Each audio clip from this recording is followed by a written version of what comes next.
has to be addressed by the Honorable Minister. So I request the Honorable Minister to further double down of its efforts and ensure timely completion of all infrastructure projects to northeastern states. One important, last point, it is concerning to my state. The moot question now is, why is all this, how come this development? Why was this development possible? This development was possible whether BJP accepts it or not. It is only because of the special category status that has been granted to northeastern states. Yes, I am coming to that point.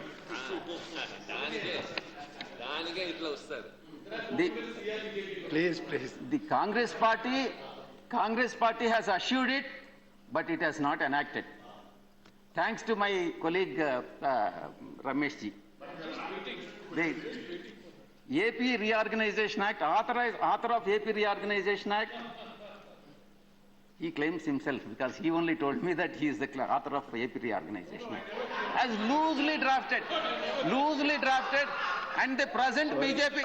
Please, he has been author of several books, I know. The present BJP government... He was against them. Please. He was in the well. Please. Present BJP government has taken advantage of the loopholes what he has left out, and then now say that special category status is not possible. There is no assurance. It is only the then Prime Minister, Honorable Prime Minister, has assured only on the floor of the House, which can't be, which has not been recorded in Please the conclude. which has not been recorded in the Please conclude. register of assurances. Conclude, Vijay Sir. Sir, please give me, sir, 2 minutes. Please. Sir, this is taken 4 minutes more. Please conclude. 2 points. Sir. Please conclude. Now, see, this development of Northeast is possible because of the special category status. And what has been promised by them should be honored and adhered to the BJP government, because government is a continuous body, sir. Thank you. The Honorable Minister for Development of Northeastern region. He is from Telangana, sir. Please. Let me conclude it, sir. It's not, the debate is not part of Telangana. He was part of composite Andhra Pradesh. Kishan Reddy ji hails from the same region, is well aware of all the issues arising out of AP Reorganization Act. Now. Sir, Srimati, please. Sir, please. only one point, Please. sir. He is a minister for Northeastern You have region. taken more than Sir, 5 minutes. I am not going to allow. No. Sir, let him be the minister for Southeastern region, Southeastern region also. Sir, I request the Honorable Prime Minister to appoint him as Southeastern region minister and develop. आपकी बात record please journalist बैदी जी आपकी बात ही record पे जा रही है sir north east region का development के बारे में अब हाउस में डिस्कशन हो रहा है ये सदियों काल से चल रहा है नॉर्थ ईस्ट रीजन का डेवलपमेंट होना चाहिए तो होना चाहिए तो कब तक कितने साल हम लोग वेट करते रहेंगे जो डेवलपमेंट होगा प्रश्न आ जाते हैं इंसर्जेंसी है इंसर्जेंसी क्या है इंसर्जेंसी कौन क्रिएट करते हैं खुद क्रिएट नहीं हो जाते इंसर्जेंसी क्रिएटिंग होते और जो भी हो नॉर्थ ईस्टर्न रीजन ज्यादा तो एसटी पॉपुलेशन ज्यादा है डिप्राइव वो लोग है तो जो बजट नॉर्थ ईस्ट के लिए सैंक्शन हुआ है डिफरेंट स्कीम में वो सफिशिएंट नहीं है वहां का जो खामियां है वो है पॉवर्टी कोई इंडस्ट्री नहीं है एक्सेप्ट असम बाकी 7 स्टेट जो है ज्यादा तो त्रिपुरा मिजोरम नागालैंड सिक्किम वो स्टेट जहां पर एसटी पॉपुलेशन वो लोग मेजोरिटी है वहां, इसलिए फंड जो एलोकेशन किया है, डोनर मिनिस्टर यहाँ है, सब जानते हैं, मीटिंग भी होते हैं, डिस्कशन भी होते हैं, बट डेवलपमेंट के लिए जितना फंड चाहिए वो दे नहीं पाते। तो मेरा जो प्रपोजल है नॉर्थ ईस्ट के डेवलपमेंट के लिए, पहले social empowerment, economic empowerment and partnership and linkage वो जरूरत है। बिना इसके कुछ नहीं होगा। Social empowerment, empowerment the most disadvantage people in the community, women and the youth in particular, through building coalitions and their institutions to participate more effectively in the developmental process supported by the project and increase their assets and control over assets and service। ये जरूरत है sir. Economic development, enhance capacities of the communities in terms of knowledge, skill and input involved implementing the economic development programs। बहुत सारी scheme announce किया है। हमारा आज जो होम मिनिस्टर है यहाँ पर नहीं है हाउस में, जो प्रेसिडेंट था 2018 में इतना सारी प्रपोज, इतना सारी प्रोजेक्ट इंप्लीमेंट के लिए अनाउंस किया है, कुछ भी हुआ है जीरो, एक भी नहीं हुआ, इंप्लीमेंट नहीं हुआ। तो अनाउंस करने से कुछ नहीं होता है, उसका इंप्लीमेंटेशन जरूरत है। जो नाम पहले भी थे चेंज किया है, इंदिरा आवास योजना उसको प्राइम मिनिस्टर योजना आवास कर दिया। तो ऐसे करके नाम परिवर्तन करने से डेवलपमेंट नहीं होते। डेवलपमेंट होते हैं एलोकेशन, बजट एलोकेशन कितना होता है, सफिशिएंट है कि नहीं, इसका ऊपर निर्भर करते हैं डेवलपमेंट। सर नॉर्थ ईस्ट में रिसोर्स ज्यादा है, वो रिसोर्स हम लोग यूज कर सकते हैं।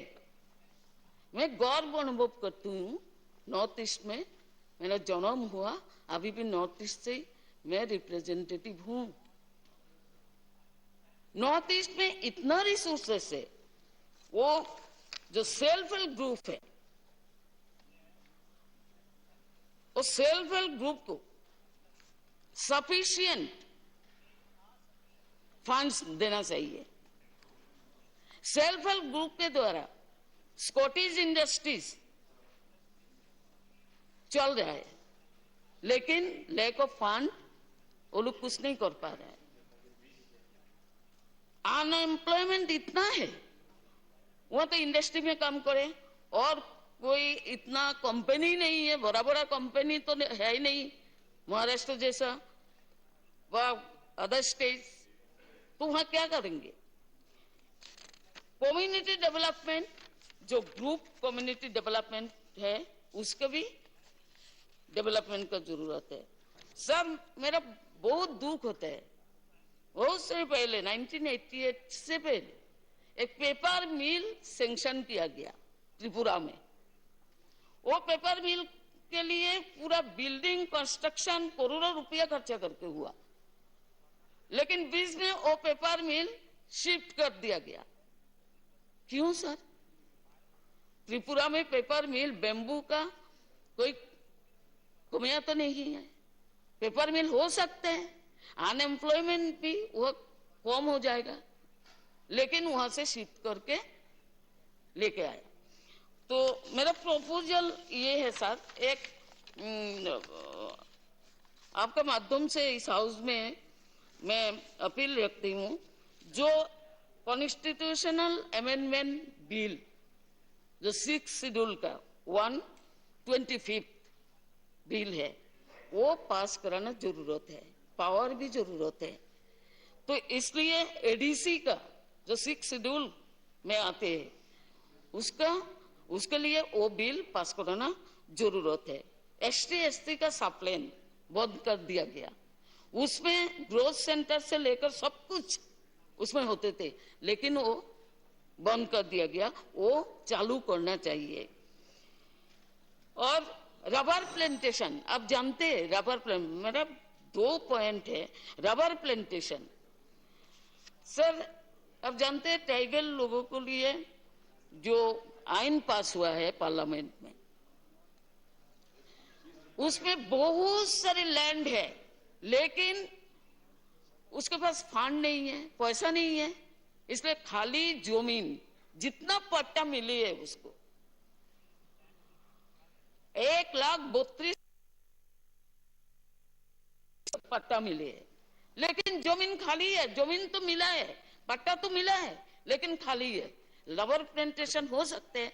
रबर प्लांटेशन के लिए उन लोगों को डेवलपमेंट के लिए जमीन जो है, लैंड जो है, व्यवहार के लिए सर पैसा चाहिए।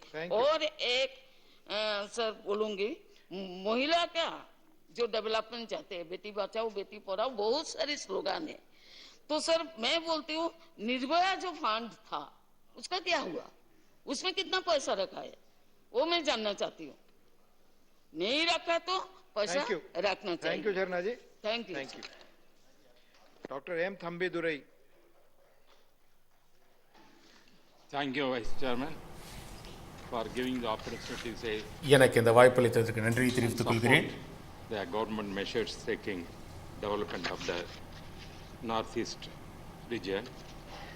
வடகிழக்கு பகுதியினுடைய முன்னேற்றத்திற்கு அரசாங்கம் என்ன முயற்சிகள் எடுத்திருக்கிறதோ அதற்கு என்னுடைய பாராட்டுகளை தெரிவித்துக் கொள்கிறேன். Vajpayee government handling our law ministry, Vajpayee அரசாங்கத்தில் நான் மத்திய அமைச்சராக இருந்திருக்கிறேன்.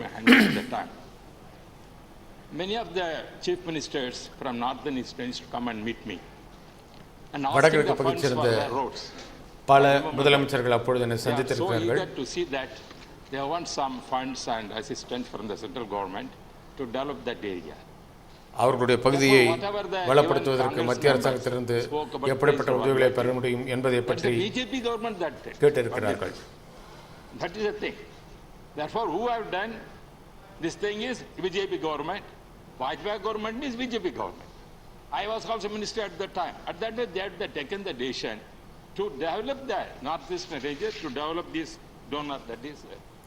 பாரதிய ஜனதா கட்சி அப்பொழுது அந்த பகுதிகளை மேம்படுத்துவதற்கு Not giving donors. மிக They are முயற்சி donors. எடுத்திருக்கிறது. Northeastern people are donors for us because they are protecting our border security of this nation. Culturally, they are very rich, contributing for this country, our country.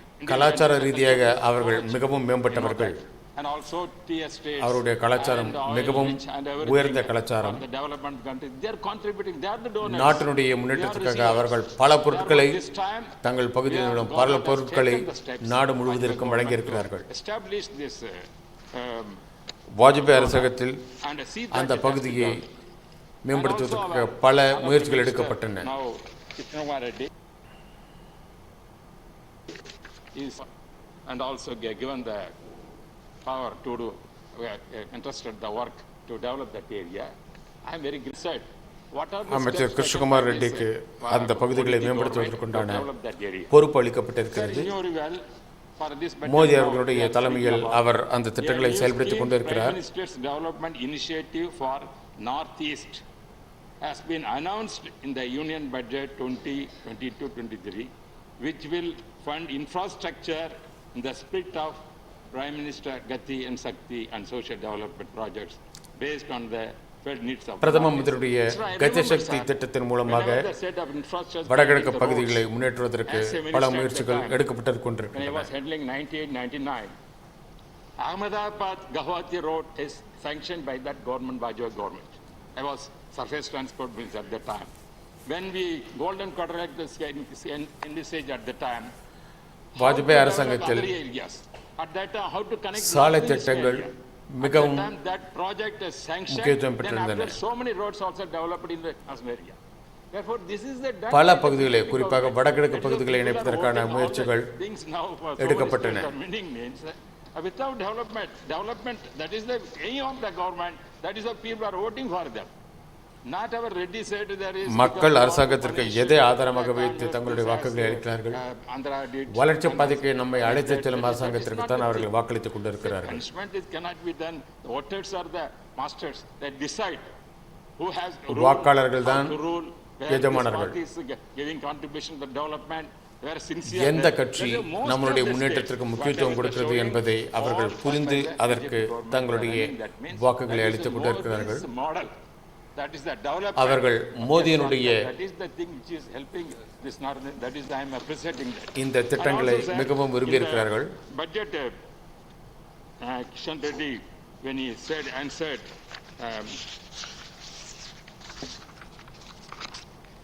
on the Monday, February 7, 2022, he has mentioned actually what is the contribution made by this government to the northern state, especially after இந்த அரசாங்கத்தின் மூலமாக வடகிழக்கு பகுதிகளுக்கு என்ன திட்டங்கள் உருவாக்கப்பட்டன? 2014 36,172 கோடி அந்த பகுதிகளுடைய முன்னேற்றத்திற்காக அப்பொழுது ஒதுக்கப்பட்டது. ஒவ்வொரு வருடமும் அது அதிகரிக்கப்பட்டிருக்கிறது. இந்த வருடமும் 68,020 கோடி இப்பொழுது ஒதுக்கப்பட்டிருக்கிறது. இந்த பட்ஜெட்டில் 76,000 கோடி ஒதுக்கப்பட்டிருக்கிறது. இதுதான் மோடியினுடைய முன்மாதிரியான பட்ஜெட். நாம் இந்த அரசாங்கத்தை நிச்சயமாக பாராட்ட வேண்டும். அவர்கள் ஒவ்வொரு பகுதியினுடைய முன்னேற்றத்திற்கும் பாடுபட்டுக் கொண்டிருக்கிறார்கள். அந்த பகுதியில் சீனாவினுடைய ஆக்கிரமிப்பு இருக்கிறது. சகோதரத்துவத்திற்கு நாம் முக்கியத்துவம் அளிக்க வேண்டும். நான் மோடி அரசாங்கத்தால் எடுக்கப்படும் இந்த திட்டங்களுக்கு என்னுடைய பாராட்டுதலை தெரிவித்துக் கொள்கிறேன். நன்றி. Abdul Wahab ji, Thiru Abdul Wahab. Honorable Sri KG Kenya, please. Thank you, sir. At the outset, I place on record our heartfelt gratitude to the chairman of this august house for personally undertaking a tour to the 8 northeastern states lately. Coming from a man of his stature, a leader of this country, it speaks volumes of his concern and affection for the region. On behalf of the people of this region, I place on record our deepest gratitude. I can't help it but reflect on the principal act of the Northeastern Council's enactment by the Parliament, which was made in the year 1971, and the NEC became functional the next year in 1972. The original intent and the objectives of having constituted this council has to be reviewed and revisited again. It is exactly half a century that the NEC came into being, and the Act has undergone some changes after about 2.5 decades. While recollecting the visionary objectives of the leaders have successive governments, successive prime ministers, and the tallest leaders of the government of this country, and the wisdom behind why they have created this council, we may take into account and acknowledge the original factors which have motivated them. One factor we can attribute to is that most of the states in this region had joined the nation only in the third and fourth five-year plans. They had states during those years only. So we could not be given the attention and the attributions required for running a state in that part. Maybe. Another is, for the first time, after all the hostilities and the ambivalent attitude of the center, the 1971 war with Pakistan, and the liberation of Bangladesh brought about the integrity, commitment, and the contributions of the people of this region. It is a very strategic region geopolitically. It's surrounded by 5 countries. The sensitive issues are connected to the people of this region. Now, why the NEC has been constituted and why it had as members in the council all the governors of the 8 states as its members and all the chief ministers of the 8 states also as members of this council. They had in rotation that the 8 governors will take turns to be the chairman of these councils. So all the needs, all the requirements of the indigenous people in that region were brought to this council, deliberated, considered, and they were taken up on priority as the schemes or projects to be implemented in the various states of this region. This is because they are there in the region and states. They understand the sentiments and the emotions, and they also understand the requirements, the basic requirements of the people of this region.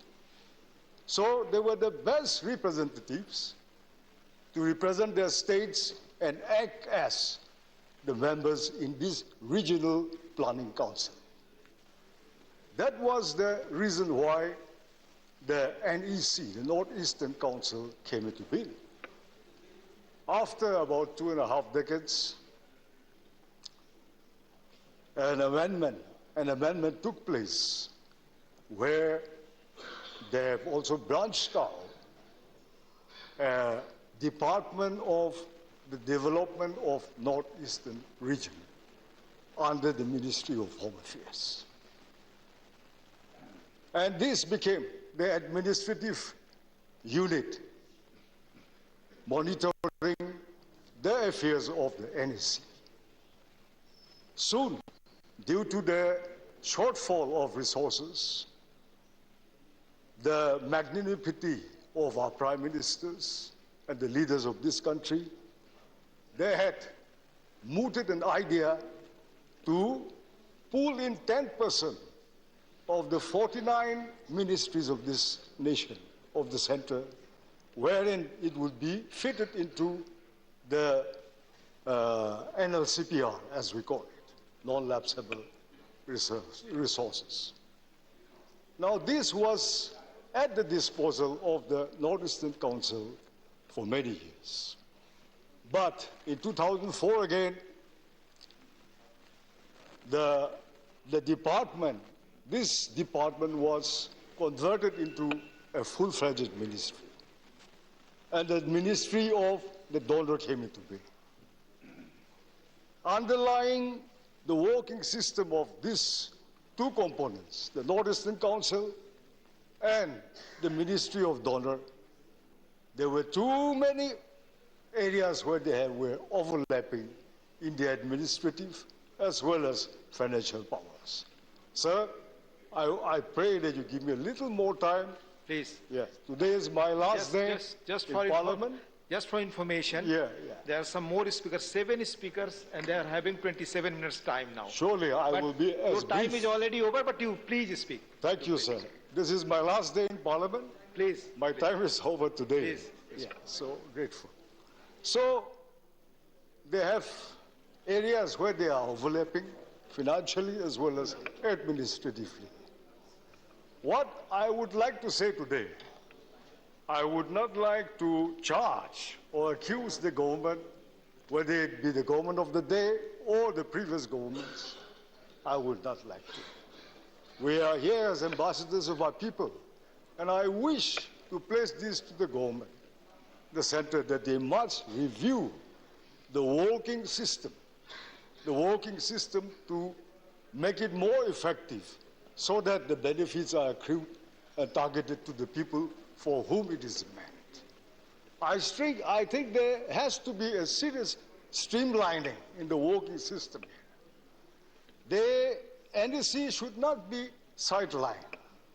It is a very important regional planning body, being represented by the most honorable people in the state, in the region.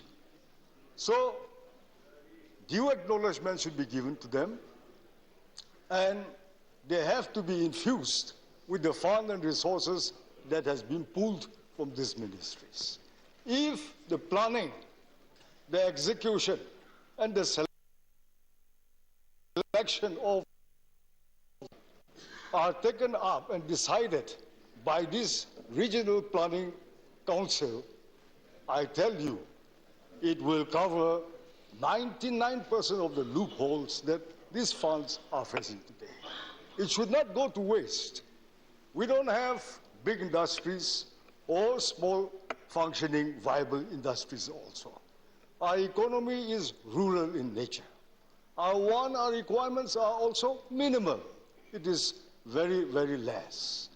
Now, I want to bring it to the notice of the chair that the guidelines and the working system of the donor is faulty, sir. It is faulty.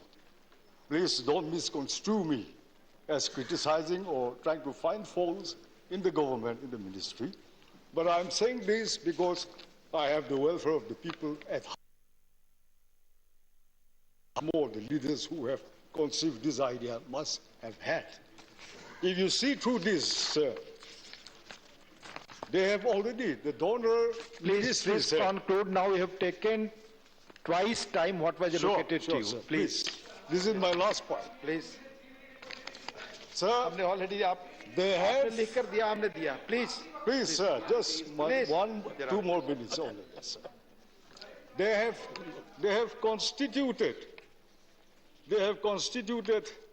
an NLCPR committee in the Ministry of Donor, pulling in various bureaucrats and officers from the finance, from that ministry, from other related ministries. And this committee selects the project. This committee chooses and decides how much to give, not to give, or to reject it. This is the committee which again advises, briefs the Minister of Donor as to how he should act or respond to the demands of the states. Understand the sentiments, the needs of the people back there in the northeastern region. It is highly inappropriate, sir, and it is unacceptable. A center functioning here in Delhi, making them to decide the fate of the people of the region, which is not acceptable, sir, really not acceptable. So I'm giving this paper, sir, to your good office so that you will read and you will have to advise the ministry to review its system of functioning again. Thank you. Thank you very Thank you. Mani Sanjay Raut.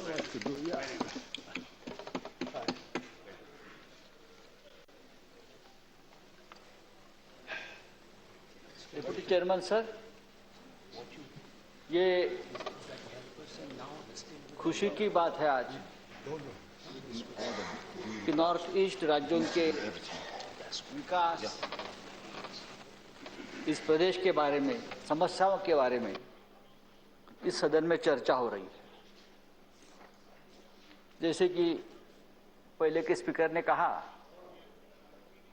कि ये जो मंत्रालय है, donor मंत्रालय, ये माननीय अटल बिहारी वाजपेयी जी ने इस विशेष मंत्रालय की स्थापना की। उनका एक सपना था, ड्रीम था इस प्रदेश के बारे में। एक काम को मनमोहन सिंह जी आगे लेकर चले गए और अभी के प्रधानमंत्री जी से हम उम्मीद करते हैं कि नॉर्थ ईस्ट के विकास के बारे में किसी भी राजनीतिक विषय को या किसी भी और अड़चन पैदा न करते हुए इस विकास को आगे लेके जाने की जरूरत है। इस देश में कुछ ऐसे राज्य है, कुछ ऐसे प्रदेश है, उनके तरफ हम राजनीति के ऊपर जाकर देखने की जरूरत है, जिसमें नॉर्थ ईस्ट है। हम कश्मीर की बात करते हैं तो पूरा सदन उस चर्चा में सहभाग होता है कश्मीर के बारे में, लेकिन यही समस्या कुछ नॉर्थ ईस्ट की है, नॉर्थ ईस्ट के बहुत से प्रदेशों की है।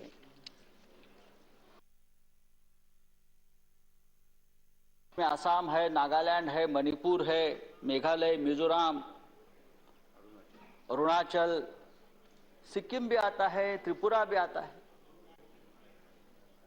खास करके विकास के साथ साथ अपने अंतर्गत सुरक्षा, इंटरनल सिक्योरिटी का भी मामला इस पूरे प्रदेश के साथ जुड़ा हुआ है। इसलिए मुझे इस सदन को ये बताना है, कहना है, ये सभी प्रदेश नॉर्थ ईस्ट के देश की रक्षा के लिए बहुत बड़ा योगदान देते हैं। ये बॉर्डर के जो लोग हैं, वो जो प्रदेश है, इस देश पर जो संकट आता है तो पहला घाव उनके शरीर पर आता है, उनके मन पर आता है, और ये सभी लोग हमारी देश की रक्षा में बहुत बड़ा योगदान देता है। अगर कश्मीर के ऊपर पाकिस्तान की बुरी नजर है तो अरुणाचल प्रदेश पर चीन की बुरी नजर है। यह हमको सोचना चाहिए। चीन अरुणाचल प्रदेश को दक्षिणी तिब्बत मानता है। अभी अभी देखा हमने कि चीन ने अरुणाचल प्रदेश के 15 जगहों का नाम ही बदल डाला, और China has constructed second cluster of at least 60 buildings in Arunachal Pradesh. ये सब बात जो है वो भी हमारे डोनर मंत्रालय के अंडर विकास के संबंध में चर्चा होनी चाहिए।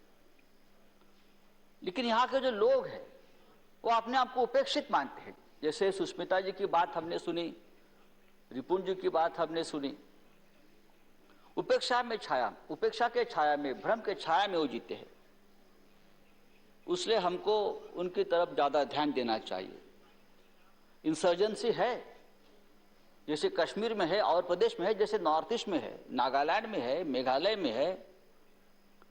लेकिन जब कश्मीर की बात आती है घुसपैठ की, तो हम ज्यादा अलर्ट हो जाते हैं, क्योंकि वहां पाकिस्तान है। हिंदुस्तान पाकिस्तान की राजनीति की जाती है। लेकिन जब चीन घुसता है तवांग में, मेघालय में और कोई घुसता है, असम में और कोई घुसता है, तो हम उतनी चिंता नहीं करते जितने हम कश्मीर के बारे में करते हैं। कश्मीर की बेरोजगारी की बात हम करते हैं। कश्मीर के युवा आतंकवादी क्यों बनते हैं? तो वहां बेरोजगारी है, उनके हाथों में काम नहीं है। लेकिन ये बेरोजगारी नॉर्थ ईस्ट के बहुत से प्रदेशों में है, आप जाकर देखिए, नॉर्थ ईस्ट के हजारों युवक, पढ़े लिखे युवक देश के हर शहर में, हर कोने में काम करते हैं और इतने प्यारे बच्चे हैं, इतने खूबसूरत बच्चे हैं, इतने होनहार बच्चे हैं, इतने प्रामाणिक बच्चे हैं। हम मुंबई में देखते हैं, महाराष्ट्र में देखते हैं, बड़े बड़े होटल्स में, 5 स्टार होटल्स में, एयरलाइंस में, बहुत प्यारे लोग हैं। पूरे देश की बात मैं करता हूं, पूरे देश में वो लोग जाते हैं, बच्चे काम करते हैं, लेकिन हम उनकी जो उपेक्षा करते हैं, उनके मन में एक भावना है कि ये देश हमसे थोड़ा टूटा हुआ है। आप जाइए अरुणाचल प्रदेश में, इतनी सुंदर हिंदी मैं पूरे देश में कहीं नहीं सुनता हूं जो मैं अरुणाचल प्रदेश के लोगों से बात करता हूं वहां जाकर, और वो लोग वहां जाके जाइए वो हिंदी में बात करते हैं हमसे, इसलिए कि वो हमारे देश से जुड़े हुए लोग हैं। अरुणाचल प्रदेश की रक्षा अगर किसने की है चीन से, तो वहां के लोगों ने की है। फौज है, हर बॉर्डर पे फौज है, लेकिन वहां के लोगों के मन में जो राष्ट्रभक्ति का जज्बा है, उनकी वजह से ये पूरे 7-8 प्रदेश हमारे देश के बॉर्डर पर डट कर खड़े हैं। तो मुझे लगता है सर, हमको इस प्रदेश के बारे में ज्यादा ध्यान देने की जरूरत है, बजट बढ़ाने की जरूरत है। जो प्रोजेक्ट्स रुके हैं, मैंने बहुत से नाम प्रोजेक्ट्स के सुना है सुष्मिता जी के भाषण से, उसको बढ़ावा देना चाहिए। खास करके टूरिज्म के ऊपर भी ध्यान देना चाहिए। एक ऐसा सुंदर, गोवा में जाएंगे, शिमला में जाएंगे, दार्जिलिंग जाएंगे, लेकिन सरकार की तरफ से कुछ ऐसी योजना बनानी चाहिए जैसे कि यूपीए सरकार के काल में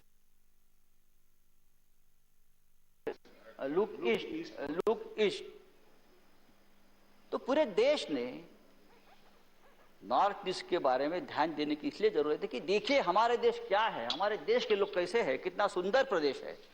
जाइए कोहिमा इतना सुंदर प्रदेश है, तवांग में जाइए, लेकिन पूरे देश में इस प्रदेश के बारे में एक अज्ञान है। हम कैसे पहुंचेंगे, हम कहां जाएंगे, हम कैसे जाएंगे, वहां क्या है, वहां के लोग कैसे हैं, वहां हम क्या खाएंगे, इस बारे में अगर आप जागृति करेंगे, टूरिज्म अगर बढ़ेगा इस प्रदेश में तो इकोनॉमी बढ़ेगी, इंफ्रास्ट्रक्चर बढ़ेगा। रास्ते बन रहे हैं, ब्रिजेस बन रहे हैं, इंडस्ट्री बढ़नी चाहिए, लेकिन टूरिज्म ये भी एक ऐसी इंडस्ट्री है जो नॉर्थ ईस्ट में बढ़ सकती है। तो मैं डोनर मंत्रालय को, सरकार को कहूँगा कि भाई नॉर्थ ईस्ट को एक ऐसा प्रदेश बनाइए, एक सुंदर प्रदेश बनाइए। सिर्फ एक पॉलिटिकल रास्ता आपके लिए मत बनाइए कि नॉर्थ ईस्ट भी हमारे साथ है, हमने मणिपुर भी जीत लिया, हमने मेघालय में भी सरकार बना ली, हम असम भी जीत गए। ये कोई राजनीतिक लड़ाई नहीं है नॉर्थ ईस्ट की, ये देश की लड़ाई है।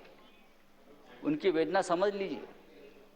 कभी कभी मणिपुर में 1 साल पहले कर्नल विप्लव त्रिपाठी, उसके बच्चा, उसकी वाइफ को आतंकवादी ने मार डाला।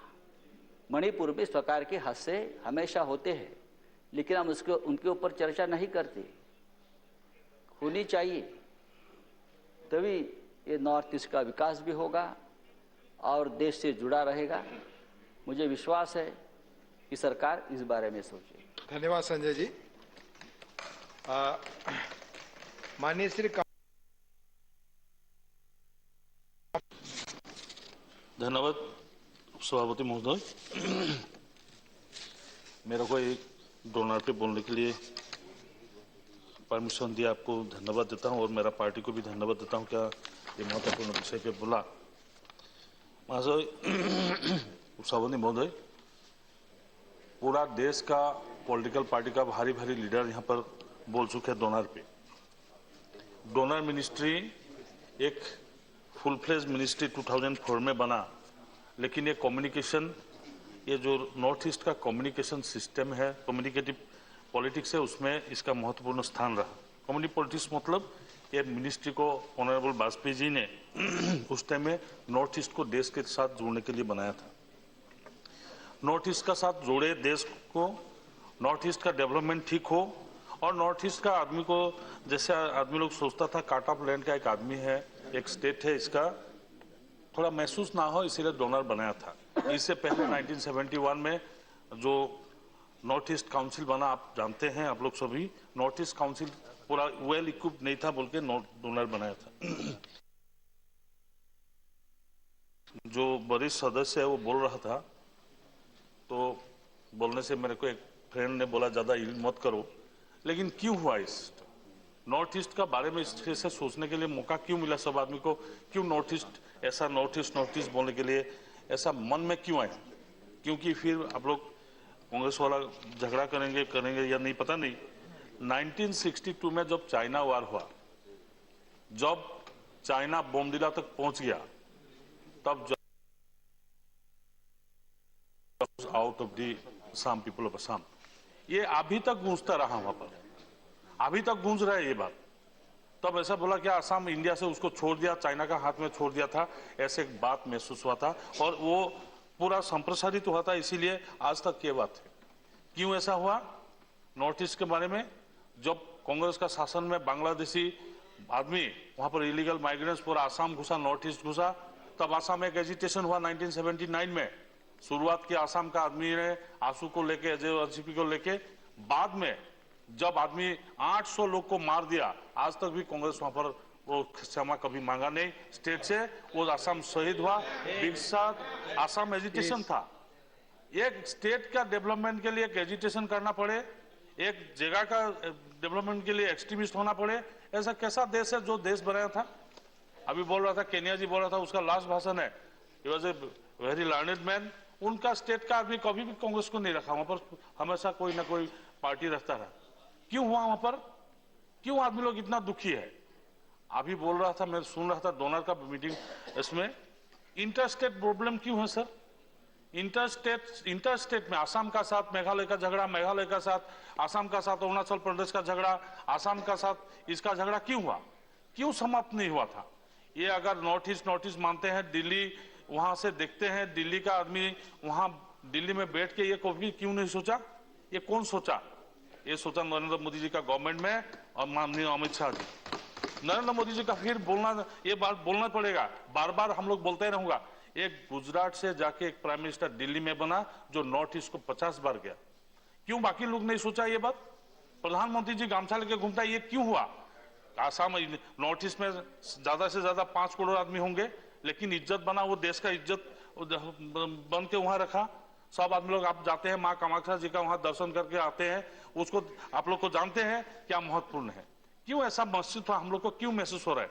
हम लोग ना हिंदी अच्छा बोल पाते हैं, ना इंग्लिश आधा बोल पाते हैं, हम लोग को आसामीज हिंदी में मिक्स होकर तो उल्टा लैंग्वेज बन जाता है। क्यों होता है ये क्यों हो रहा है पता है? क्योंकि मेन लैंड से काटा हुआ था।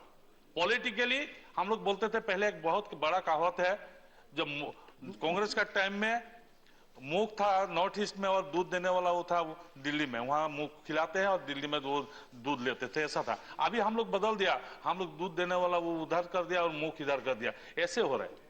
डेवलपमेंट उल्टा बन गया। क्यों? देखिए क्यों था इंटरस्टेट प्रॉब्लम। अभी 69 जो प्लेनरी नॉर्थ ईस्ट का जो प्लेनरी सेशन था, वहां पर ऑनरेबल अमित शाह जी ने बैठक लिया और पूरा स्टेट चीफ मिनिस्टर को बोला इंटरस्टेट प्रॉब्लम सॉल्व करो।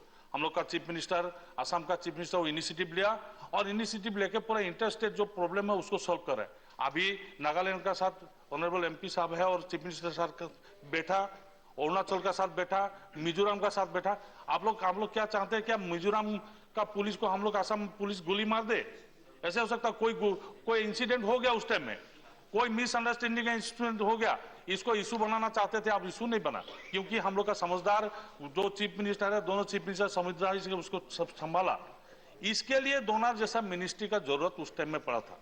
जब आसाम एजिटेशन हुआ था, वाजपेयी जी ने वहां पूरा इंडिया घुमा, पूरा नॉर्थ ईस्ट घुमा, एक ही नेशनल लीडर था वाजपेयी जी, पूरा नॉर्थ ईस्ट को घूम के ये बात महसूस हुआ कि नॉर्थ ईस्ट में कुछ बनना चाहिए, इसलिए डोनर मिनिस्ट्री बनाया।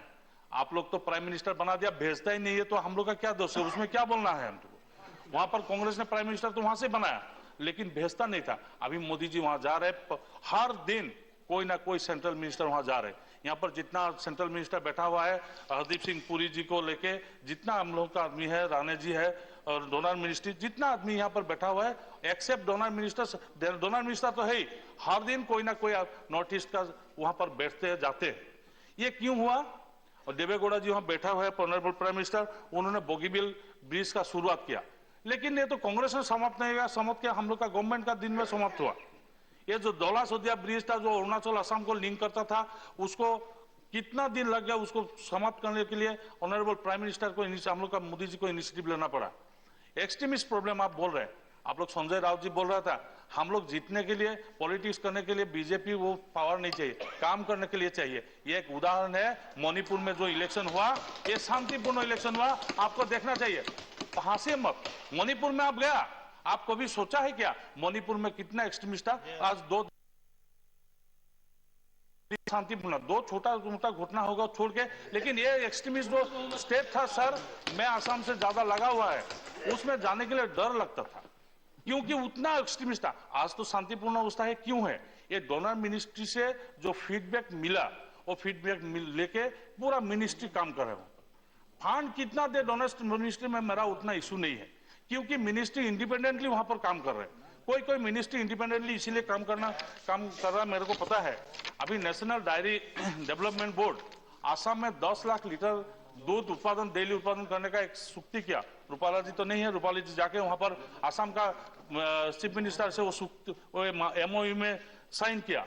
अभी सर्बानंद जी का जो डिपार्टमेंट है, पाटना से पहली बार बहुत दिन का बाद, बहुत साल का बाद, एक जहाज जाके वहां ब्रह्मपुत्र में लगा, जहां पर फूड ग्रेन्स लेके गया था।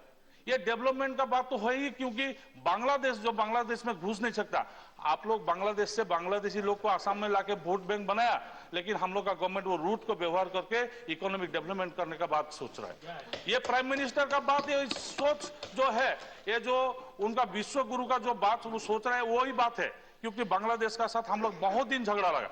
अभी तो जो बॉर्डर एरिया है, बॉर्डर में सील हो गया, बांग्लादेशी आ नहीं सकता, वहां पर इलीगल माइग्रेंट्स हम लोग मोटा मोटी उसको कंट्रोल किया। उसके बाद हम लोग इकोनॉमिक सिस्टम को ठीक करने के लिए बांग्लादेश का जो रूट है, गंगा नेशनल वाटरवेज 1 और नेशनल वाटरवेज 2 को हम लोग जोड़ रहे हैं। इससे बेहतर अच्छा बात क्या हो सकता है? इसीलिए पावर अभी कभी, मैं नहीं चाहता हूं क्या कांग्रेस वहां पर पावर में कभी आए। कांग्रेस को छोड़ के कोई भी पार्टी नहीं आना चाहिए, नहीं तो फिर वापस जो झगड़ा शुरू हो जाएगा। हम लोग बहुत समझदारी से नॉर्थ ईस्ट का जो प्रॉब्लम है, इंटर स्टेट प्रॉब्लम हो, एक्सट्रीमिस्ट प्रॉब्लम हो, इसको संभाला है। क्योंकि वहां पर अगर कुछ होता है तो दिल्ली में दर्द होता है बीजेपी लोग का, दूसरा का पता नहीं मेरे को क्या होता है, लेकिन वो मैं देखा। क्योंकि देखिए अब जब उल्फा वहां पर उल्फा का जो प्रॉब्लम है वो इंटरनेशनल तक पहुंच गया, यूएन तक कभी कभी पहुंचा है, उसको कितना परिश्रम से इसको संभाला है।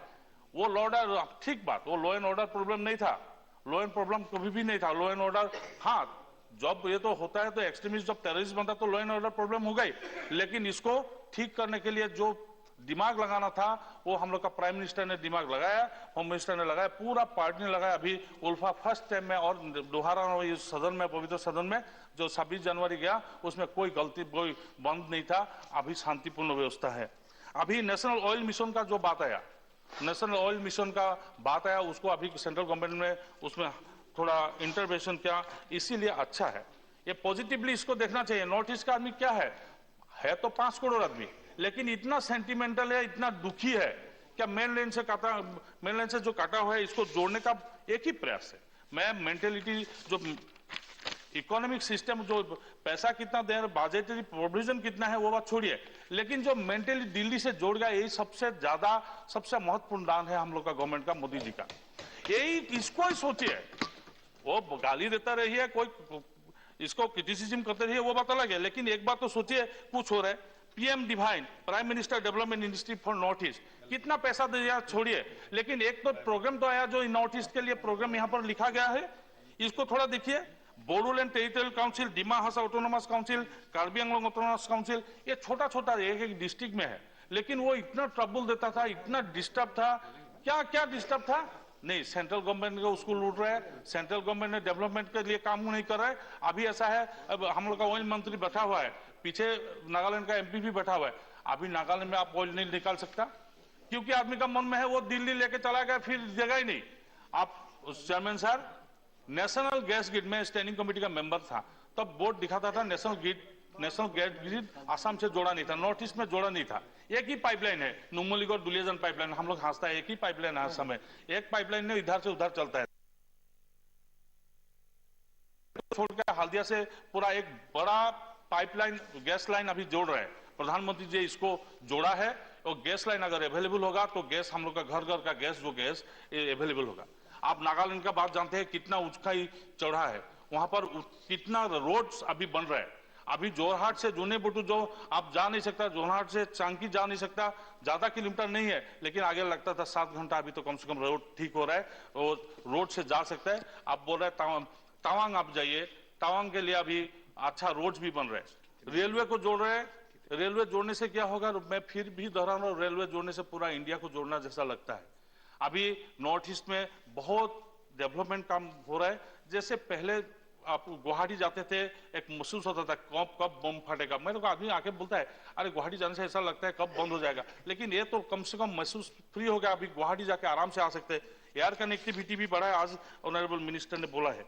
ये जो प्रॉब्लम्स है सर, इसको डोनर मिनिस्ट्री, ठीक बात है, एक प्लान करना चाहिए, कैसे पूरा नॉर्थ ईस्ट को प्लान वे से इसको ठीक करना चाहिए, लेकिन north east is ruled by separate states है। इसको हम लोग नॉर्थ ईस्ट बोल के एक साथ में एक क्लब करते हैं, लेकिन नॉर्थ ईस्ट का जो चीफ मिनिस्टर है ऑल आर इक्विप, पूरा ऑल चीफ मिनिस्टर। जो त्रिपुरा आया, कोई कम्युनिस्ट लेडी पार्टी से हम लोग का मैडम बोल रहा था, आपका क्या किया था उसमें, पूरा त्रिपुरा को बर्बाद करके रख दिया था। वो क्या बोला, वो क्लास लेस क्या लेस करके उसको खत्म ही कर दिया था, उसको स्टेटस लेस कर दिया था। अभी तो कम से कम हम लोग का पार्टी में तो कुछ हो रहा है।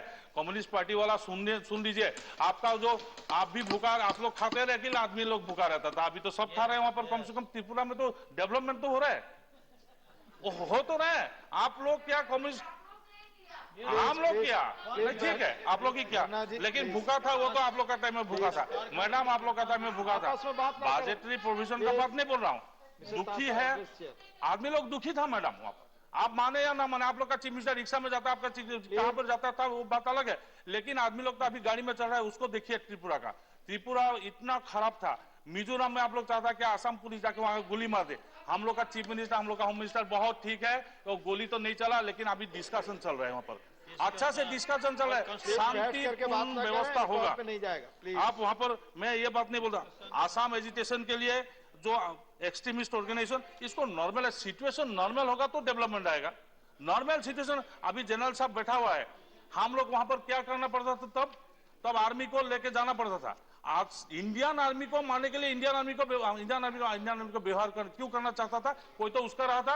अभी तो कम से कम बंद हुआ, एक भी एक्सट्रीमिस्ट हम लोग का गोली से नहीं मर रहा है। अभी कोई एक्शन हो रहा है तो ड्रग्स का अगेंस्ट में एक्शन हो रहा है। मैं मंत्री जी से रिक्वेस्ट करता हूं, क्या जो इंटर स्टेट बॉर्डर है उसमें ड्रग्स का कुछ प्रबंध किया जाए, ड्रग्स नहीं आए।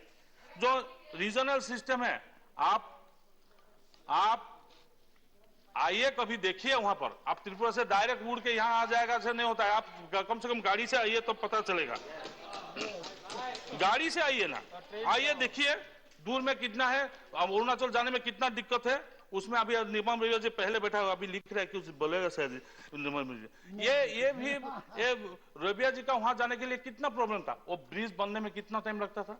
इतना पॉलिटिकल ऐसा होना चाहिए था कि वाजपेयी जी उसको ओपन किया, वो बोल के वो ब्रिज को बनाने के लिए 30 साल लगता है। ऐसे हो सकता है कभी, ऐसे हो सकता है। डिस्क्रिमिनेशन क्यों था, बिकॉज आप लोग का मन बहुत खराब था, वो डिस्टर्ब रहे तो यहां से पैसा जाएगा, बीच में कोई खा जाएगा, ऐसा था, मेरे को लगता था। नॉर्थ ईस्ट इंडियन पेट्रोनाइज, देखिए डोनर मिनिस्टर बैठा हुआ है।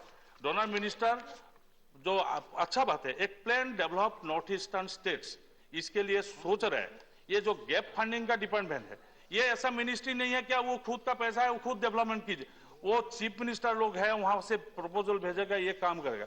फिर भी जो गैप फंडिंग के लिए डोनर काम कर रहा है, इसको थोड़ा अच्छा से काम करने के लिए मैं रिक्वेस्ट करता हूं। और मैं सोच रहा हूं क्या 1 मिनट में रीजनल जो धान रिसर्च सेंटर है उसमें थोड़ा काम किया जाए।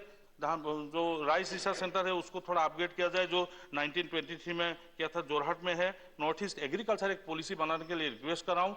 जो हम लोग का वहाँ पर एग्री प्रोडक्ट है, वो एग्री प्रोडक्ट को लाके यहाँ पर दिल्ली में उसको पॉपुलराइज किया जाए, और अदर पार्ट्स में जो ऑर्गेनिक हब है प्रधानमंत्री जी ने बोला है, इसको थोड़ा व्यवस्था करने के लिए व्यवस्थित रूप से डोनर मिनिस्ट्री ने नॉर्थ ईस्ट का आदमी लोग के साथ बात करके एक पॉलिसी बनाए, ये मैं रिक्वेस्ट करता हूं। और पैसा कितना है वो छोड़िए, लेकिन बाकी मिनिस्ट्री से पैसा लेके अभी जो हो रहा है national highway, waterways, connectivity, road, Ayush ministry ने बहुत कुछ काम किया, इसको थोड़ा और प्रबंधित रूप से डेवलपमेंट के लिए काम करे, ये मैं आशा करता हूँ। और डोनर मिनिस्ट्री का जो विषय है आज अच्छा लगा, क्योंकि डोनर का ऊपर में बात करते हुए पूरा नॉर्थ ईस्ट का बात आप लोग सोच रहे, ऐसे आगे सोचे, इसको कहते हुए मेरा बात विराम देता हूँ। धन्यवाद।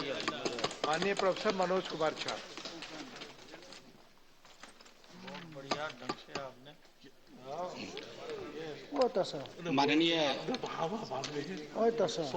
माननीय उपसभापति महोदय, मैं आज उत्तर पूर्वांचल डोनार मिनिस्ट्रीर ऊपर मंतव्य राखिब विचारिछु।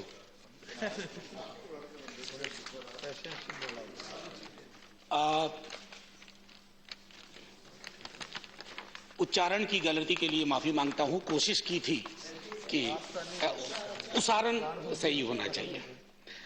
माननीय उपसभापति महोदय, आज जब इस पूरी परिचर्चा में, इस विवेचना में, इस विमर्श में शामिल था, तो भुवनेश्वर दा और रिपुन दा के बीच के कुछ वार्तालाप, तंजिया माहौल को भी देखा।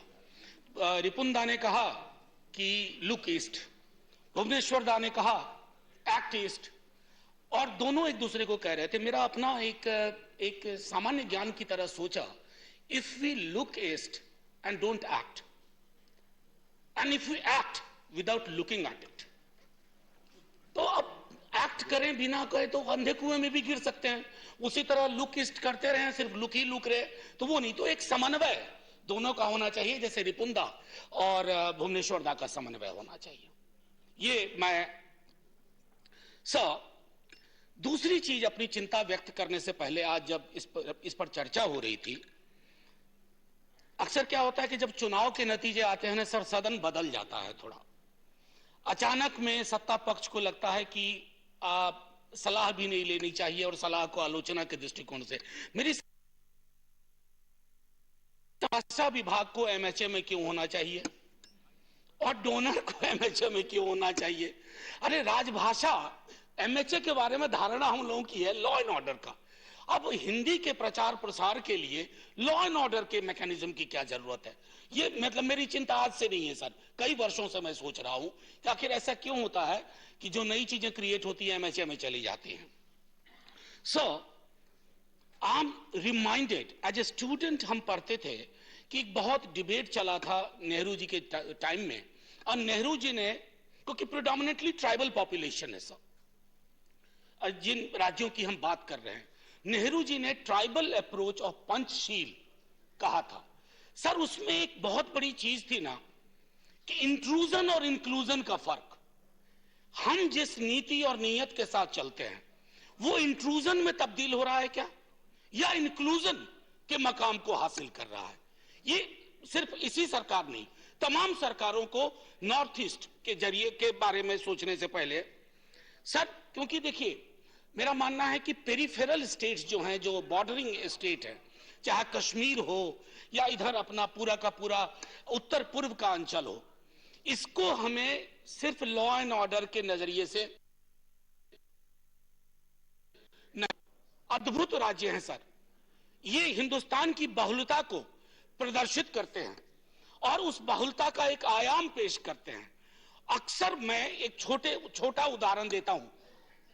माननीय उपसभापति महोदय, मैं जब एमए की क्लास लिया करता हूं अभी भी, तो मैं अक्सर पूछा करता था स्टूडेंट से कि यूपी का सीएम कौन है, तब से जवाब आ जाएगा। बिहार पूछूं, मेरे सवाल पूछने से पहले जवाब आ जाएगा। मैं पूछ दूं कि मणिपुर का सीएम कौन है, जुबान पे ताले लग जाते थे। नागालैंड के सीएम कौन है, क्योंकि हमारे काउ बेल्ट के विमर्श का वह हिस्सा ही नहीं है। हम नॉर्थ ईस्ट को एक दूरी से देखते हैं सर, एक एंटिटी है नॉर्थ ईस्ट। और इसी सदन में मैंने कहा था सर कि जब तक उत्तर पूर्व हो या कश्मीर हो, हम इसे महज जमीन का टुकड़ा समझेंगे ना, कभी भी हम सेंस ऑफ एलिनेशन खत्म नहीं कर पाएंगे। और सेंस ऑफ एलिनेशन है, माननीय उपसभापति महोदय, बस 1-2 मिनट लूंगा उस वक्त। सेंस ऑफ एलिनेशन है, यूं ही 2 राज्यों के सरहद पे गोलियां नहीं चल जाया करती हैं, यूं ही armed forces special power act को लेकर के इन तमाम राज्यों में चिंता है। मुझे कल ही का इन्विटेशन आया है नागालैंड से। लोग वो चिंता, ये कॉ बेल्ट की चिंता नहीं है, ये मध्य प्रदेश, राजस्थान, उत्तर प्रदेश, बिहार की चिंता नहीं है। लेकिन हिंदुस्तान तो सर हम 4 राज्यों से ऊपर है ना, उससे बड़ा है, बृहद है। या सिर्फ विमर्श के दिन की डोनर पे बात हो रही है तो हम कहेंगे कि उत्तर पूर्व के बारे में ये हमारा दृष्टिकोण है। सर, माननीय उपसभापति महोदय,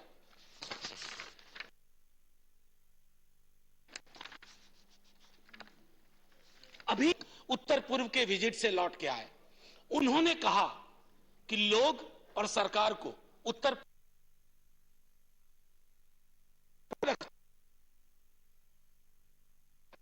जो सबसे संवेदनशील मुद्दा है उसको पकड़ा। एटीट्यूड क्या है सर? अभी भी मैं बता सकता हूं कि जब इस पर चर्चा के लिए समय निर्धारित हुआ, कई लोग कह रहे थे कि इतना वक्त क्यों है इसमें, 4 घंटे क्यों दिए गए। नाम नहीं बताऊंगा सदस्य का, लेकिन इससे हमारी प्राथमिकताएं जाहिर होती हैं कि हम कहते हैं अनेकता का एकता देश है, गिना रहे हैं अरुणाचल, मिजोरम, नागालैंड, लेकिन हमारे अपने केंद्रीय विमर्श में, सेंट्रल रोस्ट्रम में वो चिंताएं एब्सेंट है। सर, ये जो पेरिफेरल पॉलिटिक्स को देखने का नजरिया है, पेरिफेरल एरियाज में पॉलिटिकल नजरिए से, और अक्सर हमारा इंटरवेंशन जो होता है loaded with law and order, I think that should be jettison. एक और चीज कह करके बात खत्म करूंगा, वो ये कि सर इंफ्रास्ट्रक्चर प्रोजेक्ट जो मैं गवर्नमेंट की अपनी ही रिपोर्ट से कह रहा हूं, large number of them are pending. आप एक्टिस्ट करें या लुकिस्ट करें, अगर इतने सारे पेंडिंग प्रोजेक्ट्स हैं और अगर मैं उसको प्रोपोर्शन में देखूं तो कॉ बेल्ट में उतने प्रोपोर्शन में पेंडिंग प्रोजेक्ट्स नहीं है जितने नॉर्थ ईस्टर्न स्टेट्स में है। तो एक सौतेलेपन का एहसास सर होता है उनको, और वो बेमानी नहीं है। सर, ये इन प्रोजेक्ट्स में एक और चिंता होती है डिस्प्लेसमेंट की, और चूंकि मैंने पहले कहा सर कि एक large chunk proportion tribal population का है, और चूंकि वो पॉपुलेशन है तो उसको समझने का हमारी नीति अलग होनी चाहिए कि हम कैसे उनके साथ एंगेज करते हैं। और मैं वापस ले जाऊंगा कि नेहरू का जो पंचशील का अप्रोच था विज़-विज़ ट्राइबल डेवलपमेंट, उसको आप रिलोकेट कीजिए आज के संदर्भ में। मैं ये नहीं कह रहा हूं कि अब नेहरू से आपका वैचारिक विरोध हो सकता है, लेकिन नेहरू की बहुत सारे आइडियाज लिए जा सकते हैं। नेहरू कांग्रेस के तो सिर्फ थे नहीं, मैं तो कॉपीराइट ही नहीं मानता हूं किसी का, नेहरू पर या गांधी पे या अंबेडकर पे, वो देश के थे। और चूंकि कॉपीराइट कांग्रेस का नहीं है तो आपको भी इस बात में बिल्कुल हिचक नहीं होनी चाहिए उनके इस तरह के आइडियाज को। जैसे नेहरू के बगैर पार्लियामेंट्री डेमोक्रेसी की कल्पना आप नहीं कर सकते, उसी तरह ट्राइबल डेवलपमेंट को लेकर के, बस 1 मिनट। अच्छा सर, एक देखो, मैं सरकार का ही एक रिपोर्ट है, अगर मैं ट्राइबल पॉपुलेशन के उस रीजन में अगर रूरल हेल्थ स्टैटिस्टिक्स रिपोर्ट देखूं तो वो भी चिंता का विषय है sir. Access to doctors, medical facilities, और उसमें सिर्फ मसला ये नहीं है हिली टेरेन है वगैरह, क्योंकि कई, अगर मैं उत्तराखंड से कंपेयर करता हूं तो मुझे लगता है कि वहां अभी भी। और आखिरी चीज sir, even with the reduced, जो कि मेरे लिए चिंता हुई थी, जो कमेटी सरकार हमारी थी, उस कमेटी ने कहा कि ministry fail to utilise even the reduced funds in the year 2021। Now sir, that brings me to the last point on this. As a member of this house, I think election results, there should be a connection between governance and our commitment in the house.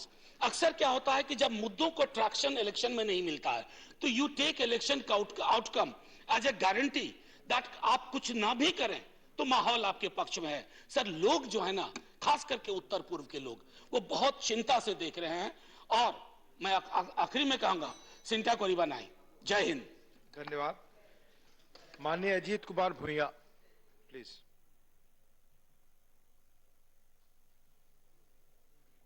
Respected Honorable Deputy Chairman, sir, Thank you very much for giving me the opportunity. We are discussing on the subject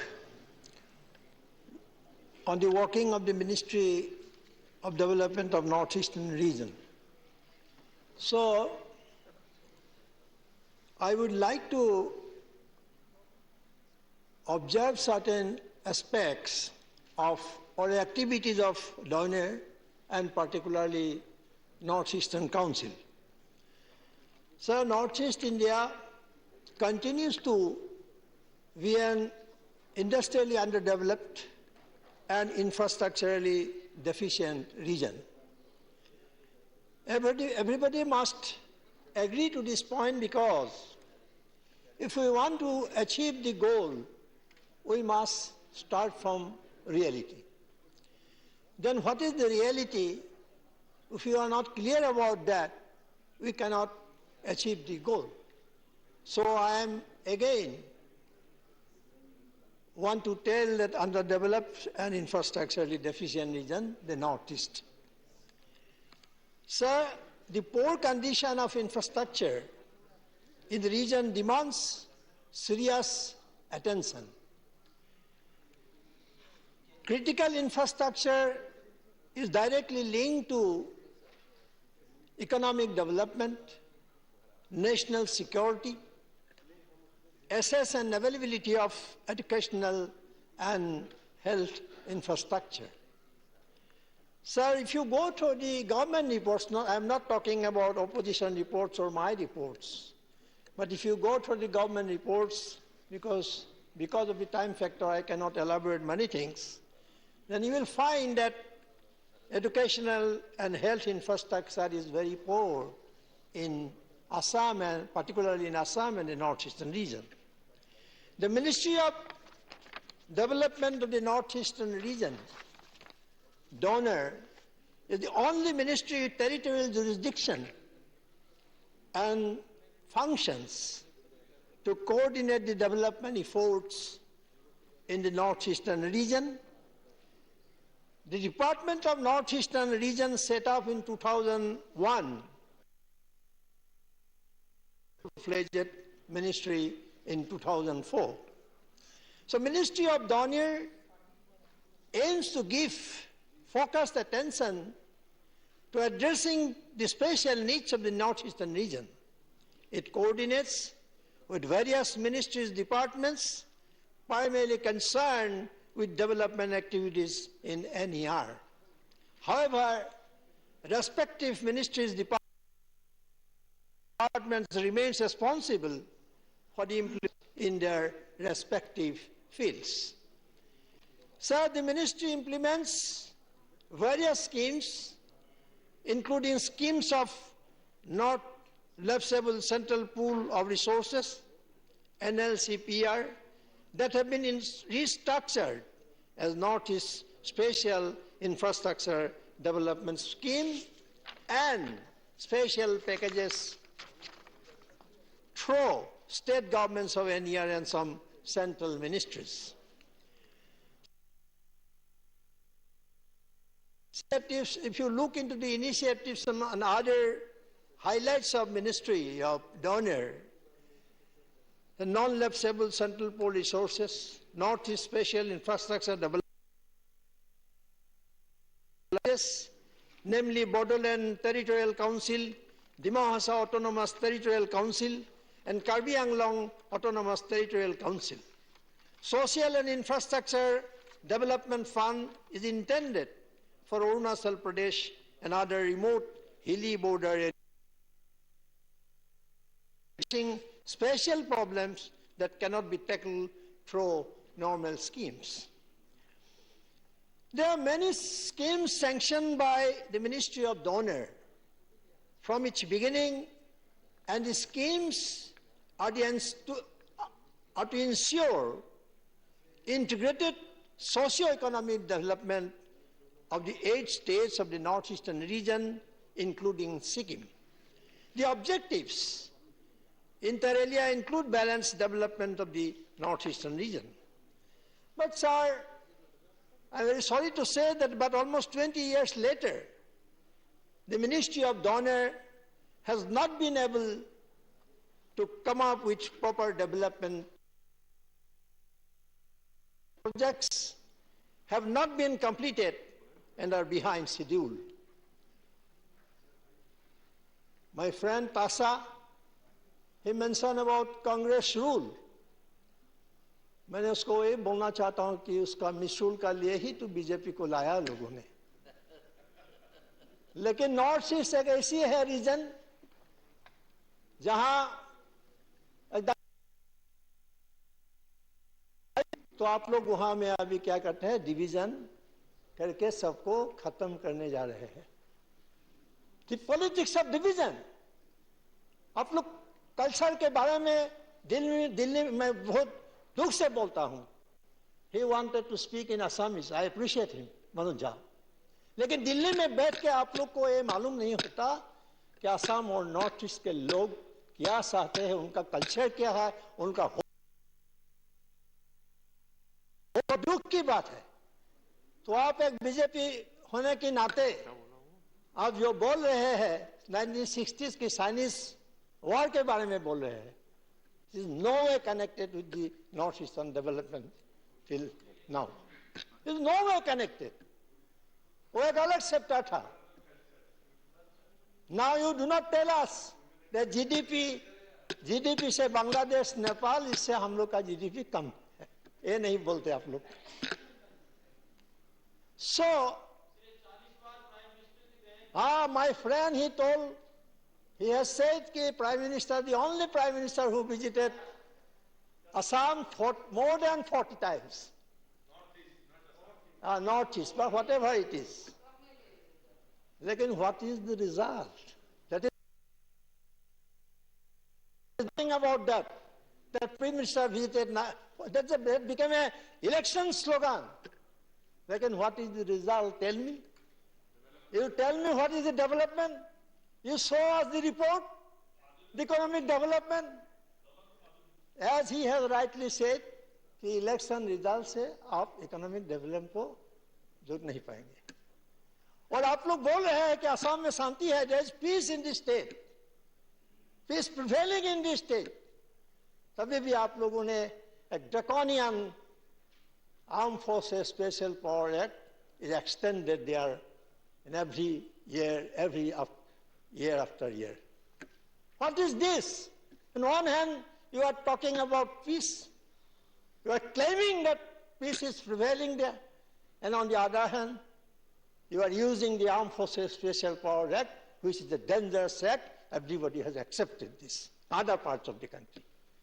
And your earlier government, in Congress rule, their commission was formed with a justice, I have forgotten the name.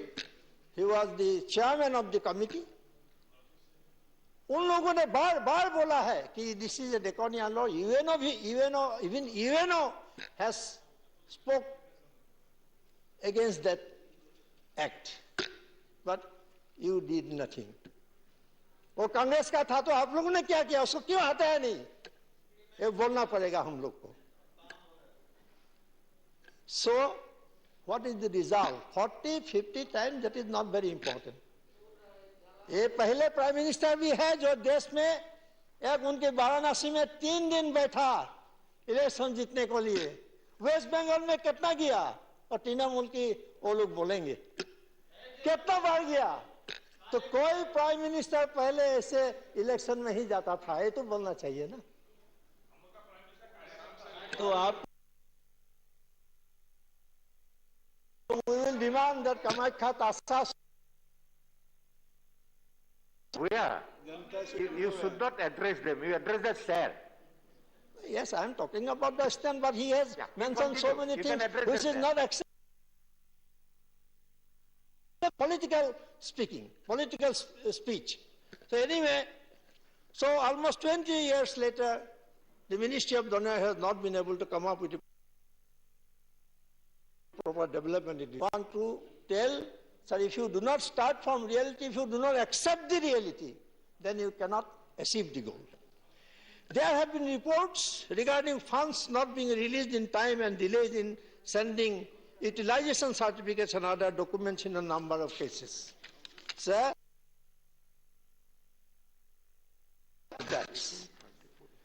so now I would like to speak few words on Northeastern Council. The Northeastern Council, Shillong, which was set up in 1971, is under the administrative control of the Ministry of Donor. It is a statutory regional planning body. But you have given me 10 minutes, from 5 minutes from Congress side, 5 minutes from my side. Regional planning body which provides financial assistance for a variety of projects, including infrastructure projects like construction of roads, improving air connectivity, etc., through state governments. Regarding NEC, it's a very astonishing fact. The budget of NEC is about 1,200 crores to 1,500 crores, if I am not wrong. So, suppose if Assam crores, how will 15,000 crores of NEC budget be distributed in 8 states? I do not understand. How can it be distributed? Assam budget?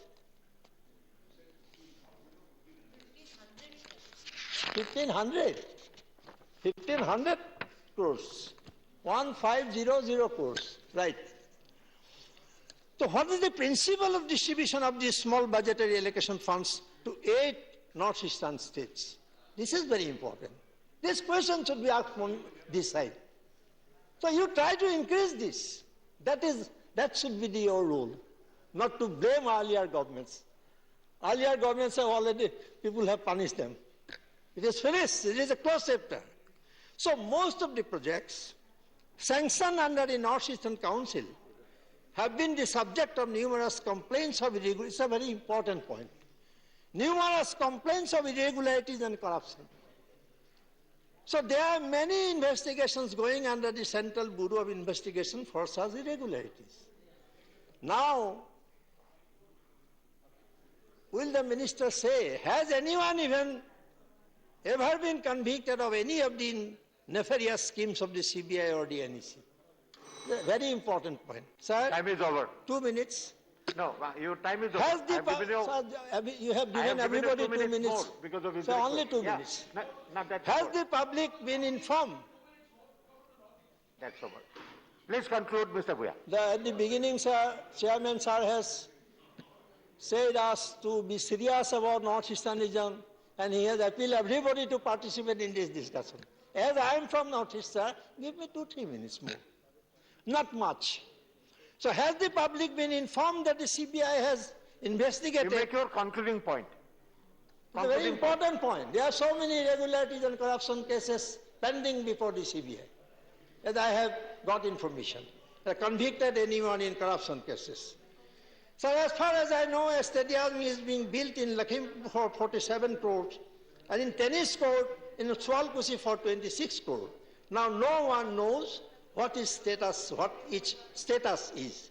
But if it were a cancer hospital, sir, the people of 7 states would benefit from it.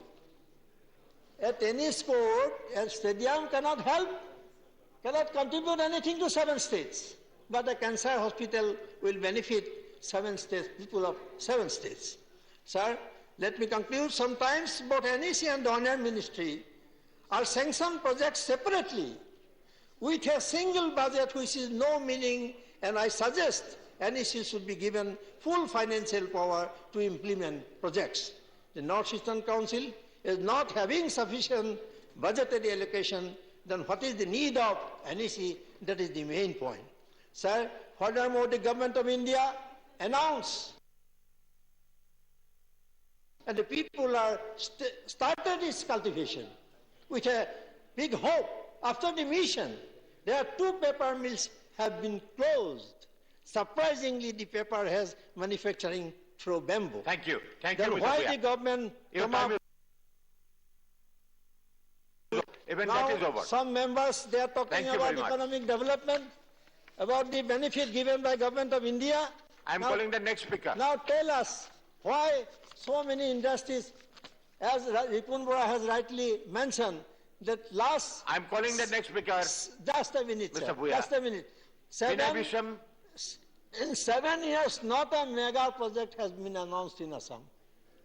So how can Next you tell speaker, that there is Mr. economic Bisham. I have already called the next Everything is sold out, sir. You are talking about Gopinath Bordeway. That is not the license. We are not next giving. speaker is Mr. Rakesh Sinha. Sir, just a minute. I have given you enough time. Point, sir. I have already called the next I speaker. appreciate. Don't take his time, please. I am very happy that you have given Gopinath Bordeway the Bharat Ratna. Thank you. But that is not the license to sell the airport. That is my point. Thank you so much. Thank you. Mr. Sinha. सभापति महोदय, जो बात कही गई थी मैं उसका पुनरावृत्ति करना,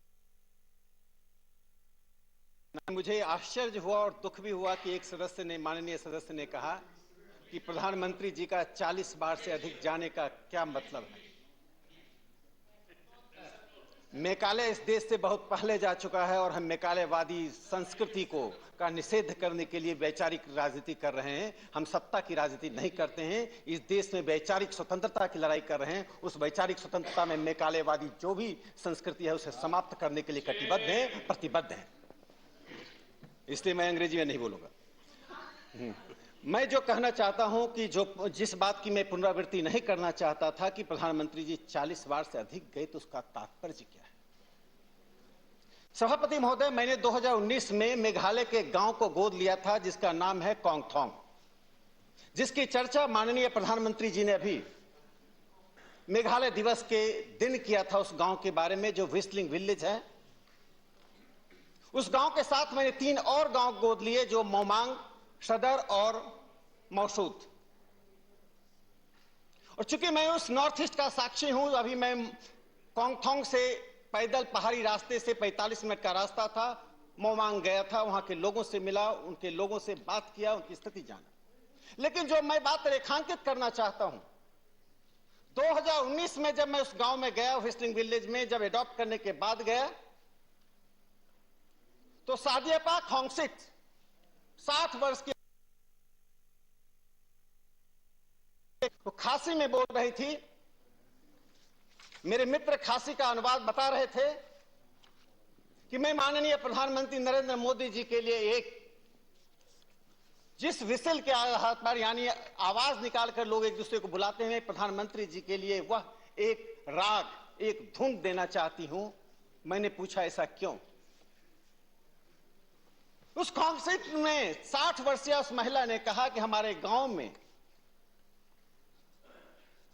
जो चीजें मेरे पूरे 60 साल की आयु में नहीं पहुंची थी, वो पहुंच रहा है और ये मोदी जी के कारण पहुंच रहा है। इसलिए मैं उनको इस गांव में आमंत्रित करने के लिए आवाज के आधार पर एक धुन भेज रही हूं, आप प्रधानमंत्री जी को दीजिए। 40 बार जाने का तात्पर्य मैं दूसरा बताता हूं। भौगोलिक दूरी महत्वपूर्ण नहीं होता है, दिल की दूरी बहुत महत्वपूर्ण होता है। जब प्रधानमंत्री जी नॉर्थ ईस्ट गए तो सिर्फ नॉर्थ ईस्ट उस पाइपलाइन को तोड़ने के लिए भी गए जो एक कांग्रेस के शासन में एक पाइपलाइन बनाया गया था। सभापति महोदय, कांग्रेस के शासन काल में एक ऐसा पाइपलाइन बनाया था, अंडरग्राउंड पाइपलाइन था। केंद्र से जो पैसा जाता था वो अंडरग्राउंड पाइपलाइन से पैसा नई दिल्ली पहुंच जाता था और नॉर्थ ईस्ट में परिवर्तन नहीं आया। उसकी मैं 3-4 उदाहरण देना चाहता हूं। नॉर्थ ईस्ट फ्रंटियर रेलवे, जिसका बजट 2009 और 14 के बीच में, 2009 और 14 के बीच में जितना बजट था, आज 370% बजट की वृद्धि हुई है। यदि नॉर्थ ईस्ट के सभी राजधानियों को रेल से कनेक्टिविटी हमारे कुछ माननीय सदस्यों को दिखाई नहीं पड़ रहा है और वह कागज पर कनेक्टिविटी दिखाई पड़ रहा है, तो मैं कहता हूं यथार्थ के साथ, यदि यथार्थ का यदि आप अवमूल्यन करते हैं तो वह मूल्यन आपकी विश्वसनीयता का फंदा बन जाता है। ऐसा मत कीजिए। जो यथार्थ दिखाई पड़ रहा है, रेल की कनेक्टिविटी, एयर की कनेक्टिविटी, 70 साल में आपने 6 एयरपोर्ट बनाए, हमने 7 साल में 9 और एयरपोर्ट बना दिया, 17 हेलीपैड्स बना दिए। जिन कारणों से चीन आंख दिखाता था, जो कारण था 1962 में पराजय का, जो हमारी सेना को पुदाद नहीं पहुंच पाता था, उस सारे इंफ्रास्ट्रक्चर को अरुणाचल से लेकर चीन की सभी सीमाओं में जो वृद्धि हुई है, जो सबसे बड़ा पुल वहां बना है, वो हमारे माननीय सदस्य को अभी दिखाई नहीं पड़ा।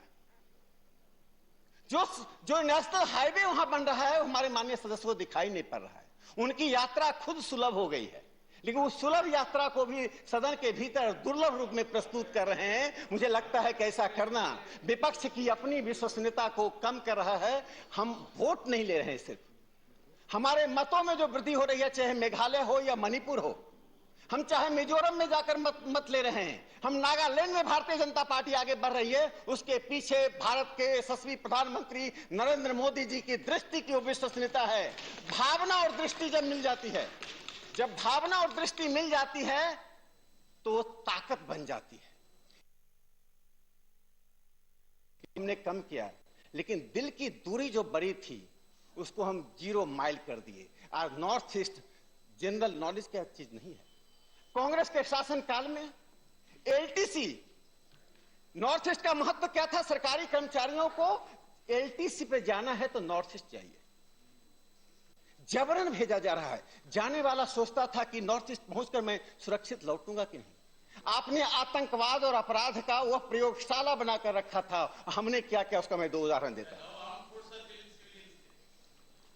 केरल की चिंता कर लीजिए, केरल को उबार लीजिए भ्रष्टाचार के दलदल से, फिर नॉर्थ ईस्ट की बात कीजिएगा और नई दिल्ली की बात कीजिएगा। मैं मार्क्सवादी मित्र को बता देना चाहता हूं, त्रिपुरा की जो हालत आपने कर रखी थी, और त्रिपुरा के लोगों ने जिस प्रकार से उस आपके कर्तृत्व का बदला लेनिन के उस स्टेच्यू से लिया, जो मास्को में हमने देखा लेनिन और स्टालिन के स्टेच्यू के साथ जो दुर्व्यवहार हुआ, त्रिपुरा के लोगों ने वही किया था। मैं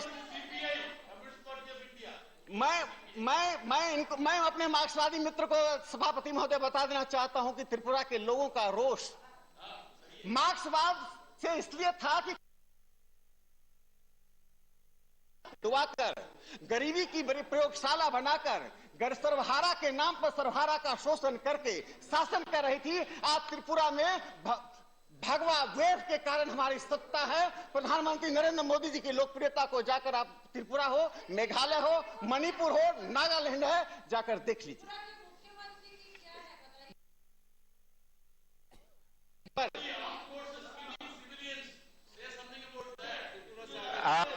सभापति महोदय, please don't disturb. When you speak, he will not disturb you. So please don't disturb him. Let him speak. Let him continue his speech.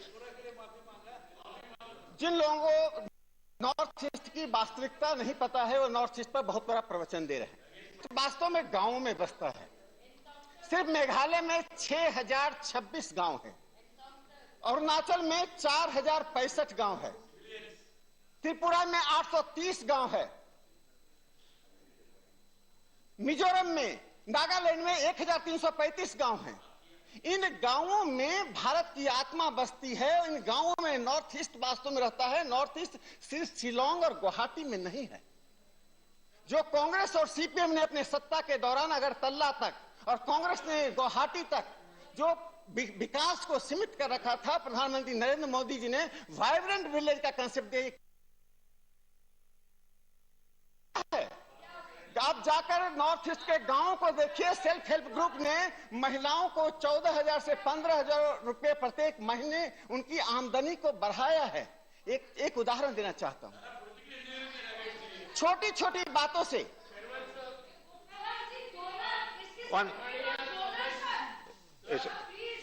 Please be seated. Please be seated. Don't disturb.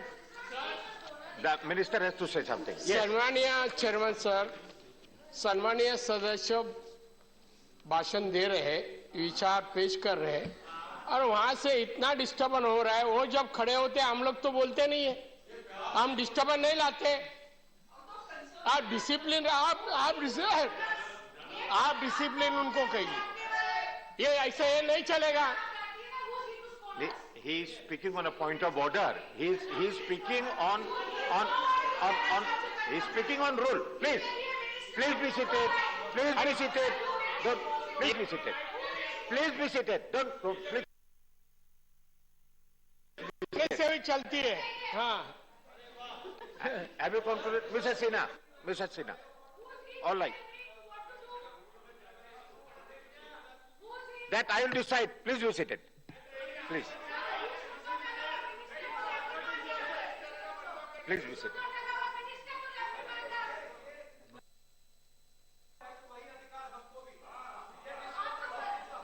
आप बैठिए, आप बैठ जाइए, बोले। वास्तविकता सभापति महोदय, वास्तविकता सुई की नोक की तरह चुभता है। वही चुभन दिखाई पड़ रहा है जब मैं नॉर्थ ईस्ट की वास्तविकता को बता रहा हूं, और आपको सुई की चुभन को बर्दाश्त करना पड़ेगा, क्योंकि नॉर्थ ईस्ट को हमने नॉर्थ ईस्ट नहीं, उसे भारत का मुकुट के रूप में देखा है, और भारत के मुकुट के रूप में हम नॉर्थ ईस्ट का श्रृंगार करते हैं। वो देश का श्रृंगार है। मैं जो बात कहना चाहता था, जिस पर बार बार विपक्ष उसे डिस्ट्रप्शन कर रहा है, कि आपने उसको आतंकवाद और अपराध का एक प्रयोगशाला बना रखा था। एक घटना का जिक्र करना चाहता हूं, यदि आप में संवेदनशीलता है तो आपको सुनिए। 34,000 लोग 1998 से ब्रू रियांग ट्राइब के लोग त्रिपुरा के डिस्प्लेसमेंट कैंप में रह रहे थे। 1998 से लगातार डिस्प्लेसमेंट कैंप में रह रहे थे। वो जो त्रिपक्षीय पैक्ट हुआ, जिसमें त्रिपुरा, मिजोरम और ब्रू रियांग ट्राइब है, 600 करोड़ रुपया देकर जो समस्या का समाधान प्रधानमंत्री नरेंद्र मोदी जी ने ढूंढा है, आप क्या कर रहे थे सत्ता में 2009 से 14 तक? ये 34,000 लोग, 34,000 लोग, ब्रू रियांग लोग, क्या वो लोग नहीं थे? क्या उनके पास मानवाधिकार नहीं था? क्या आपकी पंथ निरपेक्षता वहां तक नहीं पहुंच रही थी? क्या आपका लोकतंत्र वहां तक नहीं पहुंच रहा था? चूंकि ब्रू रियांग समझौता इसलिए महत्वपूर्ण नहीं है, ब्रू रियांग समझौता इसलिए महत्वपूर्ण नहीं है कि नॉर्थ ईस्ट की या तो आपको जानकारी नहीं है या आपकी संवेदनशीलता नहीं है। हमारे पास जानकारी भी है, हमारे पास संवेदनशीलता भी है। दूसरा, बोडो पैक्ट हुआ, 4,000 लोगों ने अपनी जानें गंवाई थी। समस्या निरंतरता के साथ चलती रही। लोग मर रहे हैं, लोग कैंप में जी रहे हैं, हत्याएं हो रही हैं, सरकार और ट्राइब के बीच में संघर्ष हो रहा है, लोगों के बीच संघर्ष हो रहा है। नॉर्थ ईस्ट की एक विकृत छवि आप दे रहे थे, हमने उस बोडो पैक्ट को किया। मैं माननीय प्रधानमंत्री नरेंद्र मोदी जी का अभिनंदन करना चाहता हूं। इन दोनों पैक्ट के द्वारा नॉर्थ ईस्ट में उस शांति को बरकरार किया, सौहार्द को बरकरार किया, वह संवेदनशीलता को बरकरार किया जिसके कारण नॉर्थ ईस्ट बढ़ रहा है। सभापति महोदय, किसी भी समाज को बढ़ने के लिए शांति चाहिए, सौहार्द चाहिए, लोगों में आत्मविश्वास चाहिए। एक छोटी सी बात है, उस गांव में रहने वाले ट्राइब वो बांस, बंबूस का उपयोग करते थे जीवन में। वहां का कुटीर उद्योग का बड़ा साधन था। 1827 में ब्रिटिश राज ने उस बांस को, बंबू को फॉरेस्ट एक्ट के अंतर्गत रखा था कि उसको आप छू नहीं सकते। वो फॉरेस्ट की संपत्ति है। गांव में कुटीर उद्योग पर जीने वाले लाखों नॉर्थ ईस्ट के लोग अपने ही संपत्ति पर जो जल जमीन जंगल का नारा जाकर छत्तीसगढ़ में देते हैं, जो जल जमीन जंगल का नारा जाकर झारखंड में देते हैं, वो नॉर्थ ईस्ट के ट्राइब के साथ ऐसा भेदभाव क्यों कर रहे थे? उनको समाज पूछेगा, उनको उत्तर देना पड़ेगा। 1917 में इसी भारत सरकार ने इंडियन फॉरेस्ट एक्ट अमेंडमेंट के अंतर्गत बंबूज को फॉरेस्ट से बाहर कर दिया। आज उसके कारण जो कुटीर उद्योग बढ़ रहा है, नॉर्थ ईस्ट में जो कुटीर उद्योग की उन्नति हो रही है, वह उन्नति सिर्फ कुटीर उद्योग की उन्नति नहीं है, आम लोगों की आय बढ़ रही है, आम लोगों का जीवन संपन्न हो रहा है। वो संपन्नता आपको दिखाई नहीं पड़ रहा है, क्योंकि ये सूक्ष्म बातें ही उनके जीवन को संवारती हैं, जो एक बहुत ही महत्वपूर्ण पक्ष है। नॉर्थ ईस्ट सिर्फ एक भौगोलिक और एक आर्थिक दृष्टि से महत्वपूर्ण नहीं है। नॉर्थ ईस्ट का महत्व एक दूसरे बड़े कारण से है। नॉर्थ ईस्ट भारत के सॉफ्ट पावर का एक बहुत बड़ा प्रतीक है, बहुत बड़ी ताकत है। असम के कामाख्या में मंदिर है। कामाख्या मंदिर पर 30 करोड़ रुपया दिया गया उसके विकास के लिए। क्या यह विकास को आप देख नहीं पा रहे हैं? नागालैंड में और मेघालय में 50-50 करोड़ वहां की आस्थाओं के विकास के लिए, आस्था के केंद्रों के विकास के लिए किया गया। क्या लोगों की आस्था आध्यात्मिक केंद्र को विकसित करने की इस सरकार की संवेदनशील, इस सरकार की सकारात्मक रचनात्मक प्रवृत्तियों से आप क्यों अनभिज्ञ बैठे हुए हैं? जनता अनभिज्ञ नहीं है। जनता अपनी आंखों से विकास को, जनता अपनी आंखों से संवेदनशीलता का अनुभव कर रही है। जिस घटना का मैं जिक्र करना चाहता हूं, आपके शासनकाल में क्या हुआ उसका एक उदाहरण देता हूं। अरुणाचल प्रदेश के दिबांग वैली में एनिनी नामक एक स्थान है। आपके शासनकाल में लगातार वहां उसको सुसाइड विलेज कहते हैं। राजीव गांधी यूनिवर्सिटी के में एक पीएचडी हुआ, तरुण मेने ने पीएचडी किया, सुसाइड्स इन एनिनी। हर दिन, हर सप्ताह, हर महीने कुछ न कुछ सुसाइड की घटना घटती है और आप उसको एक एकेडमिक सब्जेक्ट बनाकर रखें। एनिनी में वो लोग रहते हैं, इदू मिसी ट्राइब के लोग रहते हैं जो रुक्मिणी से और भगवान कृष्ण से अपने को जोड़ कर देखते हैं, अपने आप को रुक्मिणी का वंशज मानते हैं। उस ट्राइब के बारे में पहली बार भारत सरकार ने सोचा है, राज्य सरकार उस पर काम कर रही है। जिसको आपने सुसाइड विलेज बनाया था, उस विलेज की प्रकृति को, प्रवृत्ति को, उसकी परंपरा को हम बदलने के लिए आगे आ रहे हैं। ये चावल का वह दाना है जो दिखाता है कि छोटे छोटे सूक्ष्म बातों की ओर, सूक्ष्म संस्कृतियों की ओर भारत सरकार कितनी सक्रियता के साथ काम कर रही है। जिन लोगों ने इस सदन में, मैं आधिकारिक तौर पर कह रहा हूं, जो लोग चीन की तरफदारी इस सदन में बैठकर कर रहे हैं, बल्कि वो चीन को यह संदेश देना चाहते हैं, चीन क्या नेहरू नहीं, नरेंद्र मोदी दिल्ली में बैठे हुए हैं। चीन की हिम्मत नहीं है, चीन की हिम्मत नहीं है कि 1 इंच भूमि पर आ जाए।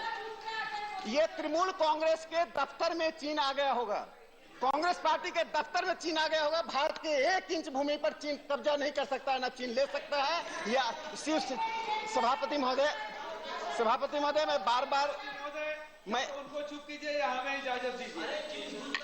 आप शुरू हो जाइए। आप मैं लास्ट पॉइंट मैं 2 कंक्लूडिंग पॉइंट 3 मिनट तो एक आ गए सर। तो मैं जिन बातों को कहना चाहता हूं, देखिए, बुनियादी प्रश्नों का समाधान करना ही सरकार का धर्म है।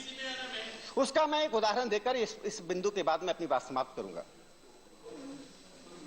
नॉर्थ ईस्ट के जितने राज्य हैं, असम को छोड़कर बाकी 6 जो राज्य हैं, उसमें पानी का स्रोत पर्वतीय झरना है, जिसको माउंटेन स्प्रिंग्स कहते हैं। सिक्किम में 82% माउंटेन स्प्रिंग्स, 82% विलेजेस में माउंटेन स्प्रिंग्स का है। मेघालय में 55.7% विलेजेस माउंटेन स्प्रिंग्स आते हैं, पर्वतीय झरना से पानी लेते हैं। मिजोरम में 54.6% गांव पर्वतीय झरना से लेते हैं। उसी तरह से नागालैंड में 44% गांव पर्वतीय झरना से लेते हैं। इन पर्वतीय झरना की स्थिति दयनीय होने के कारण, अनेक पर्वतीय झरना का सूखने के कारण, नॉर्थ ईस्ट में जहां 34% देश का पानी है, 8% भूमि और 34% पानी, उस पर्वतीय झरना पानी की चिंता आपकी नहीं थी। पहली बार नरेंद्र मोदी जी की सरकार ने वहां पर वाटर मैनेजमेंट के लिए जो काम करना शुरू किया है, जो समिति बनाई है, जो हम बुनियादी तौर पर पानी की संरक्षण का, पानी के उपयोग का जो काम कर रहे हैं, वह किसने किया है? देश का सबसे बड़ा सोलर पावर कहां बनाया है? इस सरकार के आने के बाद बना। रेल कनेक्टिविटी के बारे में सभापति महोदय आपने स्वयं बात की थी, एयर कनेक्टिविटी के बारे में की थी। पावर जनरेशन, जो नॉर्थ ईस्ट में पावर जनरेशन की जो क्षमता है, उस क्षमता को कौन उपयोग कर रहा है? हाइड्रो पावर हो, सोलर पावर हो। तो इस प्रकार से नॉर्थ ईस्ट की उन सभी प्रश्नों को, चाहे रेल, रोड, एयर, पावर और पीपुल्स एम्पावरमेंट, और अंत में मैं कहना चाहता हूं, तब पहले सरकार नई दिल्ली से चलती थी नॉर्थ ईस्ट की। हमने वहां के लोगों को आत्मविश्वास दिया, वहां के लोगों को ताकत दी। अब सरकारें अपने अपने राज्यों से जनता के प्रतिनिधियों के द्वारा चलती है। सरकार चलाने के लिए उन्हें नई दिल्ली साउथ ब्लॉक की तरफ अपनी लुक साउथ ब्लॉक नहीं करना पड़ता है, वो एक्ट साउथ ब्लॉक एक्ट करता है, लुक अपने आप को करते हैं। यह इस सरकार का डेमोक्रेटिक एम्पावरमेंट उन लोगों के लिए है। इसलिए मैं अंत में कहना चाहता हूं कि नॉर्थ ईस्ट में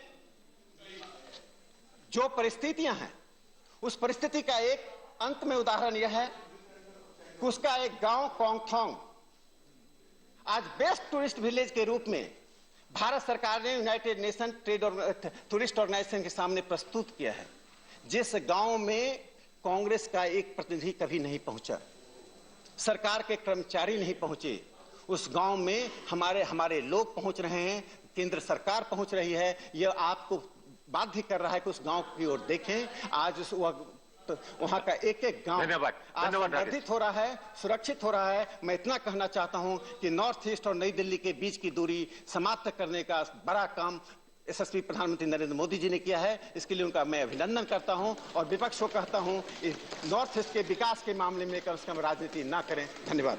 धन्यवाद। द नेक्स्ट स्पीकर इज के Ravindra Kumar.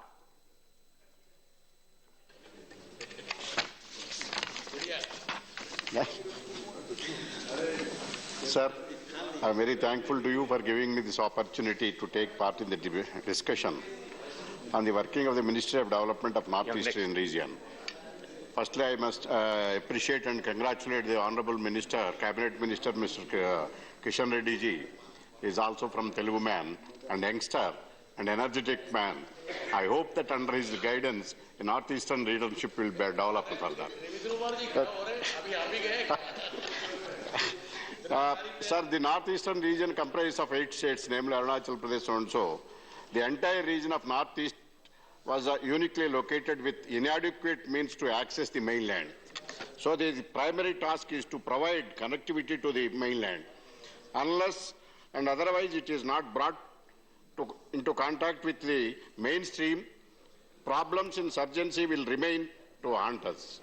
So the need of the hour is overall development of that region. So the Union government has put in place many schemes for its development, but with regard to the creation of employment, a report of the parliamentary committee was presented to this House today morning. I had a chance to go through the report that is 239 report of the department related to Parliamentary Standing Committee on Home Affairs. In the report it has been stated that out of 5 special economic zones, 4 special economic zones have been notified. Notification for 1 special economic zone has yet to be notified through the approved, though approval was granted last year. What is the status of these 4 economic zones? Whether they have been operationalized, whether the local population was given employment in those special economic zones. If the employment is not given to the local people, locally they are bound to migrate other places in search of livelihood. This trend will give feeling to disconnect among the locals. Sir, killings of civilians by security forces. This incident that happened on 5th December 2021 is still alive in everybody's mind. On that fateful day, the security forces had killed 13 innocent civilians due to mistaken of identity or otherwise. In order to avoid such inhuman incident, the development of Northeastern region is happened without any delay. Railway network. Though the government is taking various measures for its development, the main focus is to be given for connectivity. In this regard, a program to connect all states' capital in Northeastern region. Though the railway network is underway, I urge the Minister of the Development of Northeast region to take steps to coordinate the measures and complete the project on the earliest instance. Sports infrastructure also has to be developed. Organic farming, Sikkim is one of the northeastern states. It has received unique distinction of 100% organic farming state.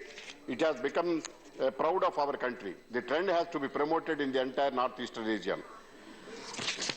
Sir, with regard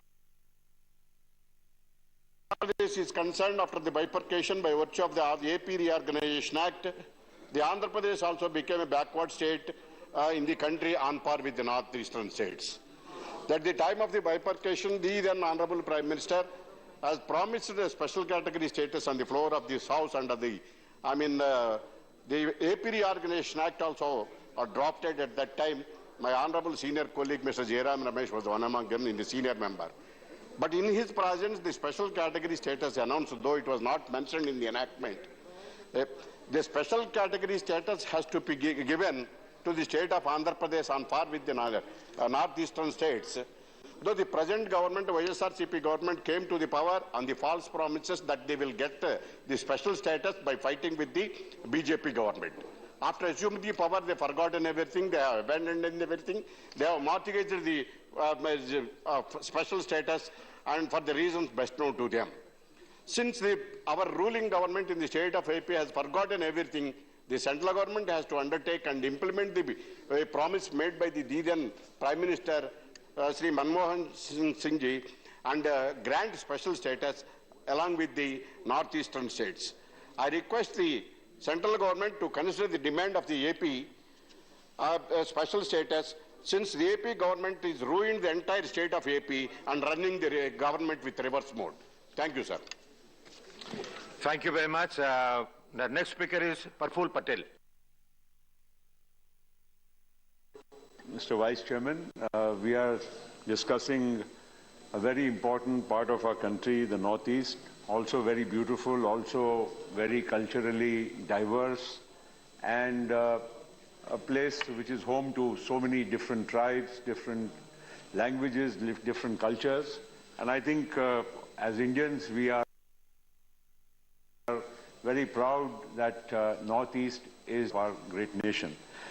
Having said this, I've been hearing all the speeches of various people. I mean, of course, there's been a lot of politics also involved. But that apart, the real issues which confront the Northeast should be addressed by the government. And I'm saying this, all governments in the past and including the present government have always had a special emphasis for the Northeast. And that is rightly so. It is also, I would say, one of the most, I would say from a security point of view, a very sensitive part of our country. आज north east को एक chicken neck के माध्यम से 22 kilometre का ही एक रास्ता है जिसके माध्यम से इतने बड़े हमारे देश का इलाका उससे कंट्रोल हमको करना पड़ता है, वहीं से यातायात होती है। हवाई यातायात होने की वजह से ठीक है, थोड़ा बहुत हम बांग्लादेश के ऊपर से ओवरफ्लाइंग करके वहाँ पहुँच पा रहे हैं, लेकिन निश्चित नॉर्थ ईस्ट को हर तरह से नॉर्थ ईस्ट के डेवलपमेंट के लिए कहो या हमारे नॉर्थ ईस्ट के सहित हमारे पूरे देश के जिसको कहते हैं सुरक्षा के लिए नॉर्थ ईस्ट का डेवलपमेंट करना ये हमारे सबके लिए निहायत ही ज़रूरी है। और मैं निश्चित कहूँगा, बहुत सारे स्पीकरों ने इसके बारे में जिक्र भी किया कि आज चाइना के जो मंसूबे हैं, चाइना जिस तरह से नॉर्थ ईस्ट के ऊपर नज़र ताके हुए हैं, अरुणाचल को अपने ही एक राष्ट्र का तिब्बत का हिस्सा मानकर कब्जा करने की उनकी मंसूबाएं हैं, इनको हमको नाकाम करना है। मैं इस मामले में सरकार को, आज की आपकी सरकार है, मैं आपको भी मैं बधाई दूंगा कि आप लोग भी इस बारे में ध्यान दे रहे हैं और लगातार पिछली सरकारों ने भी इस बारे में हमेशा ध्यान दिया है। आज नॉर्थ ईस्ट में इंफ्रास्ट्रक्चर अगर हम इसको ठीक तरह से डेवलप करेंगे तो निश्चित उसका फायदा आगे आने वाले वर्षों में हमको हमारे राष्ट्र की सुरक्षा के लिए महसूस होगा। साथ साथ में नॉर्थ ईस्ट का भी डेवलपमेंट होगा। अरुणाचल प्रदेश है, मेघालय है, या त्रिपुरा है, सारे जो मिजोरम है, सभी बॉर्डर स्टेट्स है, मणिपुर हो, हम लुक ईस्ट की पॉलिसी की बात करते हैं, लेकिन लुक ईस्ट बोलना आसान है। लुक ईस्ट में हमारी उस मणिपुर के वो बगल में हमको म्यांमार का वहां पर जाना पड़ेगा और म्यांमार आज किसके कब्जे में है ये भी आप और हम अच्छे तरह से जानते हैं। इसलिए हमको पहले सबसे ज्यादा ध्यान ये देना है कि north east becomes as integral a part of India economically, socially, culturally and in every single way. और इसके लिए हमको नॉर्थ ईस्ट का डेवलपमेंट पे ध्यान देना है। इंफ्रास्ट्रक्चर, रोड, रास्ते, हवाई अड्डे, ये सारी चीजें तो जरूरी है ही, लेकिन साथ साथ में नॉर्थ ईस्ट में इंडस्ट्रियल डेवलपमेंट पे हम लोगों ने आज तक इतना ध्यान नहीं दिया है। मैं भी उस हेवी इंडस्ट्रीज विभाग में कुछ साल तक मंत्री रहा, मुझे भी मालूम है। अशोका पेपर मिल की किसी ने बात की, नाम नहीं लिया, लेकिन हिंदुस्तान पेपर कॉरपोरेशन हो, बाकी की जो भी कुछ थोड़ी बहुत इंडस्ट्रीज वहां पर थी, रिफाइनरीज छोड़कर, ये सारी धीरे धीरे लगातार बंद होते गई। और उसका परिणाम ये हुआ है कि नॉर्थ ईस्ट इंडस्ट्रियलाइजेशन में पिछड़ते गया है और उसी वजह से आज नॉर्थ ईस्ट का कोई भी युवा है, युवती है, वहां पर लिटरेसी रेट इतनी हाई है। इंग्लिश स्पीकिंग, मतलब मैं समझता हूं कि हमारे देश में इतना अच्छा इंग्लिश स्पीकिंग इलाका पूरे देश में नहीं है जितना नॉर्थ ईस्ट है, क्योंकि वहां पर पहले से मिशनरीज गए, कॉन्वेंट स्कूल्स वहां पर शुरू किए। Today north east is one of the most highly educated and best English speaking regions of our country.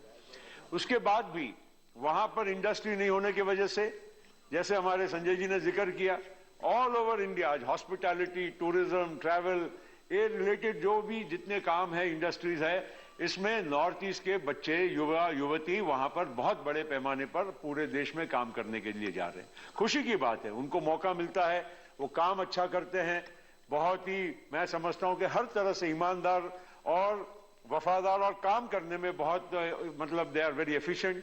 ये हमारे लिए खुशी की बात है और उनको मौके मिल रहे हैं, ये भी अच्छी बात है. लेकिन उनको कितनों को नौकरी मिलेगी? वहां पर जहां तक हम नॉर्थ ईस्ट के इंडस्ट्रियल डेवलपमेंट की बात करें, ज्यादा से ज्यादा ध्यान देना चाहिए. और चाहे उस मामले में हमको आज इतनी बड़ी बड़ी इंडस्ट्रीज है, एक कहना चाहिए, बुलाना चाहिए कि भाई आप 1000 करोड़, 500 करोड़, किसी के लाखों करोड़ों के आज निवेश वाली इंडस्ट्रीज लोगों ने लगाई है. कोई 1000 करोड़, 500 करोड़ की इंडस्ट्री वहां पर कंपलसरीली गवर्नमेंट ने बुलाकर रिक्वेस्ट करना चाहिए. हम डेमोक्रेसी में फोर्स तो नहीं कर सकते हैं, लेकिन इसके लिए हम लोगों ने कोशिश करनी चाहिए. दूसरी बात इंपॉर्टेंट है डिप्टी चेयरमैन साहब कि इंग्लिश स्पीकिंग होने की वजह से बड़ी आज विकसित हुई है. आज बेंगलोर में, पुणे में, आज कई हमारे इस देश के अलग अलग सूबे में अब आईटी इंडस्ट्री की ग्रोथ हो रही है.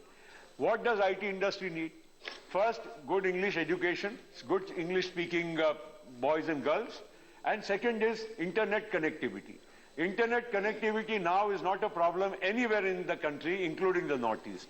अगर इंटरनेट कनेक्टिविटी है, गुड इंग्लिश स्पीकिंग वहां पर बच्चे मिल रहे हैं, तो वहां पर you should tell the Infosys and the Wipros and the TCSs of our country that go and set up one BPO there. Give the boys and girls of Northeast a chance to work there.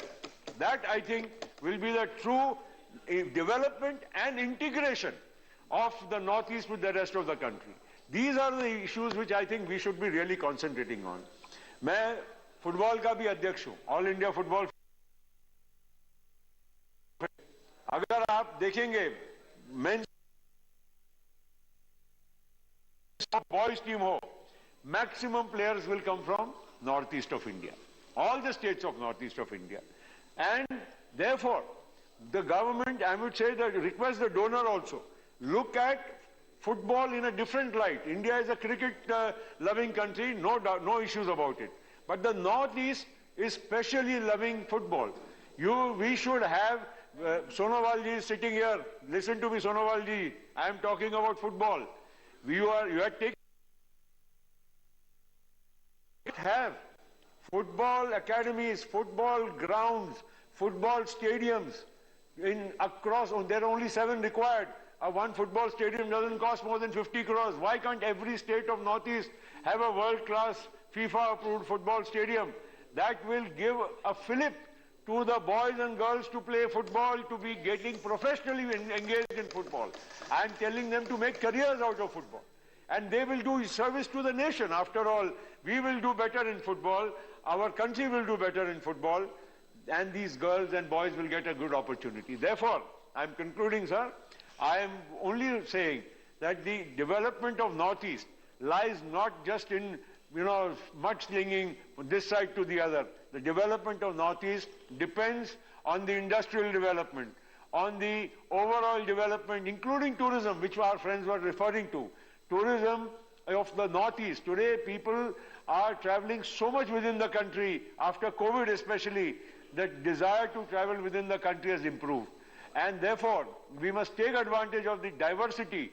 Every kind of tourism is possible in the Northeast, and I would urge the Government of India to take special steps to encourage tourism and to integrate. That is also a great integrator of the nation. More people travel between each other, they will integrate the nation, and the Northeast will be a part of our beautiful country. You are contributing well. I would have, due to paucity of time, I should have given some more time to you. Due to paucity of time, you contributed a lot. Now, Mr. Sarvananda Sonowal.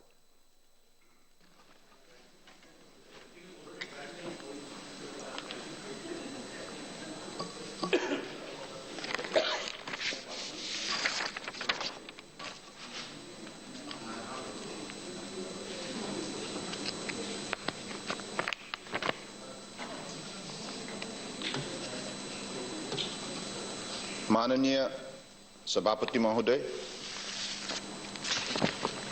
आज मैं विशेष रूप से इस सदन की माननीय सभापति महोदय को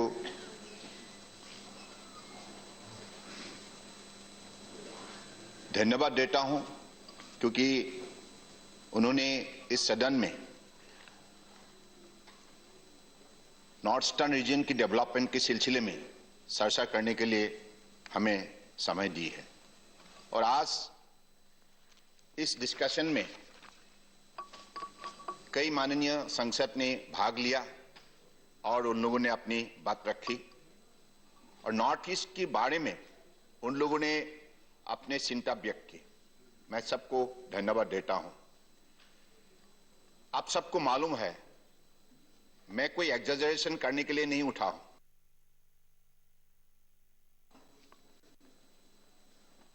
आप सबको मालूम है, देश की जनता की आशीर्वाद से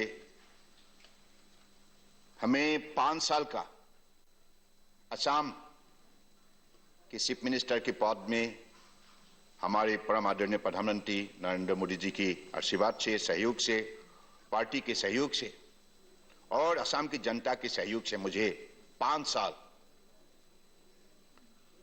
आप सबकी शुभकामनाओं से मुझे 5 साल काम करने का मौका मिला।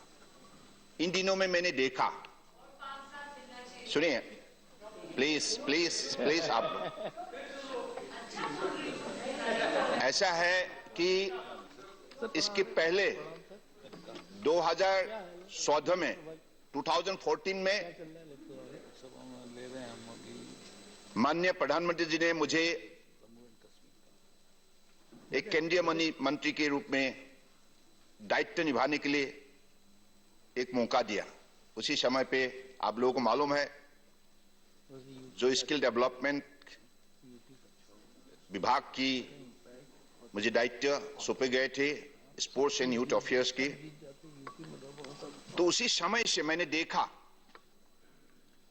कि माननीय प्रधानमंत्री जी ने नॉर्थ ईस्ट को बढ़ावा देने के लिए उन्होंने गहरा चिंता ही व्यक्त किया, ऐसा नहीं है। मजबूत कदम उठाया जाए, इसके बारे में उन्होंने चिंता किया और निर्णय लिया।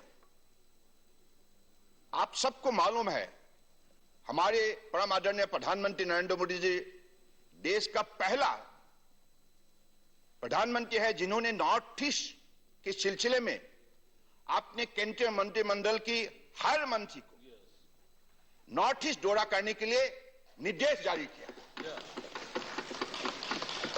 सिर्फ दौरा माननीय प्रधानमंत्री जी ने, और उसी काल पे उन्होंने ये जानने के लिए कोशिश किया, आप लोग नॉर्थ ईस्ट गए, क्या क्या किया। तो जब चला कि हम लोग केंद्रीय मंत्रीगण गए और वहां चर्चा करके वापस आए, तो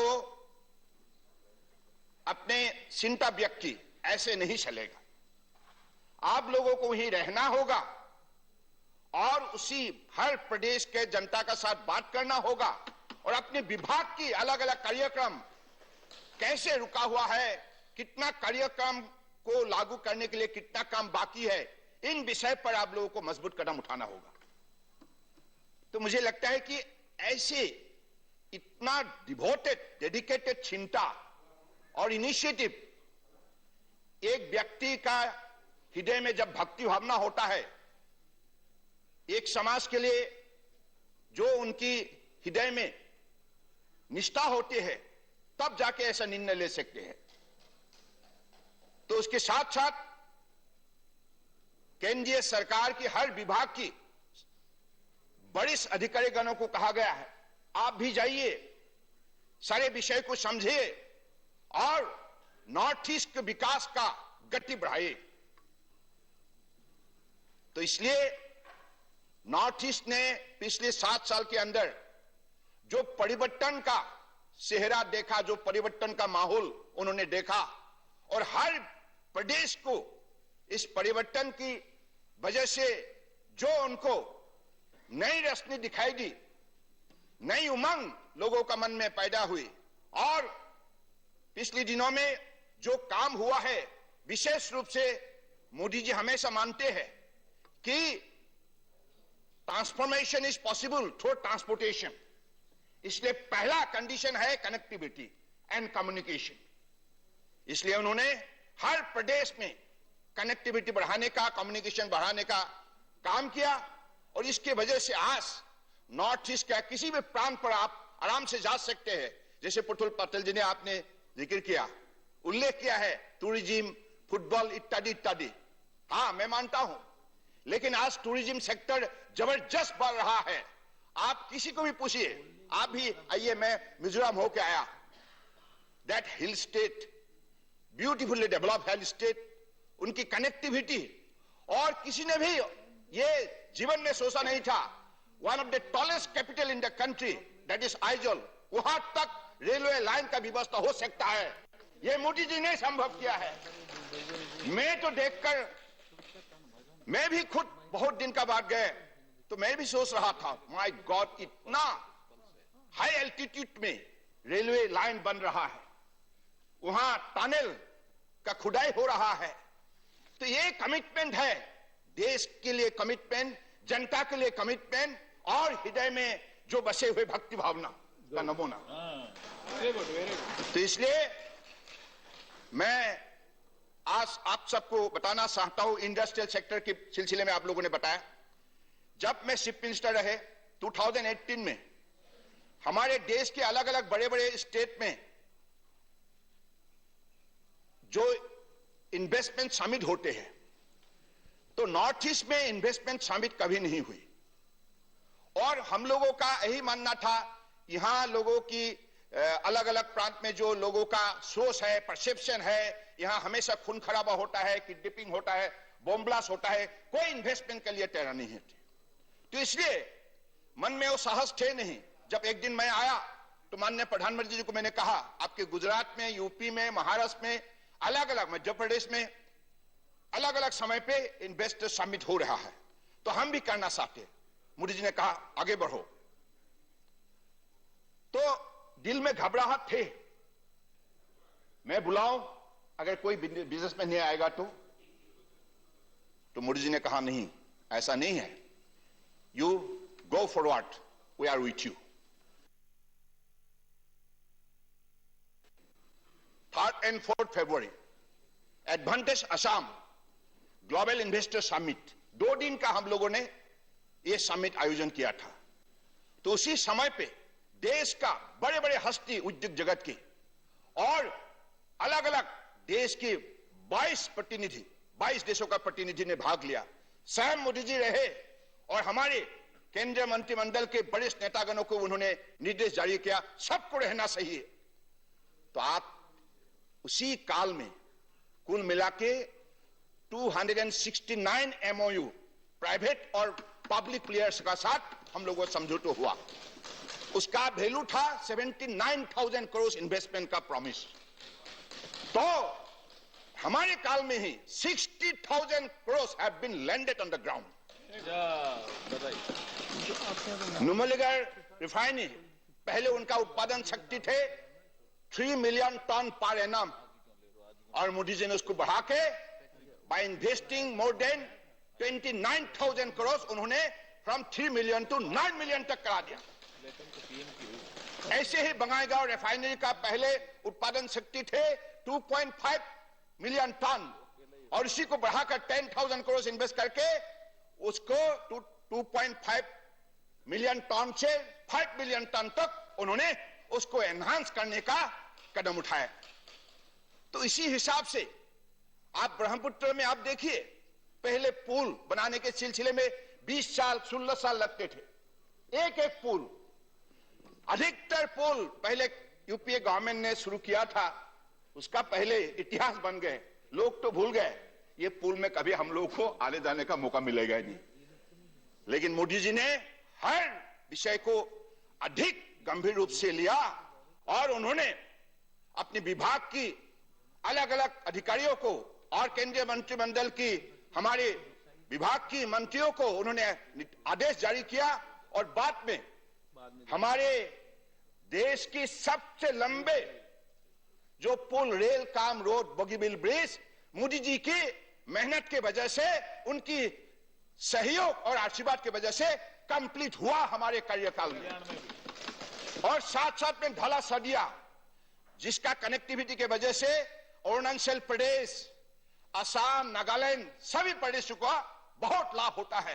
तो 7.5 किलोमीटर के लंबे ये पुल भी मोदी जी की मेहनत के वजह से कंप्लीट हुआ। और साथ साथ में ब्रह्मपुत्र के ऊपर नया 5 पुल बनाने का काम शुरू हुआ है।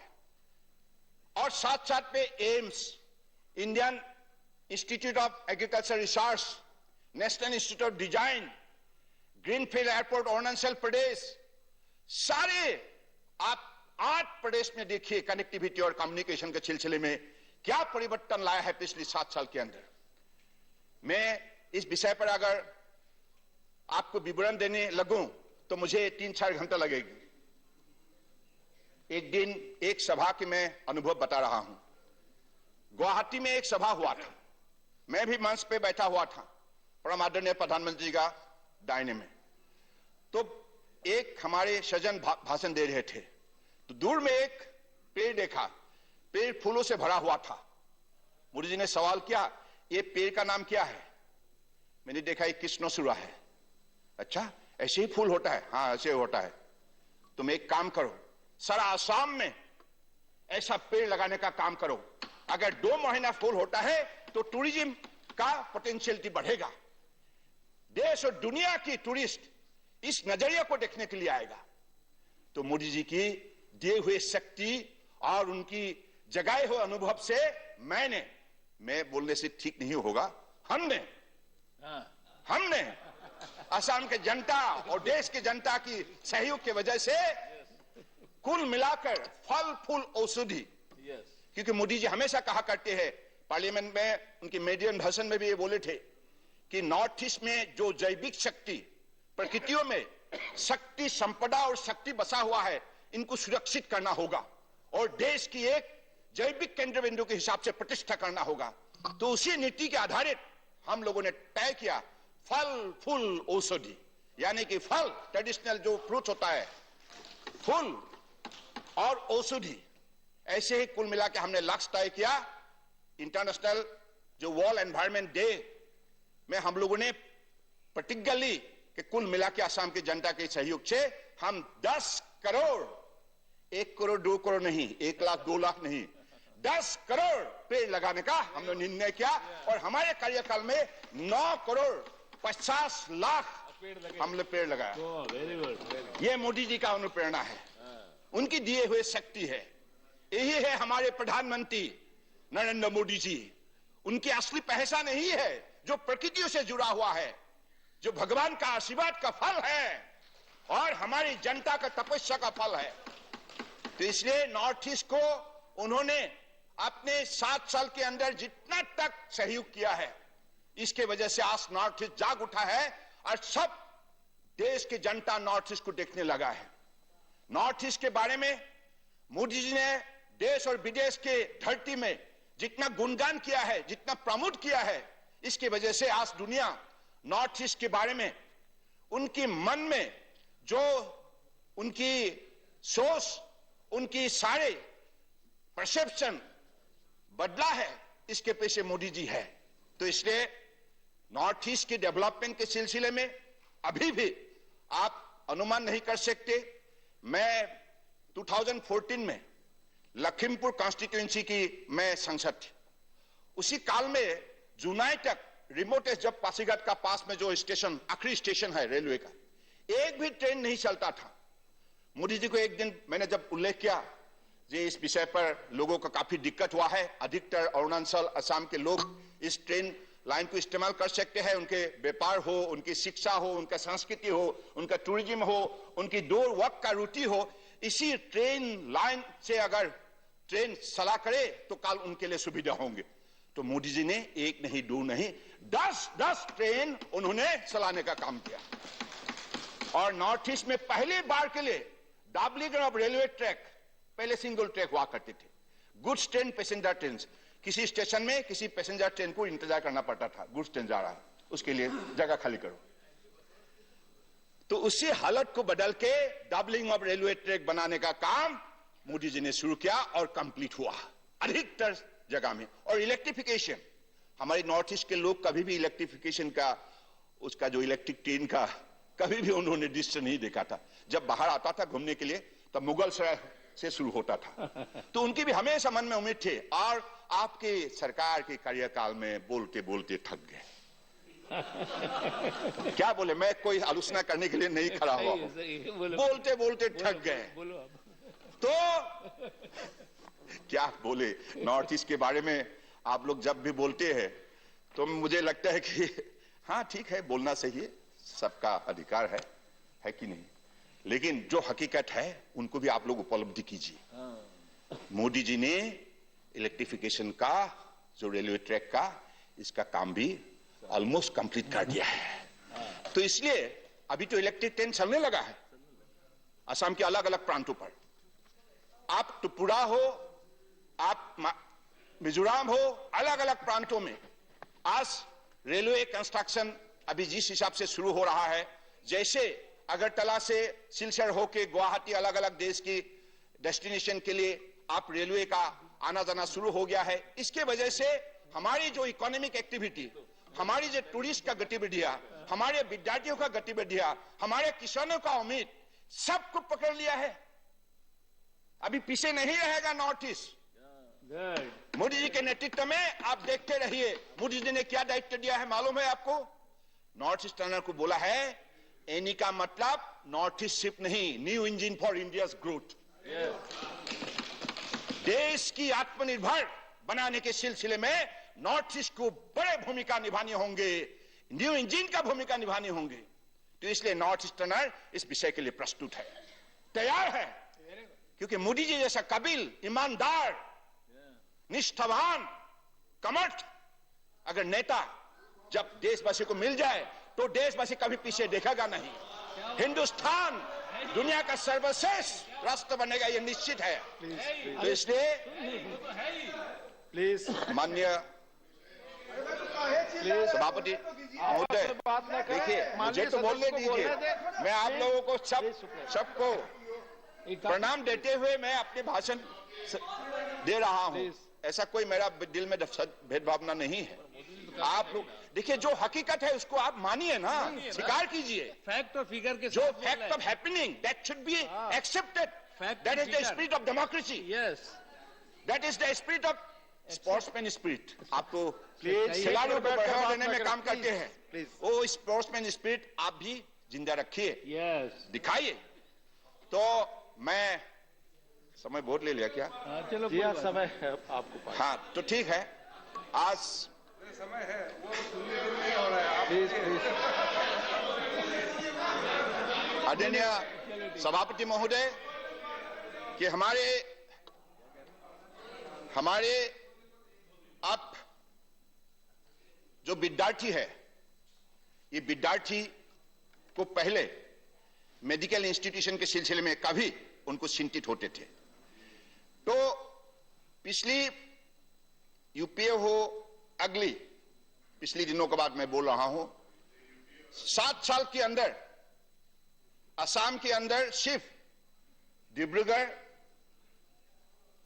गुवाहाटी, सिलचर, बरपेटा, तेजपुर यही सीमित थे मेडिकल कॉलेज। और मोदी जी ने नॉर्थ ईस्टर्नर को, सारे नॉर्थ ईस्ट को इस विषय पर फैसिलिटेट करने के लिए, हमारे स्टूडेंट को शक्ति देने के लिए 8 मेडिकल नया कॉलेज प्रतिष्ठा करने के लिए उन्होंने सहयोग किया। 8 only in Assam and with aims at Guwahati.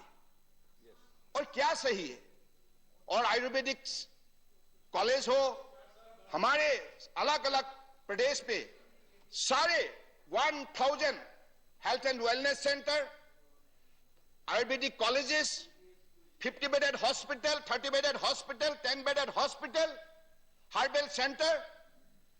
और आज इस सदन को इस बात को जानकर खुशी होंगे, इतना साल तक आप लोगों ने जो कर नहीं पाया, बांग्लादेश प्रोटोकॉल रोड आपने खुल नहीं पाया, लेकिन मोदी जी ने जलमार्ग विकास प्रोजेक्ट के सिलसिले में उन्होंने बांग्लादेश सरकार का साथ समझौता किया। Let me please. बांग्लादेश सरकार का साथ समझौता किया और पिछले 5 फरवरी को पटना से हम लोगों ने हमारे परम आदरणीय पीयूष गोयल जी अभी नहीं है, पीयूष गोयल जी का सहयोग से, बांग्लादेश सरकार के सहयोग से, माननीय प्रधानमंत्री जी के उनके विजन से, उनके सहयोग से पटना से हम लोगों ने 2350 किलोमीटर पांडु तक 180 मेट्रिक टन का फूड ग्रेन हम लोगों ने कार्गो वेसल में भेजा। बहुत बढ़िया।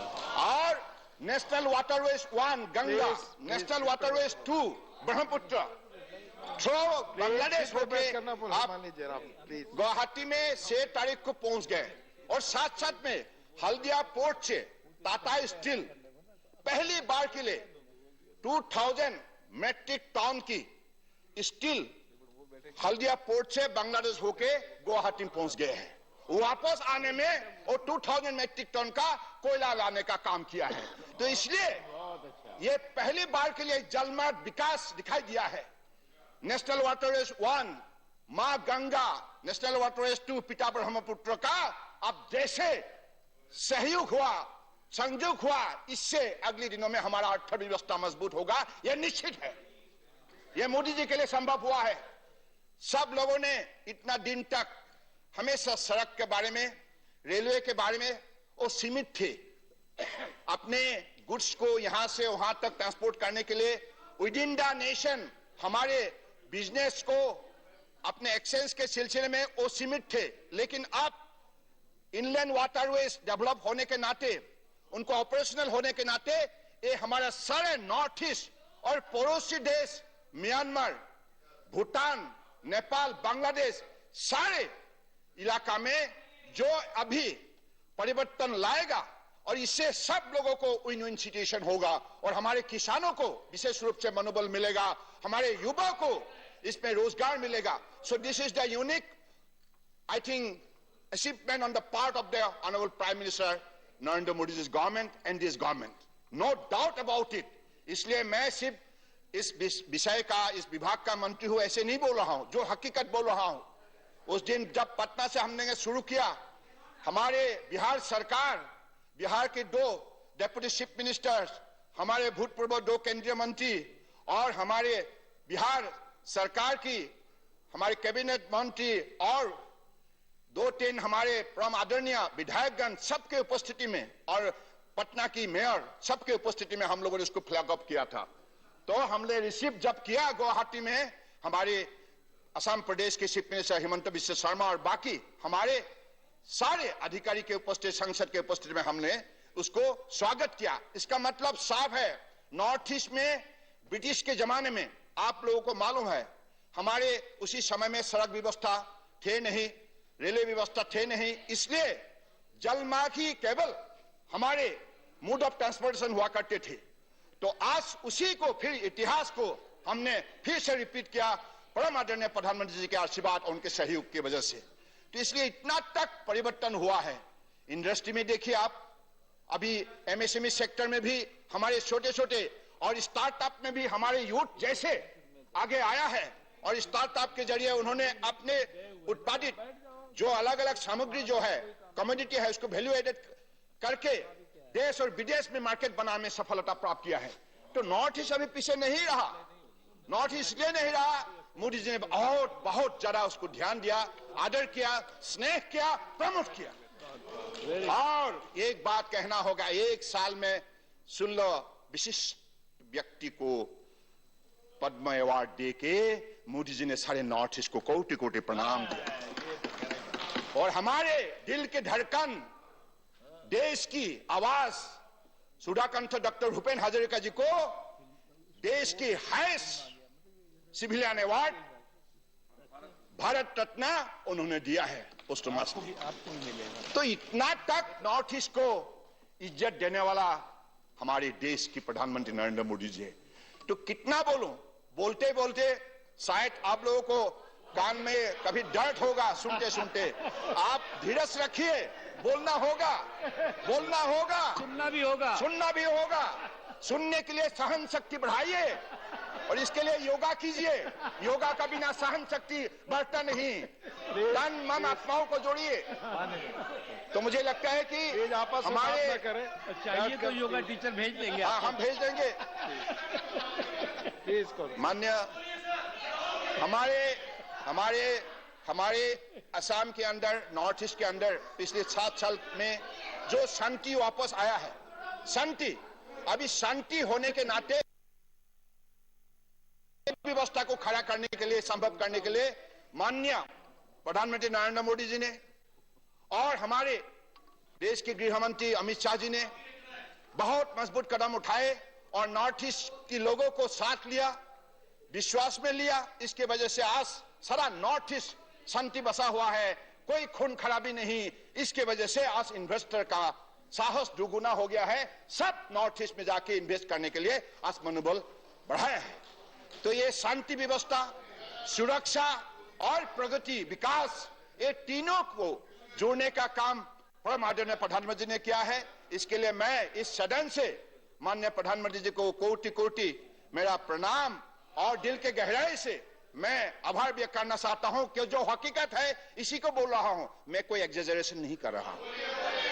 तो इसलिए मैं चाहता हूं आज आप देखिए, सबका साथ, सबका विकास, सबका विश्वास, सबका प्रयास। इसलिए देश को आत्मनिर्भर बनाने के लिए आपको भी मेहनत करना होगा, हमको भी मेहनत करना होगा, दोनों पक्ष को साथ मिलकर मेहनत करना होगा। तो इसलिए एक भारत श्रेष्ठ भारत, इसी नीति का आधारित आप सब शामिल हो जाइए। इसी शब्दों से मैं फिर से सभापति महोदय का धन्यवाद देते हुए भाषण को विराम देता हूं। प्लीज डॉक्टर शांतनु सेन जी, आपकी पार्टी का समय खत्म हो गया, लेकिन आप बोलना चाहते थे 3-4 minute. Please doctor Shantanu Sen, आपकी बात रिकॉर्ड पे जाएगी। तो आप बैठकर सीट पर ना बोले, रिकॉर्ड पे नहीं जा रही। डॉक्टर शांतनु सेन, आपकी ही बात रिकॉर्ड पे जाएगी, किसी और की बात रिकॉर्ड पे नहीं जा रही है। प्लीज प्लीज बैठकर टिप्पणी ना करें mister Hussain. Respected Chair, good evening one and all. I think the House must be appreciating the farsightedness of our learned Prime Minister, who has wisely picked up the right drum beater, and that's why he has taken away the chair of Chief Ministership and brought our respected person here to beat the drum properly. Thank you. Oh my God. Now, in the next few minutes, I might be held responsible because, as my previous speaker was talking about facts and figures, in the coming few minutes, by giving some facts and figures, I might bring our to a depressive phase. I am very sorry for that. It's not me. It's a Niti Aayog's Sustainable Development Goals, that is SDG. Just see what it is telling. How the people of Northeast, they are living perhaps the worst possible unhealthy life in Northeast Indians. Niti Aayog Sustainable Development Goal says that vector-borne diseases, tobacco-related diseases, cancers and HIV, they are the major concerns of Northeast Indians. Even they had to face the racial discrimination during this COVID pandemic. Sad. Sir, the entire population is only 4.5 crores, but unfortunately, despite beating these drums so loudly, they couldn't give proper health to these people. Sir, so far the cancer is concerned, it's not me, it's WHO which is telling that Meghalaya, Nagaland and Mizoram, collectively they rank first. So far the cancer cases are concerned in the world, not only in India. Sir, where is Modi ji?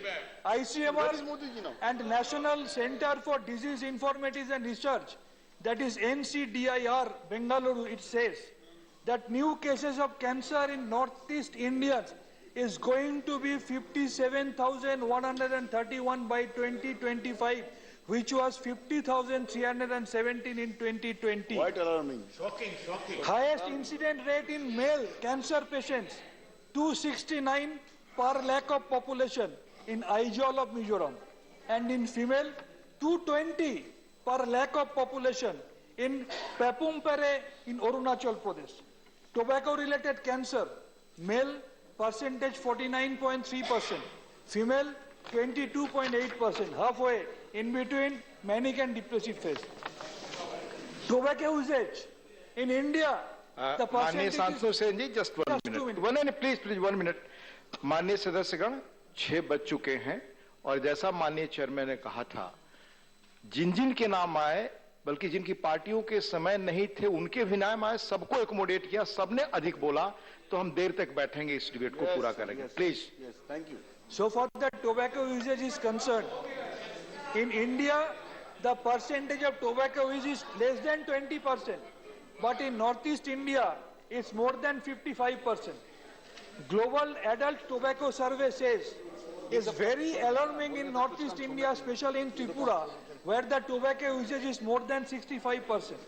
Sir, non-communicable disease like diabetes and hypertension, in entire India the percentage is only 11.63, but in Northeast India the percentage is more than 26.5%. Sad, very sad. So far the HIV is concerned, worst affected HIV affected state is Nagaland.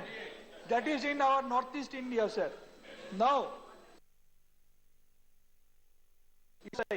percentage, Sikkim 95.3%. 95.3% of the patients of Sikkim, they seek treatment outside Sikkim. And in Nagaland, it's 58.1%.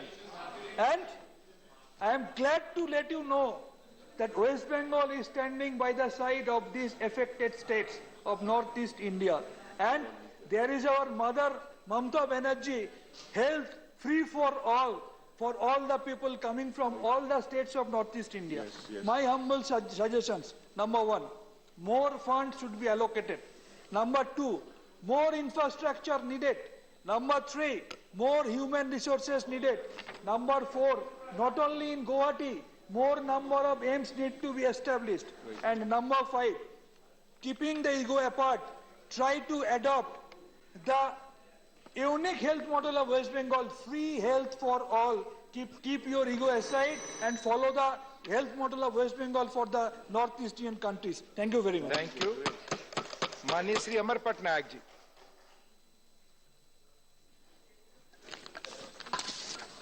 Thank you, sir. Thank you, Deputy Chairman, sir, for giving me the permission. Sir, as I look at the discussion today, before that, I'd like to mention that I could probably be the only member of parliament here who does not belong to that area, but has spent 6 years in Northeast, 4 years in Meghalaya, Arunachal and Mizoram, and 2 years in Sikkim. And I have known the culture, the tradition, and of course the developmental imperatives of this region very well. I'm quite happy, sir, about the fact that the budget allocations this year has gone up by 5.34%, and the trajectory has been maintained. There's no gainsaying that. Nobody would deny that the northeast part of India needs to be mainstreamed, has to be done in every possible manner, through connectivity, through development, through human resource, through infrastructure building. So, but my question is whether this allocation is adequate.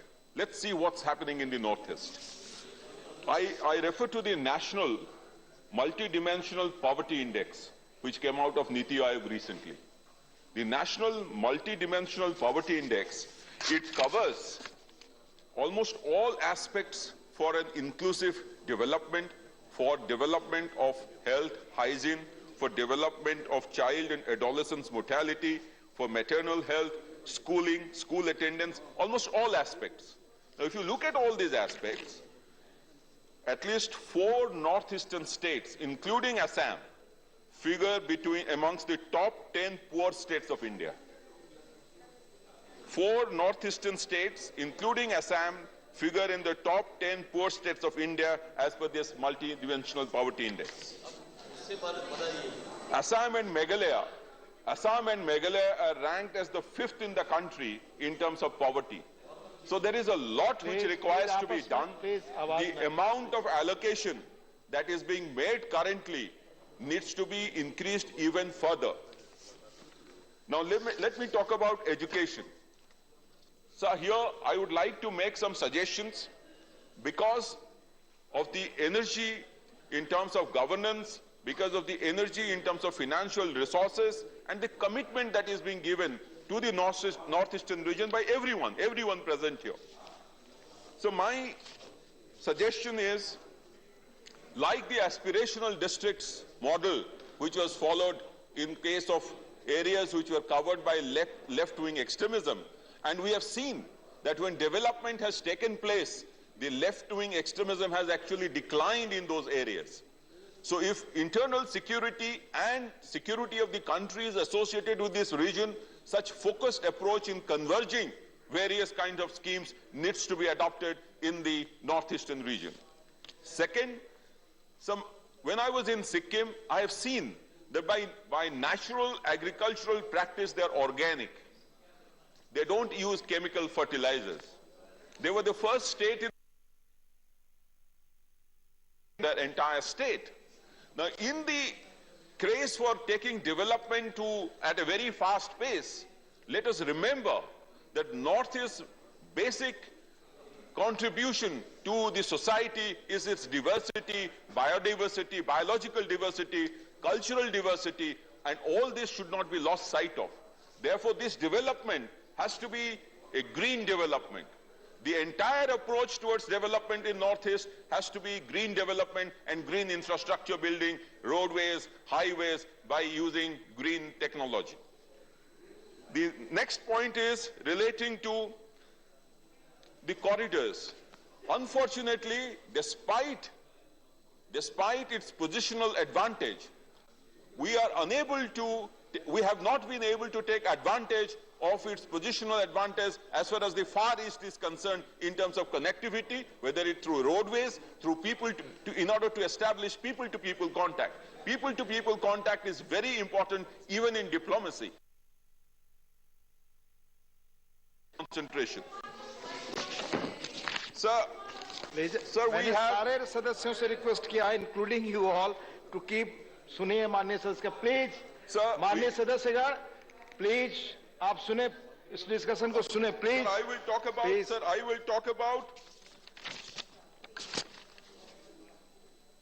the health sector. Honorable member Santanu Sen talked about it in terms of greater detail, but let me talk about access to health. Again, this is the latest report. The latest report says that the northeastern region faces the undeniable burden of infectious diseases, 29%, 29 per 1,000, followed by non-communicable. 1/4 of its population not seeking any medical treatment, thinking it is not serious enough. So Northeast actually faces a different kind of a problem. It actually requires awareness on health fronts and then access to quality health care. So just providing infrastructure will probably not solve the problem for many of the areas, for the people of Northeast. Rakesh ji, my friend, was talking about his interaction there. I can tell you, sir, I have traveled to Arunachal in 1990s and I have traveled there in 2010 to see that the development has indeed taken place. People are getting benefits, but the integration of the people of Northeast with the mainland population of India is yet to take place to the fullest extent. Don't we hear of people, students who come here to Delhi being called names in Delhi itself? So it requires a change in the mindset of people, and therefore culturally we have to do much more to integrate the Northeast into the national mainstream. So lastly, I would like to say that the Northeast Council in its latest report has indicated certain critical areas, and they are road connectivity, rail connectivity, air connectivity, cyber and telecom connectivity, inland. When I looked at the Departmental Standing Committee of Home Affairs report on the donor ministry, I was a little surprised that there has been a reduction of 40% in 2022-23 budgetary allocations for northeastern road projects. I feel, I'll repeat this, there is a 40% decline in 2022-23 budget estimates, that is the current budget estimates, compared to the last year. When we are recognizing the fact that infrastructure is important, road infrastructure is important, why this decline? Isn't it creating a situation where we are probably making a lip service to the Northeast? That's the last thing they want. I would also like to say that the Northeastern Handicrafts and Handloom Development Corporation Limited. Handloom and handicrafts are one of the mainstays of their economy, of their rural economy. But what we find here is that in the 2022-23 budget estimates, which is the current year's budget estimates, the allocation is only 9.67 crores compared to 15.33 crores of the last year. So the entire our action should actually follow our words. We should only not live by words, we have to live by action. And if we want that the micro, medium, small sector to grow in the Northeast, which would be the source of employment for those people, I would request the government to consider increasing allocations under the Northeastern Handicrafts and Handloom Development Corporation from the current level of 9.67 crores to at least a reasonable level where people can actually, this entire thing can actually develop in clusters in different areas of the Northeast region. The last point, sir, is the 15th Finance Commission report. The 15th Finance Commission report indicated that 10 hill states, including major areas of Northeast region, are seismic and landslide risks prone. That is very high risk for landslides. And we all know that the lower reaches of Himalayas are very seismic prone. And therefore they had recommended that the NDMF for seismic and National Disaster Management Fund for seismic and landslide risk reduction programs in 2020-21 with an allocation of 50 crores for all the northeastern states. The Bureau of Indian Standards has developed a seismic map for India, and that includes the northeastern states. I think we have to think about disaster and disaster of huge proportions and therefore build disaster mitigation measures in all our infrastructure activity that is taking place. I have seen the innumerable times the road from Gangtok to Siliguri at NH5 where there is a major hydro irrigation project coming in. The road would cave in and the Border Roads Organization will come and clear the road and make a temporary road. Now this kind of situation is there because this is seismic prone, this is environmentally too fragile. So our development should be responsible, our development should be green, and we should ensure that in this disaster situation, the infrastructure is disaster resilient. Otherwise, the community itself will suffer. The same people for whom we are making it will suffer. Thank you so much. धन्यवाद माननीय अमर पटनायक जी. माननीय नेवम रेबिया जी.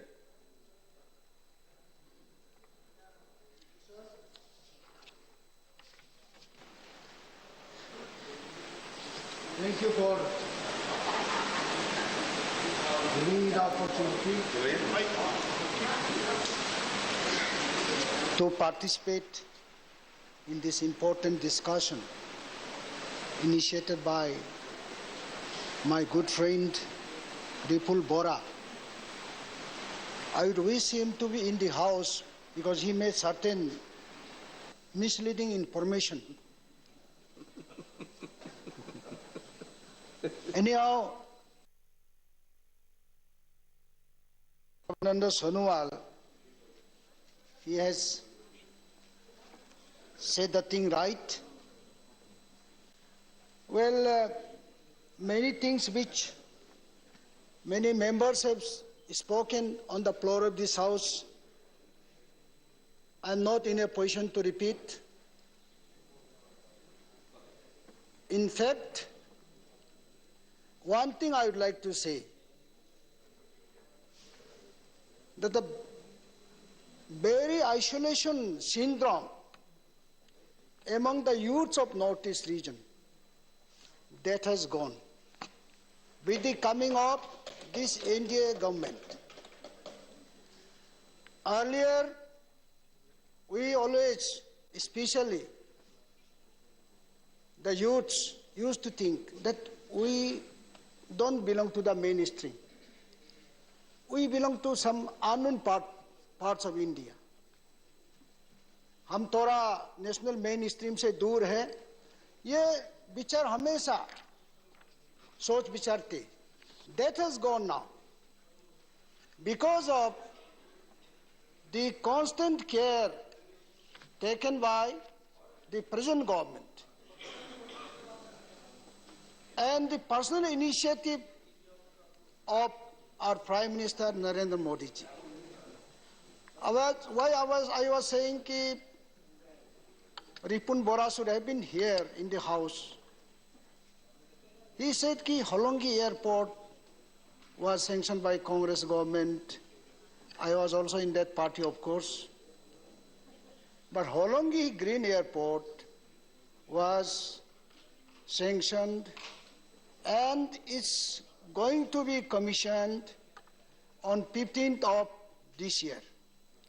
And I was the cabinet minister of land management, and I know how we had to undergo so many, difficulties. And this government was so prompt in getting this airport sanctioned. So Arunachal Pradesh state capital Itanagar is to be connected by airport. The air connectivity by 15th of this year, which will be inaugurated by our Honorable Prime Minister.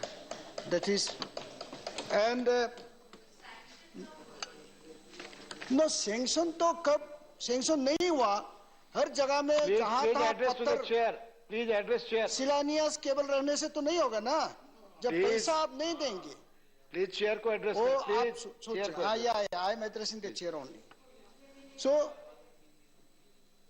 केवल देखिए जिस प्रकार some allegations were coming कि so many schemes were sanctioned, so many without proper funding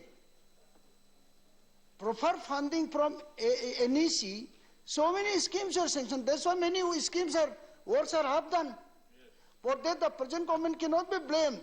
This is Congress. आप याद करिए इसको. So केवल शिलान्यास से होता नहीं है, उसका प्रॉपर इम्प्लीमेंटेशन भी तो होना पड़ेगा, एग्जीक्यूशन भी तो होना पड़ेगा ना. मैडम प्लीज आपस में बात न करें प्लीज. ये हमारा जो रिपुन बोरा जी कहाँ गायब हो? Please address the chair. मेरा पड़ोसी है जी, आपको address कराऊं. As rightly said, the Honour Ministry was created by this NDA government under Vajpayee ji. This regional planning body NEC, North Eastern Council, my suggestion is either you make it a very strong and effective body, regional planning body, or else get rid of it. उसको खत्म कर दीजिए, क्योंकि उसको proper effective body बनाई, structure proper ये करके, accountability proper fix करके, एंड जो फंड जो भी आता है दैट स्टेट को डिस्ट्रीब्यूट, 8 स्टेट है, थोड़ा सा पॉपुलेशन बेसिस पर डिस्ट्रीब्यूशन ना हो, नीड बेस पर जाना है इंफ्रास्ट्रक्चर डेवलपमेंट के लिए. ये हमेशा इधर NEC को आप डिसॉल्व करें, directly the donor should handle, look after, take over the functioning of the NEC, or make it a very, very autonomous and effective regional planning body. जो हमारा जो comprehensive infrastructure development in border areas, especially Arunachal, ना अरुणाचल के बारे में आप लोगों ने बहुत लोगों ने मेंशन किया। Arunachal is north east of north east, ये याद ऑफ नॉर्थ ईस्ट। सब लोग नॉर्थ ईस्ट बोलते हैं, कुछ लोग probably do not know much about the northeast. There are a lot of diversities. Problems are different. Arunachal is the largest among all the states of northeast. जो geographically हमारा area जो है अरुणाचल सबसे बड़ा है, तो हमारा we have lot of typical problems. अभी जो PMGSY scheme है, which was also initiated because of this scheme, most of the interior bridges are being connected, approachable now. We give credit to this NDA government for this. और भी इन्होंने bridges का length कितना होना है, earlier there were some guidelines कि bridge केवल 20 किया है. That's why our state we are getting the maximum benefit out of this relaxation. Yeah, in the budget 2022-23, this region 1,500 crore rupees has been marked. That is a huge jump and a very good initiative. We must thank the Honorable Prime Minister for having taken this initiative, and we hope that we will get the benefit of it. हमारा inter state जो border dispute है, सीमा ये समस्या है, this A bags problem. ये भी because of the intervention of the Honorable Prime Minister and the Honorable Home Minister. Now all the states, not Arunachal has border problem with Assam, vis-a-vis Assam has a border problem with all other states of the region. Now, with the intervention of the center, with their initiative, the initiative of the central government, this we are hoping. ராணுவத்துக்காக செலவு செய்யப்படுகிறது. இந்த ராணுவ செலவு இவ்வளவு அதிகமாக இருப்பதற்கு பாகிஸ்தானுடன் நாம் கொண்டிருக்கிற மோதல் போக்குதான் காரணம். பாகிஸ்தானோடு நாம் கொண்டிருக்கிற இந்த மோதல் போக்குக்கு முக்கியமான காரணியாக இருப்பது காஷ்மீர் பிரச்சனை. இந்த காஷ்மீர் பிரச்சனையை தீர்க்காத காரணத்தினாலே தான் நம்முடைய நிதியை ராணுவத்துக்காக செலவு செய்ய வேண்டி இருக்கிறது என்று சொல்லி காஷ்மீர் பிரச்சனையை தீர்ப்பதற்கான ஆலோசனையும் அவர் அன்றைக்கு முன்வைத்தார். ஆனால் அன்றைக்கு இருந்த அரசு அம்பேத்கர் அவர்கள் சொன்ன ஆலோசனையை ஏற்கவில்லை. 70 ஆண்டுகளாக காஷ்மீர் பிரச்சனை தொடர்ந்து கொண்டிருக்கிறது. இதற்கு முந்தைய அரசுகள் எல்லாம் தவறிழைத்து விட்டன. எனவே அரசியலமைப்பு சட்டத்தினுடைய ஒரு 370 நாங்கள் ரத்து செய்து காஷ்மீருக்கான தனி அந்தஸ்தை ரத்து செய்கிறோம், அதன் மூலம் அந்த மக்களுக்கு நாங்கள் நன்மைகளை வழங்கப் போகிறோம் என்று இந்த அரசு அறிவித்தது. ஆனால் கடந்த 2 ஆண்டுகளுக்கு மேலாக அங்கே மக்களால் நிர்வகிக்கப்படுகிற ஒரு அரசாங்கம் உருவாக்கப்படவே இல்லை. இன்னும் ராணுவத்தின் கீழ்தான் அங்கே இருக்கிற மக்கள் வாழ்கிற ஒரு நிலை இருக்கிறது. இன்றைக்கு நம்முடைய மாண்புமிகு பிரதமர் அவர்கள் ரஷ்யாவுக்கும் உக்ரைனுக்கும் இடையில் சமரசம் செய்வதற்கு முன்வந்து பல முயற்சிகளை மேற்கொள்கிறார். ஆனால் காஷ்மீர் பிரச்சனையை தீர்க்காமல் சர்வதேச அரங்கிலே நாம் சமரச தீர்வு காண போகிறோம் என்று சொல்வது வேடிக்கையாக இருக்கிறது. காஷ்மீரிலே இருக்கின்ற சராசரி மக்களுக்கு, சாதாரண மக்களுக்கு எந்த அடிப்படை உரிமைகளும் கிடைப்பதில்லை. அங்கே அரசாங்க ஊழியர்கள் கூட எந்த காரணமும் இல்லாமல் சிறையில் அடைக்கப்படுகிறார்கள். மனித உரிமை மீறல் மட்டுமல்ல, எந்த விதமான சிவில் உரிமைகளும் கிடையாது.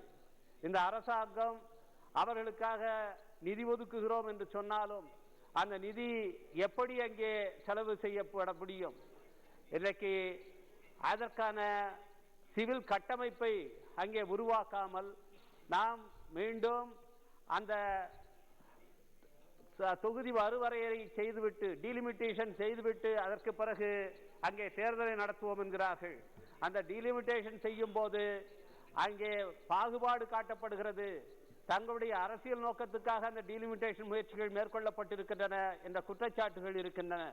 எனவே காஷ்மீருடைய பிரச்சனையை தீர்க்க இந்த அரசு முழுமனதோடு முன்வர வேண்டும் என்று நான் கேட்டுக்கொள்கின்றேன். காஷ்மீரை மற்ற நாட்டின் மற்ற பகுதிகளைப் போல ஆக்குவோம் என்று சொல்லிவிட்டு மற்ற பகுதிகளை காஷ்மீர் போல ஆக்குவதிலே இந்த அரசாங்கம் முனைப்பாக இருக்கிறது. மற்ற மாநில உரிமைகளை பறித்து காஷ்மீர் எந்த அளவுக்கு இருக்கிறதோ அப்படி மற்ற மாநிலங்களையும் ஆக்குவதிலே தான் இந்த அரசுக்கு அக்கறை இருக்கிறதே தவிர காஷ்மீர் பிரச்சனையை தீர்ப்பதிலே இந்த அரசுக்கு முழுமையான அக்கறை இல்லை என்பதைத்தான் நான் இங்கே சுட்டிக்காட்ட விரும்புகிறேன். நன்றி, வணக்கம். Honorable Member Sri Tol Tirumalavanji. மாண்புமிகு அவைத் தலைவருக்கு வணக்கம். ஒரே தேசம் ஒரே கலாச்சாரம் என்கிற தமது கனவு திட்டத்தை நனவாக்குவதற்காகவே ஜம்மு காஷ்மீர் மாநிலத்திற்கென்றிருந்த தனி அந்தஸ்தை தகர்த்தெறிந்திருக்கிறது இந்த அரசு. ஒரே மாநிலமாக இருந்த ஜம்மு காஷ்மீரை யூனியன் பிரதேசங்களாக உடைத்து சிதறடித்தது மாபெரும் இமாலய தவறாகும். இது ஜம்மு காஷ்மீர் மாநிலத்திற்கு இழைக்கப்பெற்ற மாபெரும் அநீதியாகும். அரசமைப்பு சட்டத்திற்கு எதிரான ஜனநாயக படுகொலையாகும். என்ன காரணத்திற்காக இதை யூனியன் பிரதேசங்களாக பிரிக்கிறோம் என்று இங்கே சொல்லப்பட்டதோ அந்த நோக்கமும் இதுவரையில் நிறைவேற்றப்படவில்லை. இன்னும் ராணுவ ஆட்சியே அங்கு நீடிக்கிறது. மக்களிடையே அமைதி இல்லை, சுதந்திரம் இல்லை, பாதுகாப்பு இல்லை. எல்லோரும் வீட்டுக்காவலிலே வைக்கப்பட்டிருக்கிறார்கள். ஊடகவியலாளர்களுக்கும் சுதந்திரம் இல்லை. இப்படிப்பட்ட ஒரு ஒடுக்குமுறை அங்கே நிலவுகிற சூழலில் இயல்பு நிலை இருப்பதை போன்ற ஒரு தோற்றத்தை ஏற்படுத்துவதற்கு இந்த அரசு முயற்சிக்கிறது. இது முற்றிலும் உண்மைக்கு புறம்பானது. அங்கே இயல்பு நிலை இருப்பது உண்மை என்றால் இந்த அரசுக்கு நான் ஒரு வேண்டுகோள் விடுக்கிறேன். நாடாளுமன்ற உறுப்பினர்கள் அடங்கிய குழு ஒன்றை, எதிர்க்கட்சி உறுப்பினர்கள் அடங்கிய குழு ஒன்றை உடனடியாக ஜம்மு காஷ்மீர் லடாக் பகுதிகளுக்கு அனுப்பி வைக்க வேண்டும். 2010 செப்டம்பரில் முன்னாள் உள்துறை அமைச்சர் ப. சிதம்பரம் அவர்களின் தலைமையில் இதேபோல நாடாளுமன்ற உறுப்பினர்கள் குழு அங்கே பயணம் செய்தது. அந்த குழுவில் நானும் ஒருவனாக அப்போது இடம்பெற்றிருந்தேன். அந்த அடிப்படையில் இப்போது நான் வேண்டுகோள் விடுக்கிறேன். நாடாளுமன்ற உறுப்பினர்கள் அடங்கிய குழுவை உடனடியாக ஜம்மு காஷ்மீர் மற்றும் லடாக் பகுதிகளுக்கு சென்று நேரடியாக மக்களை சந்தித்து வருவதற்கு, பார்வையிட்டு வருவதற்கு அனுமதிக்க வேண்டும். நாடாளுமன்ற உறுப்பினர் குழு ஒன்றை அமைத்திட வேண்டும் என்று நான் வேண்டுகோள் விடுக்கிறேன். இரண்டாவது கோரிக்கை, அங்கே மக்களிடத்தில் ஒரு வாக்கெடுப்பை நடத்த அரசு முன்வர வேண்டும். ரெஃபரண்டம் நடத்த முன்வர வேண்டும். அந்த மக்களுடைய விருப்பம் என்ன? இன்றைக்கு இந்த அரசு விரும்புவதை போல அங்கே சமூக வளர்ச்சிக்காக, தொழில் வளர்ச்சிக்காக, பொருளாதார மேம்பாட்டுக்காக, அடிப்படை வசதிகளுக்காக பிரிக்கப்பட்டிருப்பது ஏற்புடையதுதான் என்று மக்கள் விரும்பினால் இது தொடரட்டும். இல்லை என்றால் அந்த மக்களுடைய விருப்பத்திற்கு இணங்க அதை மீண்டும் மாநிலமாக்க வேண்டும். 370வது உறுப்பின்படி அங்கே மக்களுக்குரிய தனி அந்தஸ்தை வழங்க வேண்டும். ஏனென்றால் ஜம்மு காஷ்மீர் என்கிற இந்த மாநிலம் நம்மோடு இணைக்கப்பட்டதற்கு ஒரு நிபந்தனை இருக்கிறது. அவர்கள் நம்மோடு இணைந்து வாழ விரும்பினார்கள். ஆனால் ஒரு நிபந்தனையின் அடிப்படையில் தான் அவர்களுக்கான தனி அந்தஸ்தை எந்த சூழலிலும் பாதிக்க செய்யக்கூடாது. அப்படி அவர்கள் விரும்பியிருந்தால் பாகிஸ்தானோடு போயிருக்க முடியும். ஆனால் பாகிஸ்தானோடு போகாமல் நம்மோடு இணைந்தது நம்பிக்கையின் அடிப்படையில் தான். அந்த நம்பிக்கை துரோகம் இன்றைக்கு இழைக்கப்பட்டிருக்கிறது. அவர்களின் நம்பிக்கை நொறுக்கப்பட்டிருக்கிறது. அவர்களுக்கான அந்த தனி அந்தஸ்து பறிக்கப்பட்டது என்பது இந்திய அரசமைப்பு சட்டத்திற்கு எதிரானது என்பதை மீண்டும் ஒருமுறை நான் சுட்டிக்காட்ட விரும்புகிறேன். எனவே தங்களது கனவு திட்டமான ஒரே தேசம் ஒரே கலாச்சாரம் என்கிற ஜனநாயக விரோத கனவு திட்டத்தை கைவிட்டுவிட்டு இந்தியாவை இந்தியர்களாக நடத்த முயற்சிக்க வேண்டும். இந்தியர்களுக்கு இடையிலான ஒற்றுமையை வலுப்படுத்துவதற்கு இந்த அரசு செயல் திட்டங்களை வரையறுக்க வேண்டுமே தவிர இந்தியர்களை இந்துக்கள் அல்லாதவர்கள் என்று பிரிப்பதும் இந்துக்களை மேல் சாதி கீழ் சாதி என்று பிரிப்பதும் மக்களை ஒன்று சேர விடாமல் எப்போதும் பிளவுபடுத்தி அவர்களை தமது கட்டுக்குள்ளே வைத்திருந்து தமது கனவு திட்டங்களை நினைவாக்குவதற்காக நிறைவேற்றுவதற்காக இந்த அரசு முயற்சிப்பது இந்திய அரசமைப்பு சட்டத்திற்கு எதிரானது, ஜனநாயகத்திற்கு எதிரானது. எனவே இந்த போக்கை இந்த நேரத்தில் நான் வன்மையாக கண்டித்து ஜம்மு காஷ்மீர் மாநிலத்தை மாநிலமாகவே மீண்டும் அறிவிக்க வேண்டும் என்று கேட்டு வாய்ப்புக்கு நன்றி கூறி அமர்கிறேன். நன்றி, வணக்கம். Thank you. All members, Abdul Khalik. I want to start with quote of Rahat Indori. अभी गनीमत है सबर मेरा, अभी गनीमत है सबर मेरा, अभी लबालब भरा नहीं हूं। वो मुझको मुर्दा समझ रहा है, वो मुझको मुर्दा समझ रहा है, उसे कहो मैं मरा नहीं हूं, उसे कहो मैं मरा नहीं हूं। वो कह रहा है, वो कह रहा है कि कुछ दिनों में मिटा के रख दूंगा नस्ल मेरी, नस्ल तेरी, है उसकी आदत डरा रहा है उसकी आदत डरा रहा है मेरी फितरत डरा नहीं हूं। अध्यक्ष महोदय, अरे सुनो पहले। अध्यक्ष महोदय, ये 2019 में 370 हटा दिया था। ये सच के क्यों? जम्मू कश्मीर का भला होगा, जम्मू कश्मीर मेन स्ट्रीम में आ जाएगा, जम्मू कश्मीर में विकास का रास्ता खुला हो जाएगा। अध्यक्ष महोदय, क्या देखा अभी जो बजट लेके आया, इस बजट में आज जो बजट पेश किया, इस बजट में क्या है? हेल्थ सेक्टर में 5.47 डिक्रीज है। अगर जम्मू कश्मीर का विकास का जरूरत है, जम्मू कश्मीर का विकास करना है, वहां हेल्थ सेक्टर में वो 5.47 डिक्रीज है। जो लोक निर्माण विभाग पीडब्ल्यूडी में, पब्लिक वर्क्स में 6.90 डिक्रीज है। अध्यक्ष महोदय, यूपीए के शासन में जो जम्मू श्रीनगर हाईवे का शुरू हुआ था वो अभी तक कंप्लीट नहीं हुआ। अध्यक्ष महोदय, विकास इतना हुआ है। अध्यक्ष महोदय, जुगल किशोर जी ने बताया था जो कैजुअल वर्क का रेगुलेशन मांग रहा है, सच बात है। अभी 60,000 casual worker they are fighting for regulation of their job.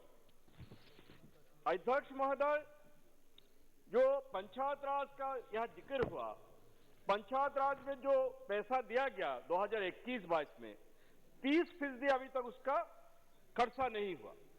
Urban local body में जो पैसा दिया गया 50% खर्चा नहीं हुआ। अध्यक्ष महोदय, तो ये जम्मू कश्मीर का यह हालत है। जो इतना अगर विकास हुआ, इतना अगर सब कुछ काम किया, तब ये लोग चुनाव नहीं क्यों कराते? क्योंकि इतना विकास होने से जम्मू कश्मीर का लोग भी इन लोग को वोट डालेगा। ये लोग ये चुनाव नहीं कराते, वहां जो डिलिमिटेशन का बात बोलते हैं।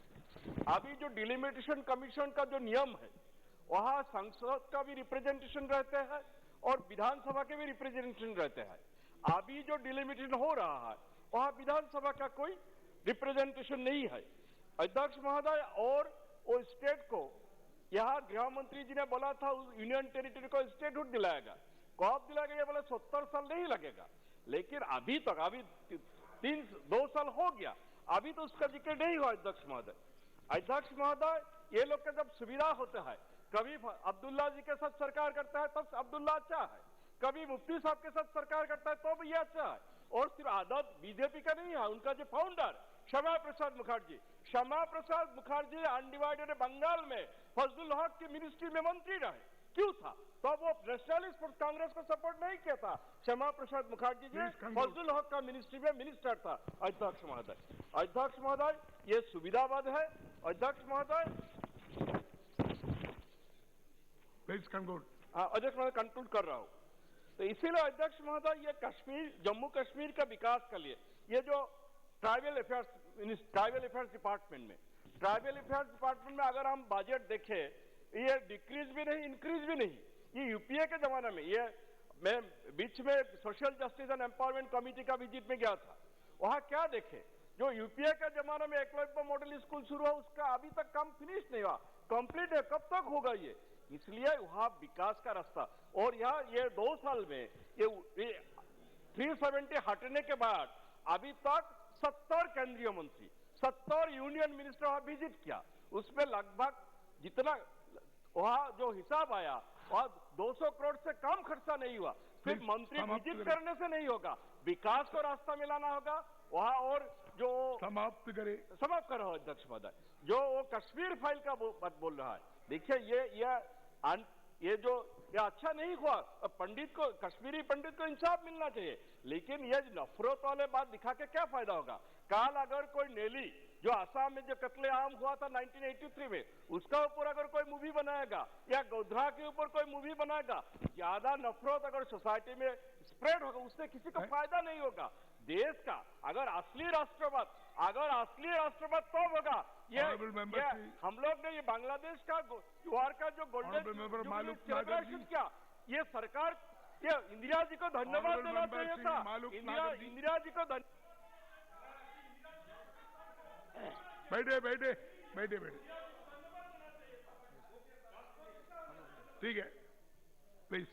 धन्यवाद साहब, बहुत बहुत बड़ा बढ़िया लग रहा है। हमारे कांग्रेसी साथी श्यामा प्रसाद मुखर्जी साहब की बात कर रहे हैं, 370 की बात कर रहे हैं। ये श्यामा प्रसाद मुखर्जी की अगर बात करेंगे तो कॉन्स्टिट्यूट असेंबली के समय जाना पड़ेगा, जब कांग्रेस CWC में पास करके सदन में चर्चा नहीं कराती थी।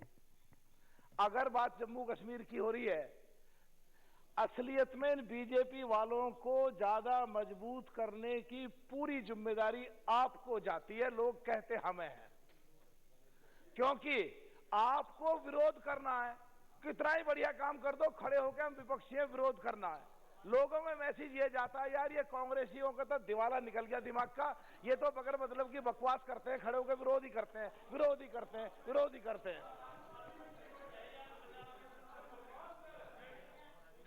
सब ये जो हनुमान बेनीवाल रुक जा जरा। अच्छा सब बैठो जरा, करते हैं सब। अगर सच में मेक योर पॉइंट, अगर कोई शब्द वापस ऐसा निकला है जिस पर आपत्ति है, वापस लेता हूँ। Time is very short. हाँ सब मैं खत्म कर रहा हूँ बस। सब जब ये सारे बोल रहे हैं टाइम है, मेरे नंबर पे टाइम खत्म हो रहा है। अगर सच में आज के वर्ल्ड के हालातों को देखते हुए अगर अभी भी हम पार्लियामेंटेरियन 370 की चर्चा करेंगे और पिछले साल में पहुंचेंगे, तो इसका मतलब है कि आने वाले समय में विपक्ष खत्म हो जाएगा और ये अपने मर्जी से जो चाहे करेंगे, इसके जिम्मेदार हम खुद होंगे। असलियत में हमें अच्छी चीजों की शुरुआत करनी चाहिए और अच्छी चीजों पे बात रखनी चाहिए, और जो सरकार अच्छे काम करे उसको कम से कम अच्छाई भी ना करो, तारीफ भी ना करो, तो कम से कम खड़े होकर के बगैर मतलब का विरोध मत करो, जिससे कि आम पूरा वर्ल्ड, पूरा संसार देख रहा है। और बगैर मतलब के अब कोई पिक्चर आई है कश्मीर फाइल, हनुमान बेनीवाल ने, हमारे साथी ने भी कहा, अरे उस डायरेक्टर को जाके पहले स्टडी करो, उसके पिछले 25 साल की एक एक फिल्म को देखो। वो 4-5 साल उस पर रिसर्च करता है और हर क्लिप को उठा करके जू की त्यू उसको अपने स्टोरी में पिरो के उसको रिलीज करते हैं। तो मैं मांग करता हूं कि इस तरह की पिक्चरों को बढ़ाने के लिए टैक्स फ्री करना चाहिए। आपको भी रुक जाओ, भी आपकी तरफ भी आ रहा हूं थोड़ा सा सर। सब ये जो मैं अगर जम्मू कश्मीर, हनुमान बेनीवाल रुक जा जरा, डटा रहे।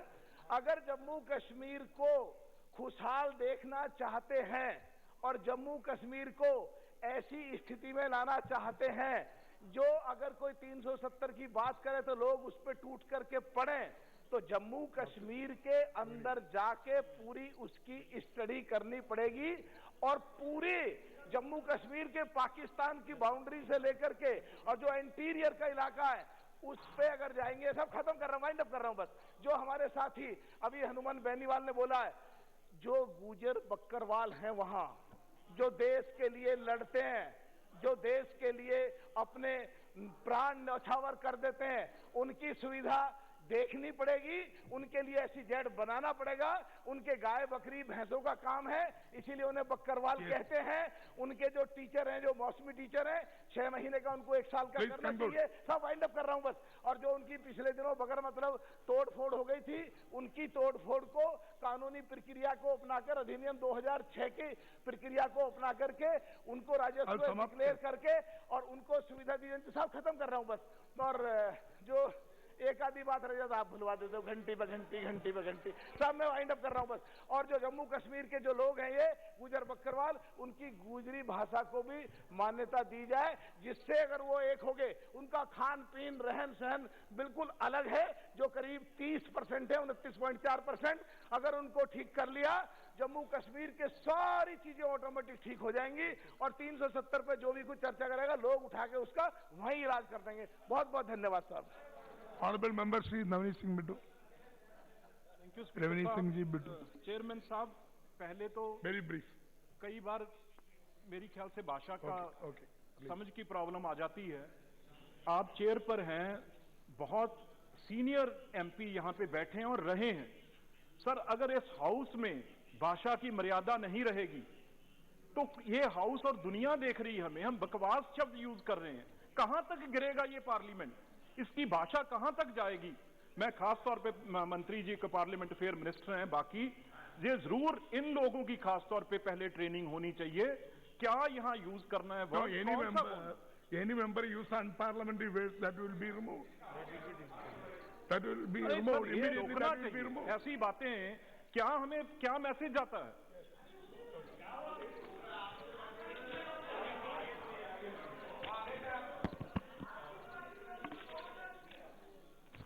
तो मैं, क्योंकि होम कमेटी में मैं कश्मीर मौका मिला जाने का, तो 2-3 चीजें, क्योंकि सारा बहुत विस्तार से सब कुछ रखा है, लेकिन 2-3 चीजें जो वहां पे हमें रिप्रेजेंट किया था, वहां पे खास तौर पे हाउस बोट वालों ने, वो छोटी छोटी बातें उनकी, क्योंकि ये यूनिक एक वहां पे टूरिस्ट अट्रैक्शन है, उसके लिए, क्योंकि वो पुराने हो चुके हैं, लोग गए नहीं, उसके लिए चाहे उनकी लकड़ की मदद, टिम्बर की, खास तौर पे उन्हें छोटी छोटी ये चीजें हैं जिससे वो दोबारा हाउस बोट हैं जो अपनी चला सकेंगे। दूसरी, इकोनॉमिक जोन वहां पे हैंडलूम और हैंडीक्राफ्ट के, अगर उनको जरूर कोई बेनिफिट दिया जाए तो वो दोबारा चल सकेंगे, क्योंकि दुनिया में वो मशहूर हैं। दुनिया में हमारे वहां की चाहे शॉल्स हैं चाहे बाकी हैं, वो मशहूर हैं वहां की। और तीसरी चीज मैं कहना चाहता हूं मैम, क्योंकि वहां पे सेंट्रल फोर्सेस बहुत हैं, तो सेंट्रल फोर्सेस का खर्चा है जो, ठीक है आप काफी अपने ऊपर लेते हैं, लेकिन 10% है, जो 10% है वो स्टेट के ऊपर पड़ता है। 370 के बाद और सिक्योरिटी वहां पे बहुत ज्यादा हमें लगाने की जरूरत पड़ी है, तो ये तो देश का काम है। तो लगातार जम्मू कश्मीर गवर्नमेंट ये रिक्वेस्ट करती रही है बार बार भी, ये बोझ हम नहीं उठा सकते, इसके लिए जरूर जो हमारी सेंट्रल फोर्सेज हैं, सीआरपी है, सीएसएफ है, बीएसएफ है, इंडो तिब्बतियन पुलिस हैं और फोर्सेज हैं, उसका जो पैसा है जरूर जम्मू कश्मीर से, क्योंकि वहां पे जो लोगों की स्कीम के लिए जब भी हम कोई ना कोई पैसा पैकेज देते हैं तो इसमें पैसा बड़ा उनका खर्च हो जाता है, ये सेंट्रल गवर्नमेंट को उठाना चाहिए।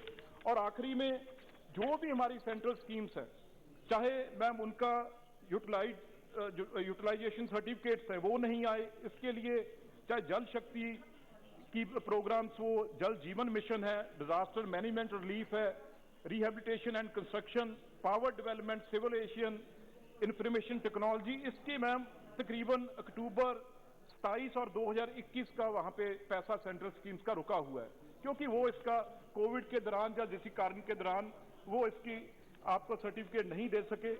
और खास तौर पे मनरेगा, जितना मैं समझता हूं हिस्टोरिकल फॉल्टी है वहां पे मनरेगा जो चल रही है, इतना पैसा गया है तो उसके बाद बहुत पैसे में वहां पे कई चीजें ऐसी हैं जो इसकी इम्प्लीमेंट करने में वहां पे कमी है, ये इसको जरूर देखना चाहिए। और आखिरी बात, मैं वहां पे हम कश्मीरी पंडित, जो बहुत ही दुखदायी बात है, हमने पंजाब में भी ये देखा है, कश्मीरी पंडित ठीक है, सेंट्रल गवर्नमेंट बहुत कुछ कर रही है वहां पे, लेकिन असली बात यह है कश्मीरी पंडित वहां से आ चुका है, ठीक है, उनके लिए उनके घर, उनकी जमीन दोबारा उनको भेजना भी चाहिए। लेकिन मैम आज उस स्टेट में अगर कोई मिनॉरिटी बची है तो वो सिख हैं। अगर वहां चाहते हैं भी वो मिनॉरिटी रहे तो सिखों को एक पीछे उनके ऊपर हमले भी हुए हैं, जरूर एक स्पेशल उन्हें 2 बटालियन सिखों की वहां पे खड़ी करनी चाहिए, उसमें खास बजट दे के भी वो मिनॉरिटी वहां पे सिखों की जम्मू कश्मीर में रहे। जो पिछले टेरर अटैक हुए उनके ऊपर, चाहे वो टीचर थे, मैं उन्हें मिलने भी गया था, एक दहशत का माहौल है। हम दोबारा कश्मीरी पंडितों की तरह सिखों के वहां पे मत खोले, इसलिए सिखों के लिए खास स्कीम लाई जाए और 2 बटालियन है जो वो फौज की वहां पे या पैरामिलिट्री फौज की खड़ी करनी चाहिए। थैंक यू चेयरमैन साहब, आपने टाइम दिया, thank you. Thank you. Honourable finance minister.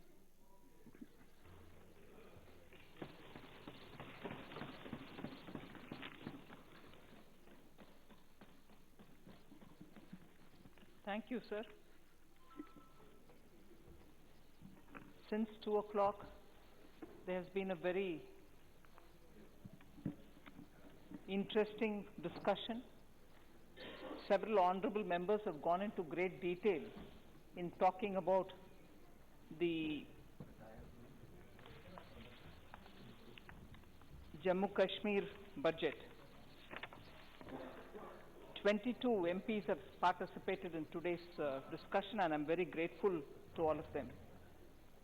However, to start with, I would like to highlight that today the discussion were to be on 4 different items. இன்று இந்த விவாதம் 4 விஷயங்களை குறிப்பாக தன்னுடைய கருத்தில் கொண்டிருந்தது. Supplementary current year is ending 22 March. Supplementary demand for grants for J&K again year ending 22 March. Jammu Kashmir's budget for the year 22-23. Excess demand for grants of Government of India which pertains to the year 2018-19. So my reply, with your permission, sir, is for all the 4 in a way. I will start. Sorry. Number 28. Item number 28. All the reply. So the direction from the Speaker is item numbers 24 to 26 be taken together. In case of item number 23, like that was the. Your Premchandran ji, if I can, with your permission, sir. Yes. Item number 28 relates to demands for excess grants of 2018-19. Yes, it's for Government of India, that's listed today, and therefore this discussion and the reply is also for It is listed. It's all come on record, because it is directed only 23 to 26. No, that footnote, if you're referring to that footnote, may I add with your permission, sir, Yes. that on Already announced. Yes. Please come.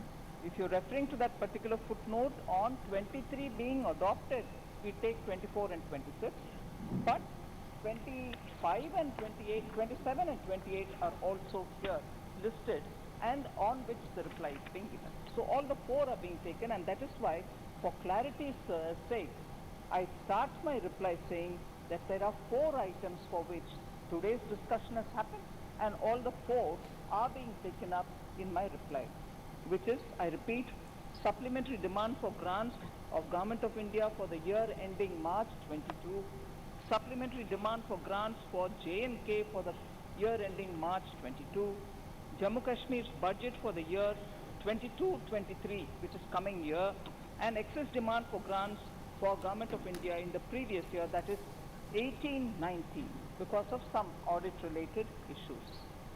So, sir, thank you, Honorable Speaker, sir. I will start with giving a small explanation as to why which Sri Premachandran had raised in the morning.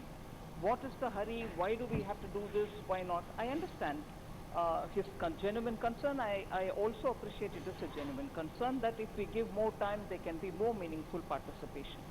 However, with the dates being what they are and some of the supplementary demand for grants, unless it is released before 30th of March, 31st of March of this year itself, we will be having a problem. Although effectively from 1st April, the new budget also comes into play, and for that also the House has to clear it before. But particularly for supplementary demand, I have a little problem in that it has to get cleared, and I still will have to go through the necessary procedure of compliance and also seek the clearance. At least 4, 5, 6 days will pass before I can even get that supplementary demand released before 31st March. So there has been this sense of urgency because of that, for which Honorable Speaker sir, you've been kind enough to allow us to put the motion before the House, and the explanation is therefore due. With that explanation, sir, I just want to move on to the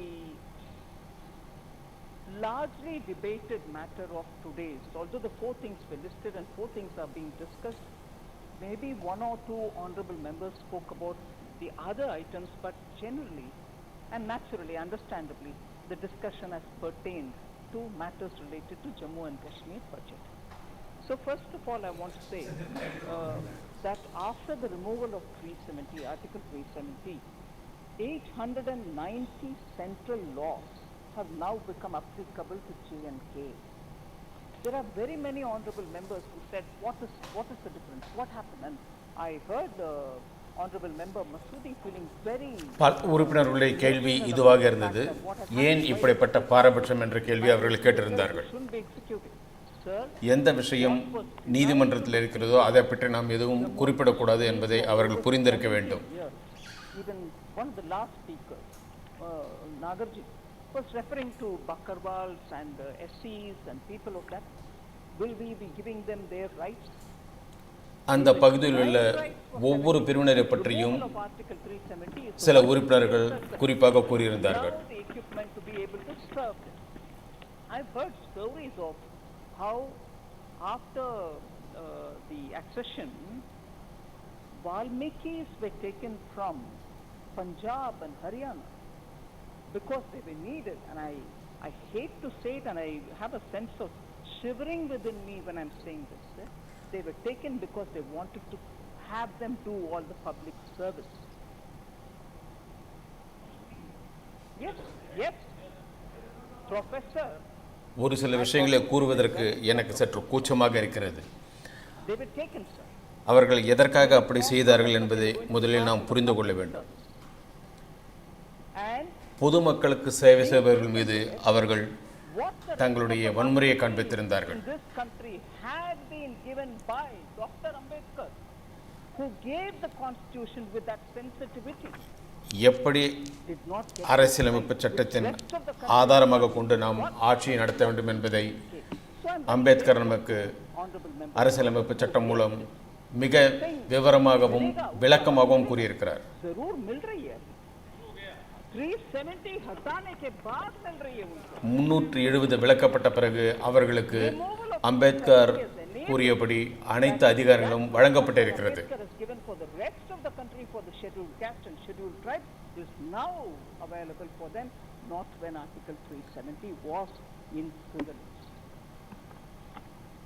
இப்பொழுது என்ன வசதிகள் அவர்களுக்கு கிடைத்துக் கொண்டிருக்கிறதோ, குறிப்பாக பழங்குடியினர்களுக்கும் ஆதிவாசியினர்களுக்கும் தாழ்த்தப்பட்ட மக்களுக்கும் எந்த வசதிகள் இப்பொழுது கிடைக்கிறதோ அந்த வசதி 370 விளக்கப்படுவதற்கு முன்பு அவர்களுக்கு கிடைத்ததில்லை. Again, that is very important to bring in parity. Discriminatory laws were removed. They existed there under 370. I just can't believe that in this country, repeatedly a lot of members are with a sense of mocking in their tone, say, oh, this country ka ek nishan, ek. Yes, it was a nara, it was a slogan with... பாரபட்சம் காட்டக்கூடிய சட்டங்கள் அங்கு இருந்தன. இப்பொழுது அந்த சட்டங்கள் முற்றிலும் அங்கு இல்லை. இதை அவர்கள் உணர வேண்டும். When we have a constitution which we respect, we revere. And every time we know the kind of people who have given that constitution. எந்த அரசியலமைப்பு சட்டத்தை நாம் மதிக்கிறோமோ அந்த அரசியலமைப்பு சட்டத்தின்படி அனைவருக்கும் சமமான உரிமைகள் சமமான அதிகாரங்கள் வழங்கப்பட வேண்டும். So valuable for the rest of the country, it's not valuable to J&K. And there are several members who நாட்டில் உள்ள அனைத்து மாநிலத்தைச் சேர்ந்தவர்களும் அப்படிப்பட்ட அதிகாரங்களை அனுபவிக்கும் பொழுது ஏன் ஜம்மு காஷ்மீரைச் சேர்ந்தவர்களுக்கு அந்த அதிகாரம் வழங்கப்படக்கூடாது? Dr. Ambedkar given constitution to J&K. Why are we not being allowed to take? वो आवाज कभी सुनने में नहीं आया. अभी हटने के बाद पूछ रहे हैं क्यों हटाना था? क्या बिल्कुल हटाना था. Removal was necessary. 370 விலக்கப்படுவதற்கு முன்பு இப்படிப்பட்ட கேள்விகள் அங்கு எழும்பவில்லை. ஆனால் இப்பொழுது அப்படிப்பட்ட கேள்விகள் அங்கு எழுப்பப்படுகின்றன. Manifesto promise of Bharatiya Janata Party, we have fulfilled that promise given to the people of this country. Bharatiya Janata கட்சி எந்த உறுதியை எந்த வாக்குறுதி அவர்களுக்கு அளித்ததோ அந்த வாக்குறுதியை முற்றிலுமாக நிறைவேற்றிக் கொண்டிருக்கிறது. தேவையில்லாத பாரபட்சம் உள்ள சட்டங்கள் நீக்கப்பட்டு விட்டன.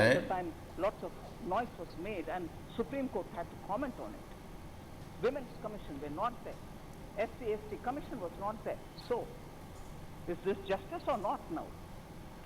மனித உரிமை கழகம் மற்றும் உச்சநீதிமன்றத்தின் ஆலோசனையின்படி அவர்களுடைய வழிகாட்டுதலின்படி எஸ்சி மற்றும் எஸ்டி பிரிவினருக்கான முக்கியத்துவம் அளிக்கப்பட்டிருக்கிறது. அவர்களுக்கென்று பல திட்டங்கள் பல சட்டங்கள் இயற்றப்பட்டிருக்கின்றன. பல பொருளாதார சீர்திருத்தங்களும் அங்கு ஏற்பட்டிருக்கின்றன. Manrega, what's happening on it? 1,727 crores have been devolved under Manrega to J&K. 73rd and 74th Amendment, Panchayat Raj.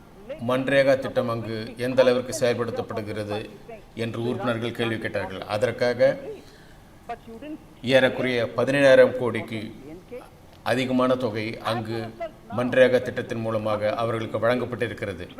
27 functions have been transferred to the PRI and 7 departments transferred to urban local bodies.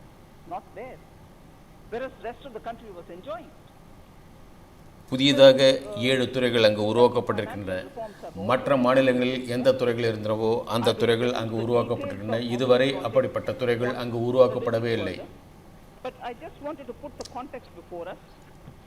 I just wanted to also highlight the fact that the larger interest of J&K has been well addressed after the 370 removal, Article 370 removal. Jammu Kashmir மக்களுடைய நலனுக்காக பல திட்டங்கள் 370 திரும்ப பெறப்பட்ட பிறகுதான் உருவாக்கப்பட்டிருக்கின்றன. Particularly starting with Sri Manish Tiwari asking about employment, what is happening in J&K. Manish Tiwari வேலைவாய்ப்பு திட்டத்தை பற்றி கேள்விகள் எழுப்பியிருந்தார். And get into specifics, sir. As per CMIE, that which monitors the Indian economy, in January alone, February, at the end of February, from some time years ago, where it was 20 to 22% unemployment rate has come down. பல வருடங்களுக்கு முன்பு வேலைவாய்ப்பு திண்டாட்டத்தினுடைய சதவிகிதம் 22ஆக இருந்தது. இப்பொழுது அது மிகவும் குறைந்திருக்கிறது. 2017 அது 13% இருந்தது. இப்பொழுது அது மிகவும் குறைந்து கொண்டிருக்கிறது. இப்பொழுது 2020 அது 14% குறைந்திருந்தது. ஒட்டுமொத்தமாக பார்த்தால் 2021 பிப்ரவரி மாதத்தில் 13.2% அது இருக்கிறது. இது நமக்கு புள்ளி விவரங்கள் கொடுக்கும் ஒரு அறிக்கை.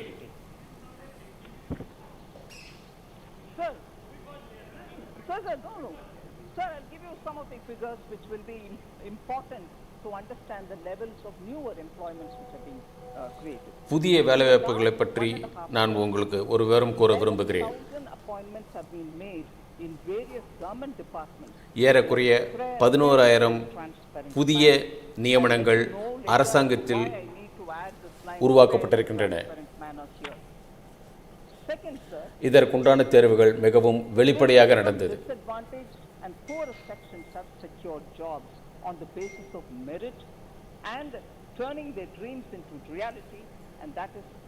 ஏழைகளும் பிற்படுத்தப்பட்டவர்களும் அவர்களுடைய கல்வி தகுதியின் அடிப்படையில் வேலைவாய்ப்புகளை பெற்றிருக்கின்றனர். 20,323 additional posts at various levels have been identified and referred to the J&K Service Selection Board for the recruitment. The process already has commenced. Besides this, அரசாங்கத்தின் மூலமாக பணியாளர்களை தேர்வு செய்யும் திட்டம் உருவாக்கப்பட்டிருக்கிறது. அதன் மூலமாக ஏறக்குறைய 27,000 புதிய பதவிகளுக்காக ஆட்கள் தேர்வு செய்யப்பட்டுக் கொண்டிருக்கிறார்கள். 37,870 youth have been provided assistance in their entrepreneurial ventures under various self-employment schemes and programs. சுயதொழில் மூலமாக ஏறக்குறைய 1,37,000 இளைஞர்கள் பயன்பெற்றிருக்கிறார்கள்.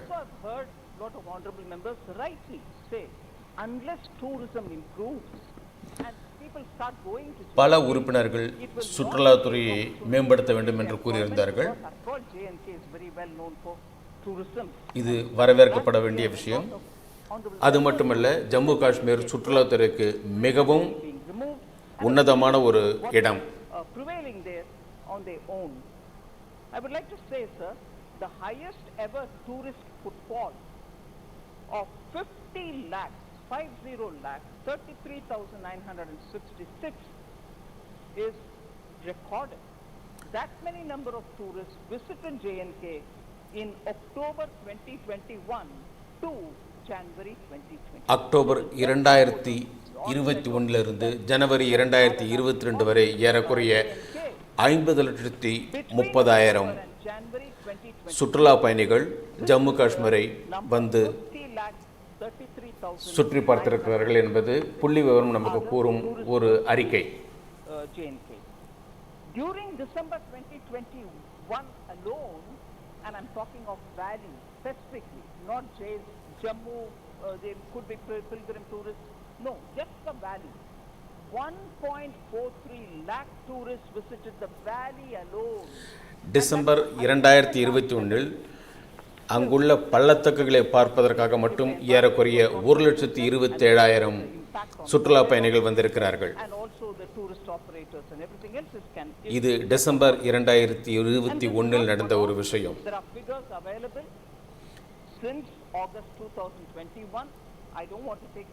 ஏறக்குறைய ஆகஸ்ட் 2021 பிப்ரவரி 2022 வரை எவ்வளவு சுற்றுலா பயணிகள் வந்தார்கள் என்பதற்கான புள்ளி விவரங்கள் நம்மிடம் இருக்கின்றன.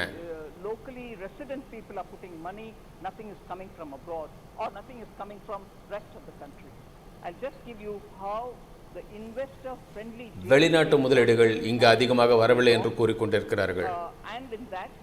The government's outlay itself was 28,400 crores under the new central sector scheme for industrial development in J&K. 44,177 crores of rupees investments. Proposals have already been received. Employment potential from that புதிய தொழிற்சாலைகளும் புதிய தொழிலும் உருவாக்குவதற்காக ஏறக்குறைய 47,000 கோடி ரூபாய் அங்கு வெளிநாட்டிலிருந்து முதலீடுகள் வந்திருக்கின்றன. This is for 5,000 crores and in Jammu division this is for 9,000 crores. So I want this to be placed here, and this is most of these is from people from outside of J&K. So investment is being attracted and they are coming. There need not be questions which go without an answer. வெளிநாட்டு முதலீடுகள் ஜம்முவில் ஏறக்குறைய 5,000 கோடிக்கு மேல் அதிகமாக இருக்கிறது. காஷ்மீரில் ஏறக்குறைய 9,000 கோடிக்கு மேலாக அவர்களுடைய முதலீடு வந்து சேர்ந்திருக்கிறது. In 2018 and 19, 9,229 projects were completed. In 2019 and 20, 12,630. 2018 ஒவ்வொரு வருடமும் பல திட்டங்கள் அங்கு செயல்படுத்தப்பட்டு கொண்டிருக்கின்றன. 1943 projects got completed. In 21-22, which is ending this March, 40,000 projects have been completed, and ஏறக்குறைய some of them will be completed by the end of பிப்ரவரி 2022 42,000 திட்டங்கள் முழுமையாக அங்கு செயல்படுத்தப்பட்டிருக்கின்றன. Now, registration has been brought under the Jammu and Kashmir Public Service Guarantee Act, and as a result, since 2019, 1,44,200 registrations have happened, and the value of this is 775.93. 2019 ஏறக்குறைய பிப்ரவரி 2022 வரை 1,50,000 புதிய பத்திரப்பதிவுகள் அங்கு நடந்திருக்கின்றன. Yes, it is happening. The figures are there, and they speak for themselves. எந்தெந்த வாக்குறுதிகள் அளிக்கப்பட்டனவோ அவை அனைத்தும் செயல்படுத்தப்பட்டு கொண்டிருக்கின்றன. அதற்குண்டான புள்ளி விவரங்கள் நம்மிடம் இருக்கின்றது. I want to give them a true picture, sir. 229 incidents were reported in the year 2021 as against 244 in 2020. There's a 33% drop in the number of police and security personnel martyred from 63 in 2020 and 42 in 2021. So there is a 32% decline in terrorist recruitment. In 2021, sir, 112 youth joined terrorist ranks as against 164. தீவிரவாதத்தில் ஈடுபடும் இளைஞர்களுடைய எண்ணிக்கை வெகுவாக குறைந்திருக்கிறது. 72 are eliminated and 22 arrested with a very short span, within a very short span. So containing terrorist recruitment, and if they are already recruited and they are active, arresting them and eliminating them has also been the highest now. தொடர்ச்சியாக தீவிரவாதத்தில் ஈடுபடுபவர்களை கைது செய்யும் முயற்சிகள் நடந்து கொண்டிருக்கின்றன. 2021, the corresponding figure for 2020 was 51. So from 51 within a year it's come down to 34. 90% decrease in, this is very important, 90% decrease in ceasefire violations. 98 incidents reported in 2021 as against 937 in 2020, the year before. So a drastic difference, sir, in the way in which things are improving. 12 incidents, now we all read in the papers about தொடர்ச்சியாக வன்முறைகளுடைய எண்ணிக்கையும் குறைந்து கொண்டே இருக்கின்றது. payload, all this. 12 incidents of weapon payload dropped by drones reported in 2021. Many of these drops successfully intercepted by our security forces.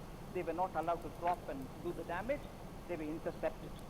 Seizure of large quantity of arms, ammunition and explosives. நமது இராணுவமும் பாதுகாப்புத்துறையைச் சேர்ந்தவர்களும் தீவிரவாதத்தை கட்டுப்படுவதற்கு முழு மூச்சாக அங்கு உழைத்துக் கொண்டிருக்கிறார்கள். அவர்களுடைய சேவையினால் அங்கு தீவிரவாதம் தொடர்ச்சியாக குறைந்து கொண்டே வந்திருக்கிறது. So also on the business laws, again, Honorable Member Manish Tiwari, while talking about it, saying a lot of businesses are lost because of pandemic or because they were not allowed to do their business. I just want to highlight, sir, 1,353 crore rupees has been given as economic revival package by Prime Minister Modi for Jammu Kashmir post 370 removal, and 750 Jammu காஷ்மீருடைய தொழில்துறை வளர்ச்சிக்காக கோடிக்கணக்கான அளவில் தொகைகள் அங்கு வழங்கப்பட்டிருக்கின்றன. 5% interest subvention so that their businesses can be carried forward. அங்குள்ளவர்கள் வங்கிகள் மூலம் கடன் பெற்று புதிய தொழில்கள் தொடங்குவதற்கும் முயற்சிகள் எடுக்கப்பட்டிருக்கின்றன. அவர்களுக்கு குறைந்த அளவில், அதாவது 5% வட்டி விகிதத்தில் அவர்களுக்கு கடன் வழங்கப்படுகிறது. They don't pay, but the government pays. So it's not as if in some areas we get to hearing waiver promise करते हैं, waiver करा देते हैं, मगर कोई पावर सप्लाई करने वाले का पैसा बढ़ते नहीं है. मतलब I probably even win votes by asking for, I will give you waiver of electricity, give me votes when I come to power, I will give. They probably allow it, but neither the people who consume electricity nor the government pays for it. Whereas here, சலுகை கட்டணத்தில் மின்சாரம் அவர்களுக்கு தொழில் தொடங்குவதற்காக வழங்கப்பட்டு கொண்டிருக்கிறது. அரசாங்கம் அளித்த உறுதிமொழியை அரசாங்கம் நிறைவேற்றிக் கொண்டிருக்கிறது. quite a lot of people questioning if the budget's larger component, a significant portion of the budget, is only going to Home Ministry, so nothing is reaching the people of J&K. That's not true. 10,831 crores, which is almost 10% of the total budget, is what has been spent on Home Ministry and security related, which is just 10%, and not 63 or 73% as was pointed out. பட்ஜெட்டில் ஒதுக்கியுள்ள தொகையில் ஏறக்குறைய 10% மட்டும்தான் பாதுகாப்பு துறைக்காக ஒதுக்கப்பட்டிருக்கிறது. உறுப்பினர்கள் கூறியது போல் 63% அதற்காக ஒதுக்கப்படவில்லை. Grant and the MHA to J&K is 35,581.44 crores for this forthcoming year, budget year 22-23, as against 30,757 crores in the current prevailing budget 21-22. So that is a grant which goes towards activities in J&K, and in that 15.69% increase is provided within 1 year. இந்த வருடம் எந்த தொகை ஜம்மு காஷ்மீருக்காக பட்ஜெட்டில் ஒதுக்கப்பட்டதோ அதைவிட 14.7% அதிக தொகை அடுத்த வருடத்திற்காக ஒதுக்கப்பட்டிருக்கிறது. No, for security I have given you a figure, and separately the grant which goes for the state's developments. So there was just broadly a question on the connectivity in J&K. Is it actually improving? What are the kind of things which are happening there on the connectivity? Jammu காஷ்மீரில் தொலைத்தொடர்பை பற்றி பேசிக் கொண்டிருந்தார்கள். அதற்கான உள்கட்டமைப்பு வசதிகளை பற்றியும் உறுப்பினர்கள் கேள்வியை கேட்டிருந்தார்கள். 2019 முன்னில் எப்படிப்பட்ட ஒரு நிலைமை இருந்ததோ அது முற்றிலும் மாறுபட்டு இருக்கிறது.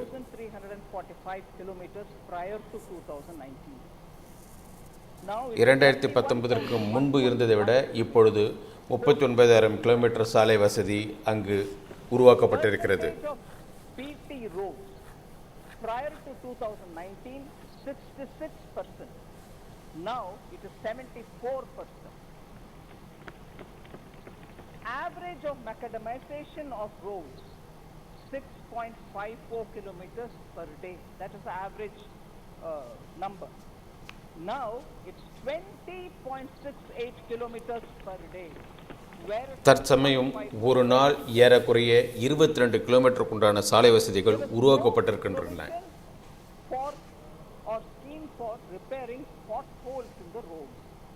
No provision at all before 2019. Now, pothole-free road program has been initiated. Target for 21-22, which will get completed now, is to make 5,900 kilometers of effective road length totally pothole free. So movement within Kashmir is going to be far better. In that 5,900 kilometers, 4,600 kilometers. Kashmir பகுதியில் ஏறக்குறைய 5,000 கிலோமீட்டருக்குண்டான சாலை வசதிகள் உருவாக்கப்பட்டு விட்டன. இதன் மூலம் அவர்கள் வெகு சுலபமாக கிராமங்களிலிருந்து நகரத்திற்கு வந்து சேர முடியும். சாலை போக்குவரத்து வசதி மிகவும் மேம்படுத்தப்பட்டிருக்கிறது. The Pradhan Mantri Gram Sadak Yojana road length achieved in a year prior to 2019, 1,622 kilometers is what they did in a year. Pradhan Mantri Gram Sadak Yojana एक साल का नंबर था 1,622 kilometers.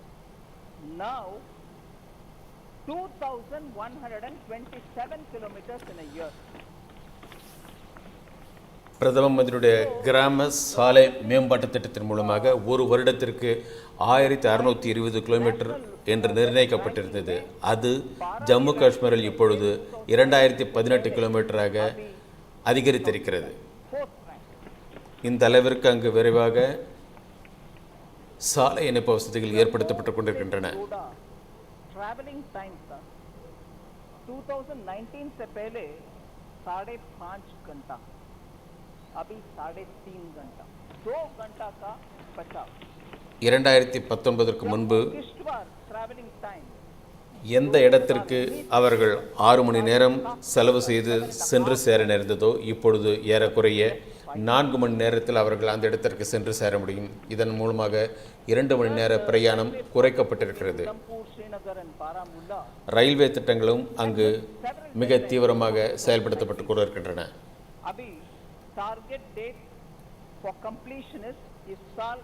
सितंबर 2022 खत्म हो जाएगा पूरा. Other things on connectivity, sir. Sir, 3 things आपके सामने रख. பெரும்பாலான ரயில்வே இணைப்புகள் இந்த வருடம் செப்டம்பர் மாதத்திற்குள் நிறைவு பெற்றுவிடும். Execution of Delhi Amritsar Katra Expressway being taken up. इसके बारे में बहुत चर्चा हो. Under Bharatmala, 10 new road, which is also tunnel wala roads, projects have been already agreed by Ministry of Roads and Highways.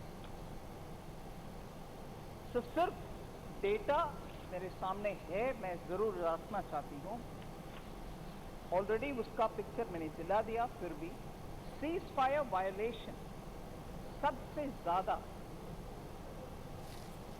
971 2017 में, और उससे पहले 583 2014 में, 347 2013 में. ऐसे जब हंड्रेड्स का संख्या में सीज फायर वायलेशन होता था, अभी 2021 में 666 हुआ, मगर उसमें सिविलियन का एक भी मौत नहीं हुई. सिर्फ 2 सिविलियन घायल हुए, मगर कोई मरा नहीं.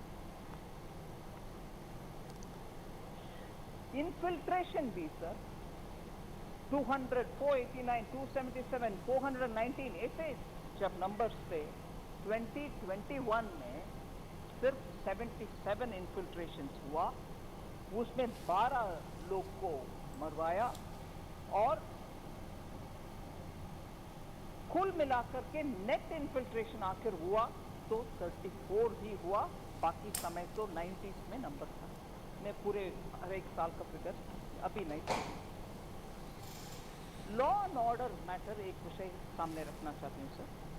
स्टोन पेल्टिंग, हम JNK के बारे में बहुत दुख से सुनते थे.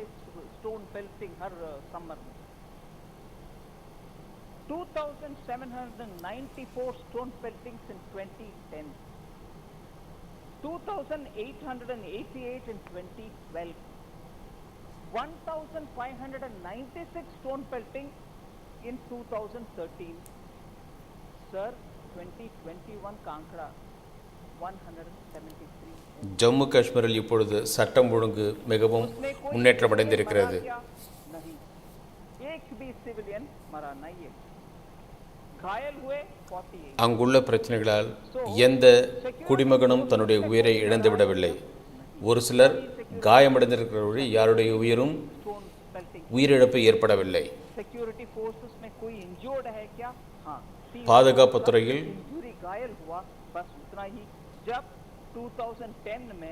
பல இராணுவத்தினர்கள் காயமடைந்திருக்கிறார்கள்.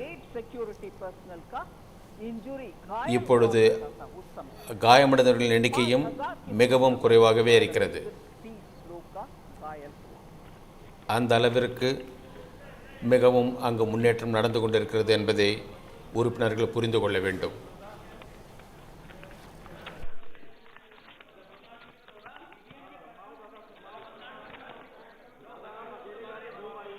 सर, कश्मीरी हिंदूज का हालात 1990 जनवरी 19 காஷ்மீரி இந்துக்களுடைய நிலைமை हर साल दुख के साथ हम सब बात करते हैं. लोग इतने भयभीति से बाहर आए.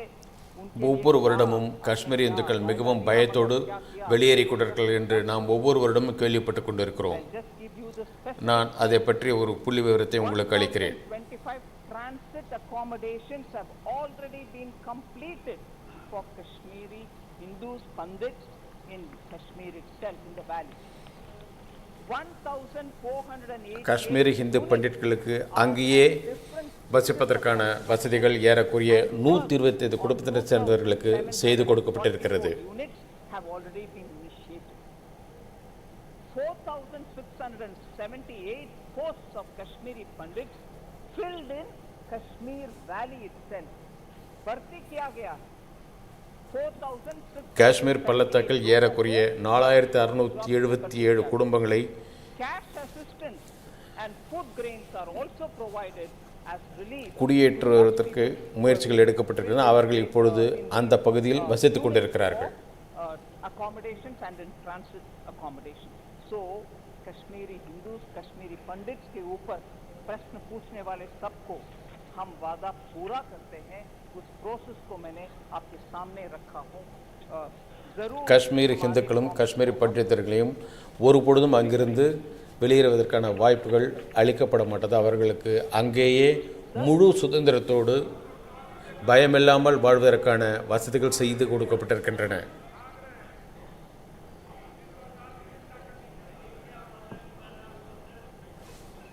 सर रेवेन्यू एक्सपेंडिचर और कैपिटल एक्सपेंडिचर के ऊपर बहुत चर्चा हुआ कि कैपिटल एक्सपेंडिचर बहुत कम है, रेवेन्यू एक्सपेंडिचर ज्यादा हो रही है, क्या चीज है?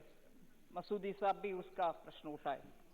The revenue expenditure is high because of major central schemes, pension, power purchase, Ayushman Bharat Sehat scheme, and also interest is all covered under the revenue budget. Naturally, it is going to be high. However, due to various expenditure reforms that is being undertaken, ये धीरे-धीरे कम होते आ रही है. मगर I remember Honorable Member Supriya Sule saying, decrease in allocation बहुत सारे आपने minus इतना पढ़ा है.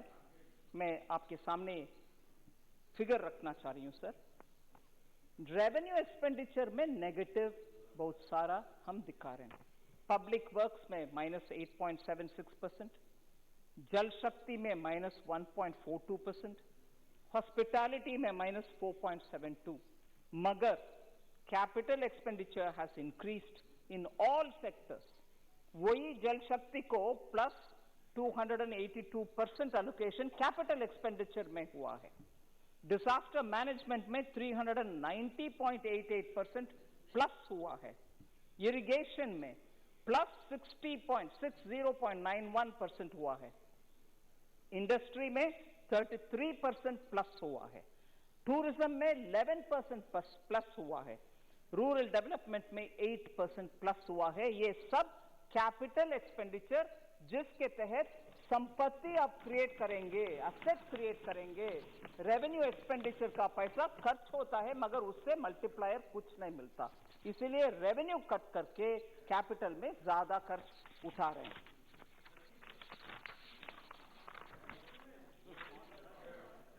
सर ऑल्सो क्वेश्चंस वे रेस्ड. ये अमृत प्रोजेक्ट का क्या हो रही है, स्मार्ट सिटी का क्या हो रही है? सुप्रिया जी आपने उठाए उस विषय को. Prior to 2019, sir, Amrit project 34 projects he complete हुआ. मगर present status 64 projects have been completed under Amrit. Smart city completed 2019 से पहले 47 completed. अभी completed 94. ஸ்மார்ட் சிட்டி திட்டத்தின் மூலமாக இப்பொழுது 94 பகுதிகள் மேம்படுத்தப்பட்டிருக்கின்றன. ஏறக்குறைய முன்பிருந்ததை விட இது 2 மடங்கு அதிகம்.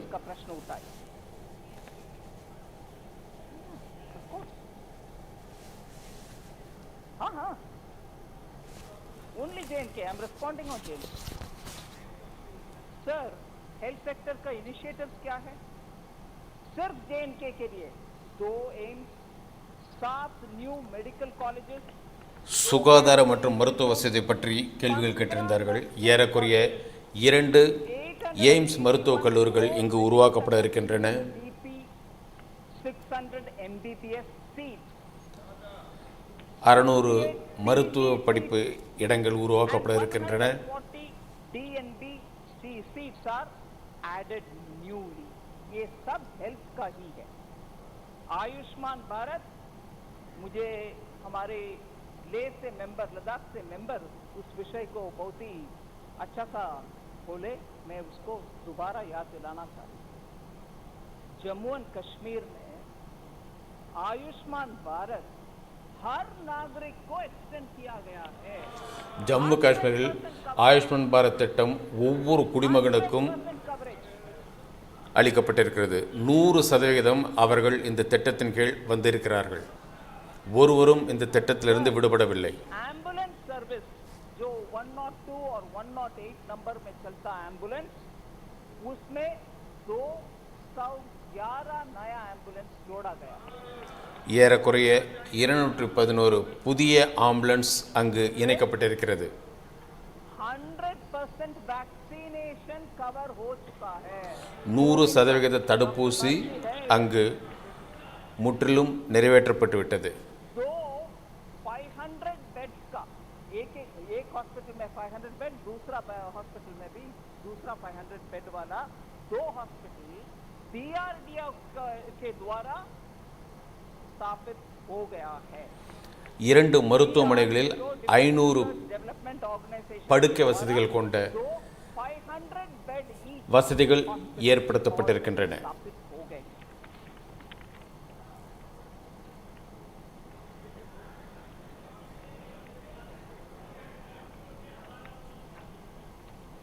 हेल्थ में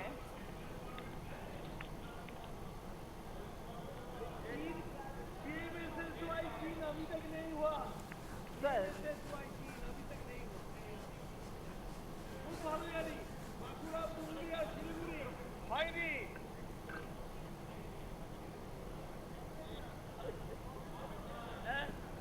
मैडम, आप बैठे बैठे अलग संसद चलाने लग जाते होंगे मंत्री जी.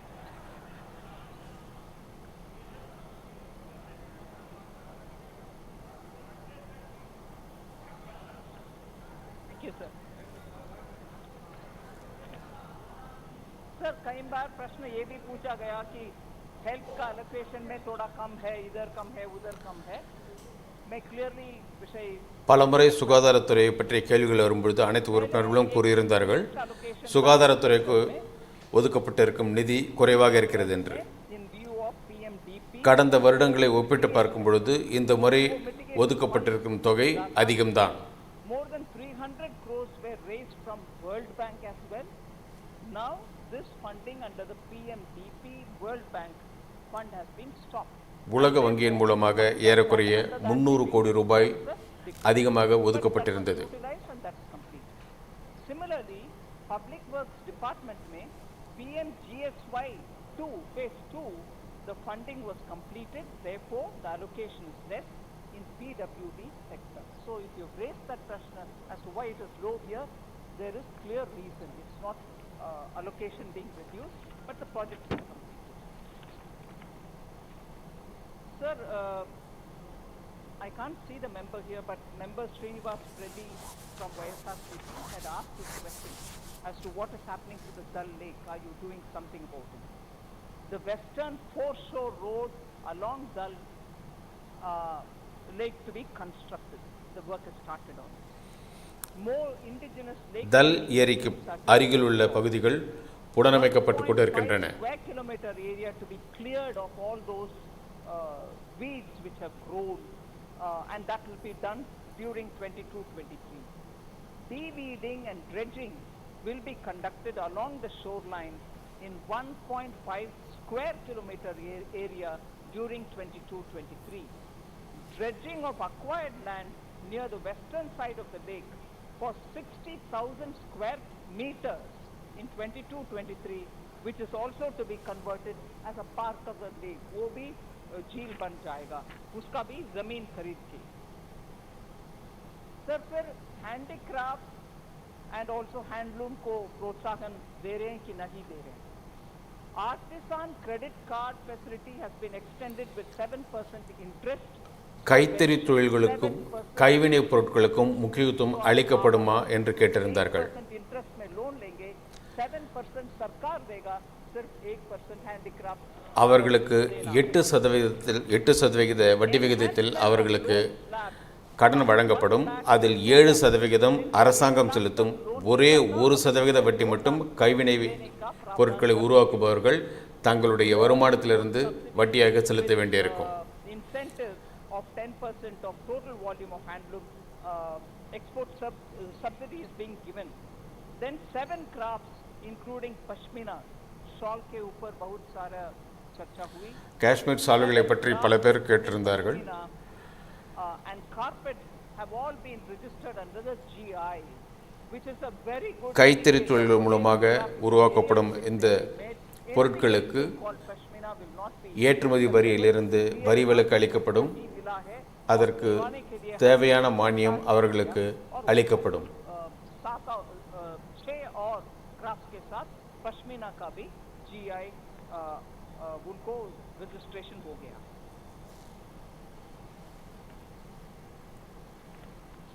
सर, जन धन योजना जो पूरे देश भर में 44 करोड़ तक कस्टमर्स हैं जिनका अकाउंट हो चुका है पीएम जन धन योजना में, उसमें 25 लाख जन धन अकाउंट्स जम्मू कश्मीर का है और ये पहला ஏறக்குறைய 25 லட்சம் ஜன்தன் கணக்குகள் ஜம்மு காஷ்மீரில்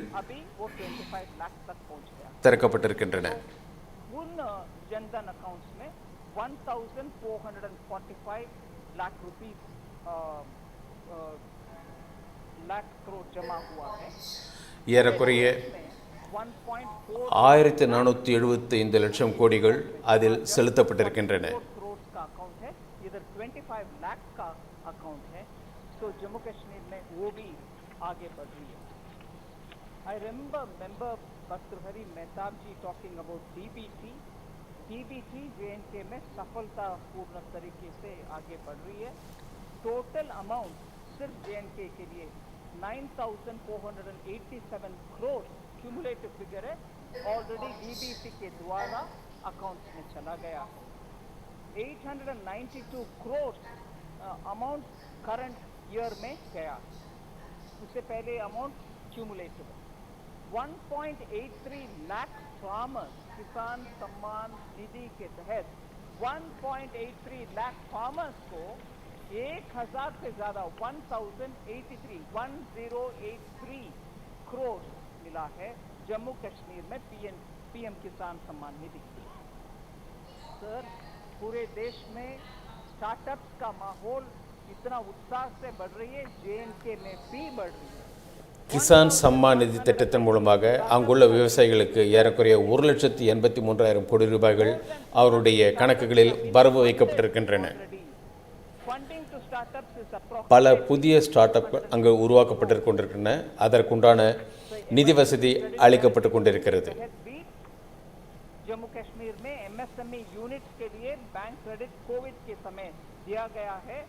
1,843 करोड़ ऑफ रुपीस एमएसएमई के लिए कोविड के समय का कार्यकाल में उनको उनके अकाउंट तक दिया है. डिस्बर्समेंट கொரோனா காலத்தில் எம்எஸ்எம்இ பகுதிக்கு அதிக அளவில் நிதி உதவி ஒதுக்கப்பட்டிருக்கிறது. நிதி உதவி வழங்கப்பட்டிருக்கிறது. प्रधानमंत्री सुरक्षा बीमा योजना भी उन सब का डिटेल है. मैं हर एक डिटेल में जाने रही हूं, मगर பிரதமருடைய காப்பீட்டு திட்டத்தில் பலர் பயன்பெற்றிருக்கிறார்கள். பலர் அந்த திட்டத்தில் தங்களை இணைத்துக் கொண்டிருக்கிறார்கள். जसबीर सिंह गिल जी बहुत चिंता व्यक्त की है कि उधर डेवलपमेंट के लिए मंत्री जी जो माननीय सदस्य नहीं रहते ना, मैंने उसको गंभीरता से लिया है कि बोलकर चले जाते हैं और गंभीर चिंता का विषय है. आप उनका जवाब भी मत दो. ठीक है. तो वो इश्यू में रहने देती हूँ और उनकी पार्टी से भी कहूंगा कि आइंदा उनको वक्ता भी मत बनाए. ठीक है सुरेश जी, जो बोलकर चले जाते हैं.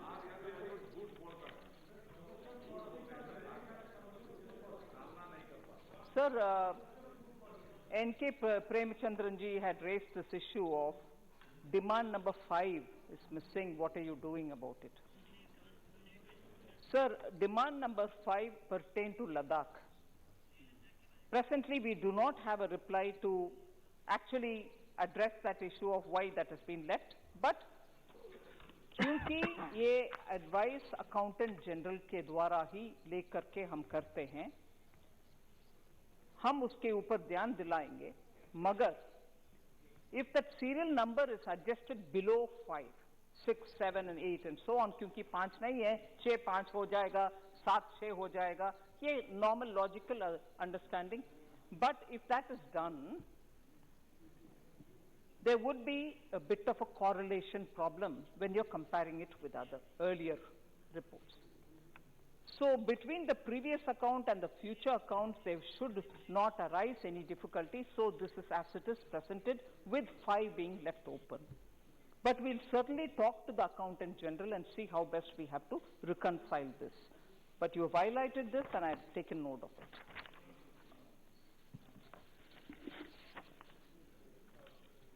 So Manrega ka matter I can't say because the member is not here.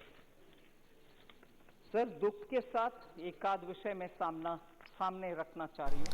மிகவும் வருத்தத்தோடு ஒரு சில விஷயங்களை நான் உங்கள் முன் வைக்க விரும்புகிறேன். फेक नॉर्मलसी है 2019 के बाद. ये फेक नॉर्मलसी नहीं है. पूरे देश में 1947 के बाद जो नॉर्मलसी धीरे धीरे आ रहा था, उसमें JNK शामिल नहीं था, क्योंकि आर्टिकल 370 के आड़ में आकर के कुछ भी नॉर्मल नहीं था, मगर हमें इधर से देखने में नॉर्मलसी बिलीव कर रहे थे हम. सो वो था फेक नॉर्मलसी. हसनन मसूदी जी, जरा आप मेरा बात थोड़ा खड़वा लगता तो भी माफ करिए, मगर फेक नॉर्मलसी आपका नहीं है. 370 हटाने से पहले जो था वो था फेक नॉर्मल. मैंने बहुत सारे एक्सप्लेनेशन दे दिया कि क्यों उसको मैं फेक नॉर्मल बोल रही हूँ, क्योंकि भारत के संविधान उधर लागू नहीं था. So that was fake normalcy, and all of us kept quiet. But BJP was saying Article 370 है, इसमें स्पीड ब्रेकर नॉर्मलसी अचीव करने के लिए, ट्रू इंटीग्रेशन करने के लिए स्पीड ब्रेकर था आर्टिकल 370. सो हसनन मसूदी जी, फेक नॉर्मलसी अब नहीं है, अब ट्रू नॉर्मलसी है. फेक तब था. और right to happiness to childhood, if I heard you right, you said there is a right to happiness to childhood which was there in JNK. अभी क्या हो रही है, वो भी दुख के साथ मैं बोलना चाह रही हूँ. Right to the happiness of childhood was only reserved for some families, the few families which were wielding political power. Children of others were all in their respective little gaon, not even having a right to proper education or even right for democratic means of getting elected. अब वो युवा सब आ रहे हैं पंचायत में election में भाग लेने के लिए, वो भी right to happiness but only for some families. फिर हाँ, right to happy childhood, good thought. அமைதியான வாழ்க்கை, மிக சந்தோஷமான குழந்தை பருவம் அங்கு ஒரு சில மக்களுக்கு மட்டும், ஒரு சில குடும்பத்திற்கு மட்டும்தான் கிடைத்து கொண்டிருந்தது. ஆனால் இப்பொழுது நிலைமை முற்றிலுமாக மாறிவிட்டது. இன்று அனைத்து இளைஞர்களும் அனைத்து குழந்தைகளும் கல்வி பெறுவதற்கு தகுதியுள்ளவர்களாக இருக்கிறார்கள், கல்வியை பெற்றுக்கொண்டிருக்கிறார்கள்.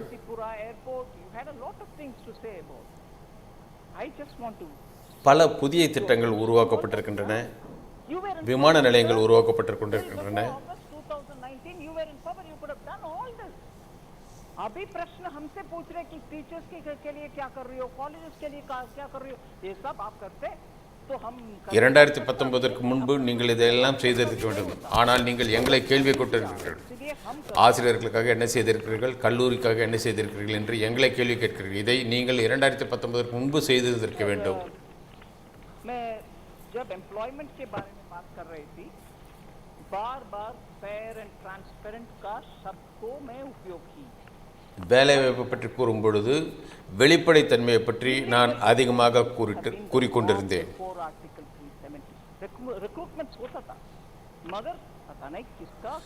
நியாயமற்ற முறையில் முன்பு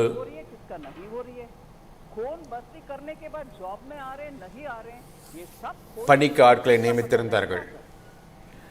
யார் எந்த பதவிக்கு எப்படி எந்த விதத்தில் தேர்வு செய்யப்படுகிறார் என்பதை பற்றிய எந்த விதமான விவரமும் யாருக்கும் தெரிவதில்லை. எனவே அதை நியாயமற்ற நியமனம் என்று கூறுகிறோம்.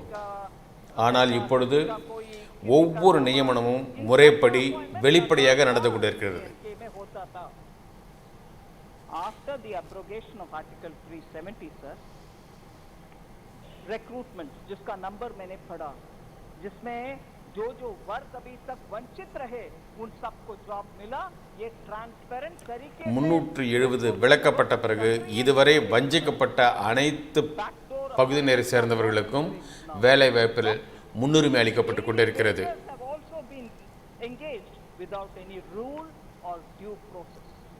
எந்த விதமான வரைமுறையும் இல்லாமல் தினக்கூலிக்காக வருபவர்களை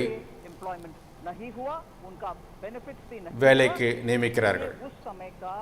आर्टिकल 370 से पहले समय का बातें के लिए हम अभी याद दिलाना भी नहीं चाहते हैं, क्योंकि अभी सिस्टम बेहतर हो रही है.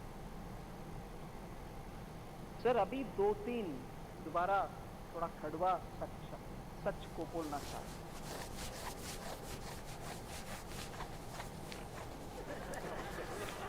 சில கசப்பான உண்மைகளை இப்பொழுது கூற வேண்டியிருக்கிறது.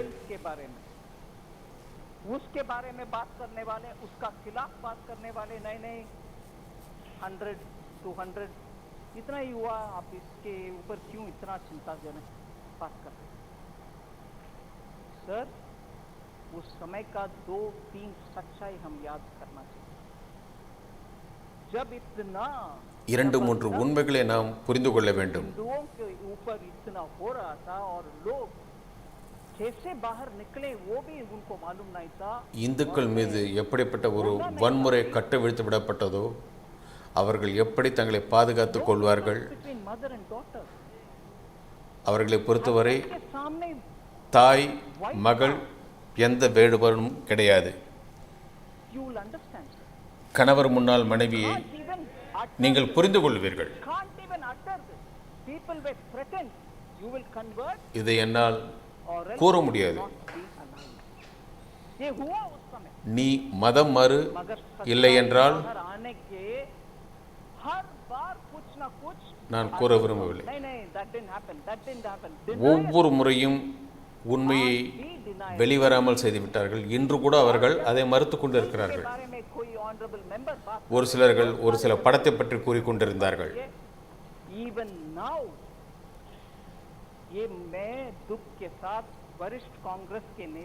இப்பொழுது கூட நான் மிகவும் வருத்தத்தோடு காங்கிரஸ் கட்சியில் மூத்த உறுப்பினர்கள் அவர்களிடம் கூறுகிறேன்.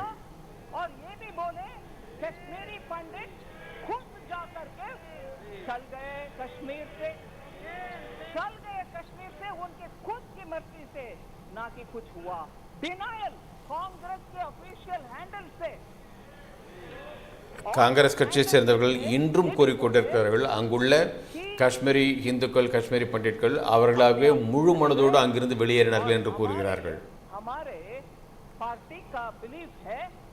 कि ये टेररिस्ट का काम था, कुछ काम था, पता नहीं, और खुद वो क्योंकि दिल्ली में उनको कुछ बेनिफिट्स मिल रही है, जमीन मिल रही है, जॉब मिल रही है, रिजर्वेशन, उसके लिए वो निकल गए. और ये भी बोल रहे हैं कि हमारे बिलीफ कांग्रेस पार्टी के ஒரு சிலர் கூறினார்கள், டெல்லியில் அவர்களுக்கு நிலம் கொடுக்கிறார்கள், வேலை வாய்ப்பு தருகிறார்கள் என்று கூறினார்கள். ये separatist and those who stand for India, मतलब भारत के लिए जो लोग हैं उनके और सेपरेटिस्ट के खिलाफ वाले बीच में आपस में झगड़ा है. इसके वजह से उधर दुख हुआ. मगर सच्चाई में बोलूं सर, उस समय नेशनल कॉन्फ्रेंस पार्टी असनन मसूदी जी हैं इधर, उनके गवर्नमेंट था JNK में. ஜம்மு காஷ்மீரில் எப்பொழுது அவர்களுடைய அரசாங்கம் இருந்ததோ,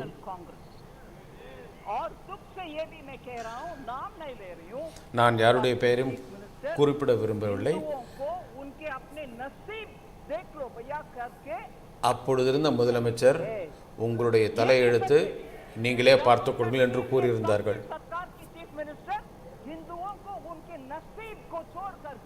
देश विदेश चले गए और ये लोग मरे அது அவர்களுடைய தலையெழுத்து என்று கூறிவிட்டு அவர் அப்பொழுது வெளிநாட்டிற்கு சென்று விட்டார்.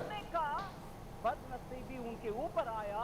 आज भी कांग्रेस कल के ट्वीट के द्वारा कांग्रेस उसको डिनाई कर रहे हैं और बोल रहे हैं कि सेपरेटिस्ट का और देश के खिलाफ लड़ने वाले सेपरेटिस्ट का और देश के आमने सामने के लड़ाई.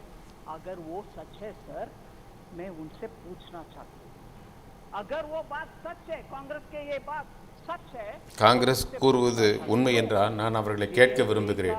एक सेपरेटिस्ट जो इंडियन एयरफोर्स के ऑफिसर्स को खुलेआम उनके बीवी बच्चे के सामने मराया, वो एक प्राइम मिनिस्टर उनको बुला करके शेक हैंड किया है. कांग्रेस के प्राइम मिनिस्टर ஜம்மு காஷ்மீரில் ஒரு பகுதியினர் ஒரு இராணுவ அதிகாரியை அவருடைய மனைவியின் முன்னாலேயே கொலை செய்தார்கள்.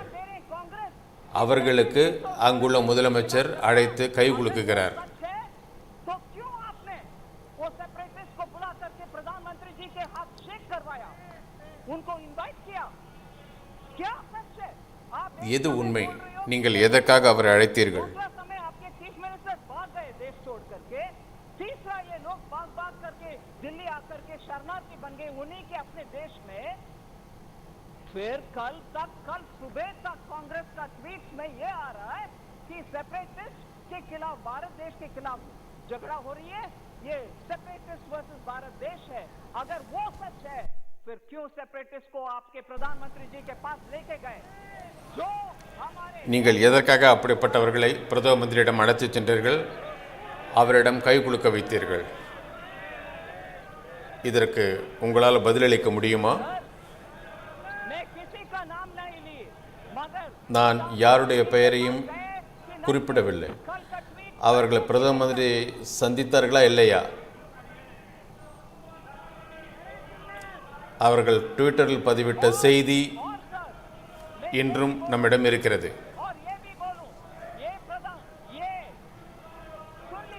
நான் இதையும் கூற விரும்புகிறேன், தயவு செய்து இதை நீங்கள் கேளுங்கள்.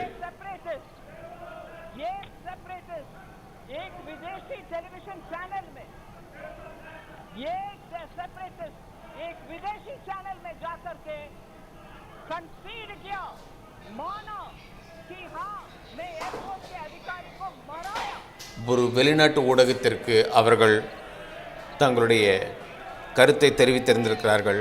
ஆமாம், நாங்கள் தான் அந்த இராணுவ அதிகாரியை கொலை செய்தோம் என்று ஒப்புதல் வாக்குமூலம் போல அதை அளித்திருக்கிறார்கள்.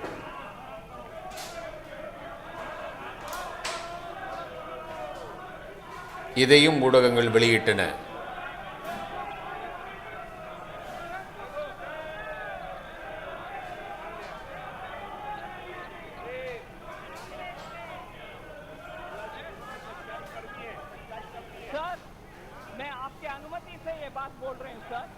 நான் உங்கள் அனுமதியோடு இந்த விஷயத்தை கூற விரும்புகிறேன், தயவு செய்து கேளுங்கள்.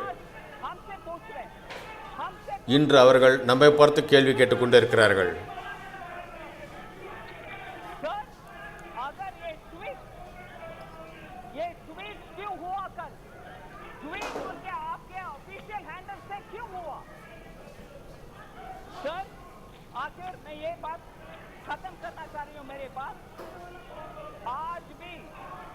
जम्मू कश्मीर के लिए, उनके डेवलपमेंट के लिए जो भी पैसा हम இன்று கூட ஜம்மு காஷ்மீருடைய முன்னேற்றத்திற்காக நாம் செலவு செய்யும் ஒவ்வொரு ரூபாயும் அவர்களுடைய வளர்ச்சிக்காக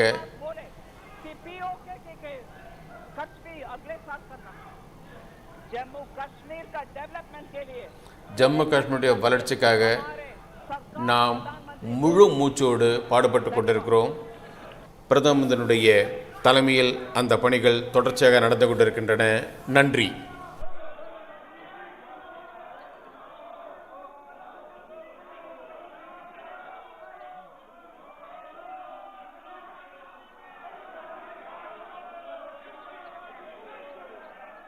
अब मैं वर्ष 2022-23 के लिए केंद्र शासित प्रदेश जम्मू और कश्मीर से संबंधित अनुदानों की मांगों को सभा के मतदान के लिए रखता हूं।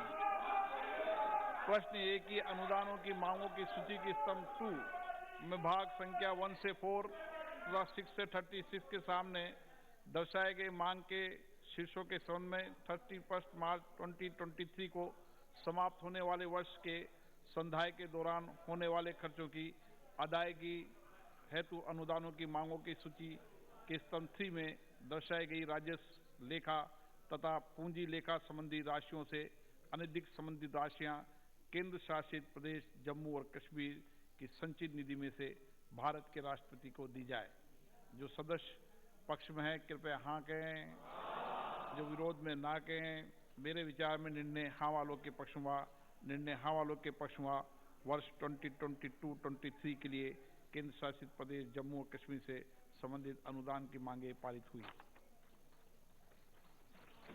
अब मैं वर्ष 21-22 के लिए केंद्र शासित प्रदेश जम्मू और कश्मीर से संबंधित अनुदानों की अनुपूरक मांगों को सभा के मतदान के लिए रखता हूं। प्रश्न ये कि अनुदान की अनुपूरक मांगों की सूची के स्तंभ 2 में मांग संख्या 3, 8, 15 से 19, 26, 30, 32 और 36 के सामने दर्शाए गए मांग शीर्षों के संबंध में 31 मार्च 2022 को समाप्त होने वाले वर्ष के दौरान संधाय के क्रम में होने वाले खर्चों की अदायगी हेतु अनुदान की अनुपूरक मांगों की सूची के स्तंभ 3 में दर्शाई गई राजस्व लेखा तथा पूंजी लेखा संबंधी राशियों से अनधिक संबंधित अनुपूरक राशियां केंद्र शासित प्रदेश जम्मू और कश्मीर को संचित निधि में से राष्ट्रपति को दी जाए।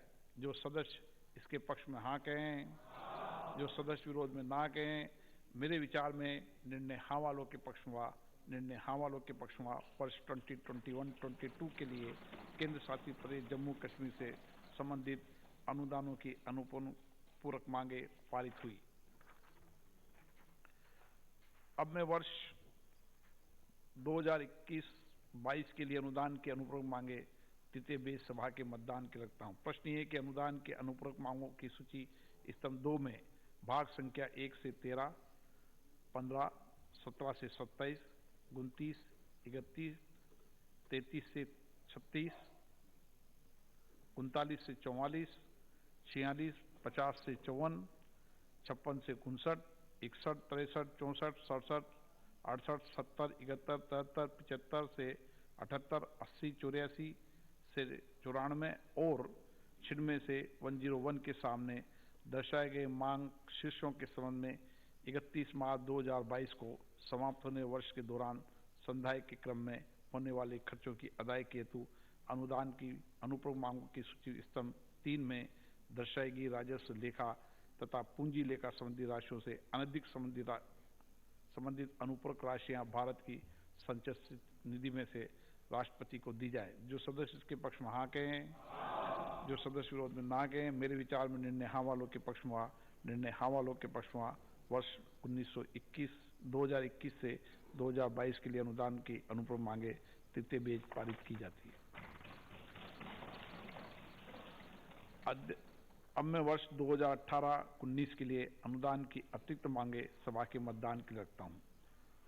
प्रश्न ये कि अनुदान की अतिरिक्त मांगों की सूची स्तंभ 2 में दर्शाए गए मांग शीर्ष 20 और 21 के संबंध में 31 मार्च 2019 को समाप्त होने वाले वर्ष में संधाय के दौरान हुए खर्चों की अदायगी करने हेतु अनुदानों की अतिरिक्त मांगों की सूची के स्तंभ 3 में दर्शाई गई राजस्व लेखा तथा पूंजी लेखा संबंधी राशियों से अनधिक संबंधित अतिरिक्त राशियां भारत की संचित निधि में से राष्ट्रपति को दी जाए। जो सदस्य इसके पक्ष में हाँ कहें, जो सदस्य विरोध में ना कहें। मेरे विचार निर्णय हाँ वालों के पक्ष में, निर्णय हाँ वालों के पक्ष में वर्ष 2018-19 के लिए अनुदान के अतिरिक्त मांगे के लिए। Now supplementary list of business. Item number 28A, माननीय मंत्री जी। Sir, demands for excess grants for that's 28 हो गया सर मेरे पास 28 एक मिनट 28 एक मिनट सर 28 हो गया ना सर? नो 28 है, yes I have it. ये है ना sir. I move to leave to introduce a bill to authorize payment and appropriation of certain sums from and out of the consolidated fund of the Union Territory of Jammu and Kashmir for the services for the financial year 22-23. प्रश्न ये कि विधेयक को पुनर्स्थापित करने की अनुमति प्रदान की जाए। जो सदस्य इसके पक्ष में हाँ कहें, जो सदस्य विरोध में ना कहें, मेरे विचार में निर्णय हाँ वालों के पक्ष में, हाँ वालों के पक्ष में माननीय मंत्री जी विधेयक को पुनर्स्थापित करें। Sir, I introduce the bill. Item number 28B. Sir. I seek your permission to move that the bill to authorize payment and appropriation of certain sums from and out of the consolidated fund of the Union Territory of Jammu and Kashmir for the services of the financial year 22-23 be taken into consideration. प्रश्न ये कि खंड 2 और 3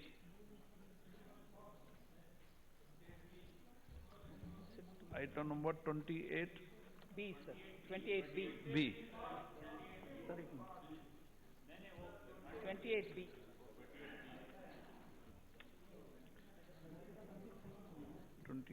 B. प्रश्न ये कि विधेयक पर विचार किया जाए। जो सदस्य इसके पक्ष में हाँ कहें, जो सदस्य विरोध में ना कहें, मेरे विचार में निर्णय हाँ वालों के पक्ष में, हाँ वालों के पक्ष में विधेयक पर विचार करने तो प्रस्ताव स्वीकृत किया जाए।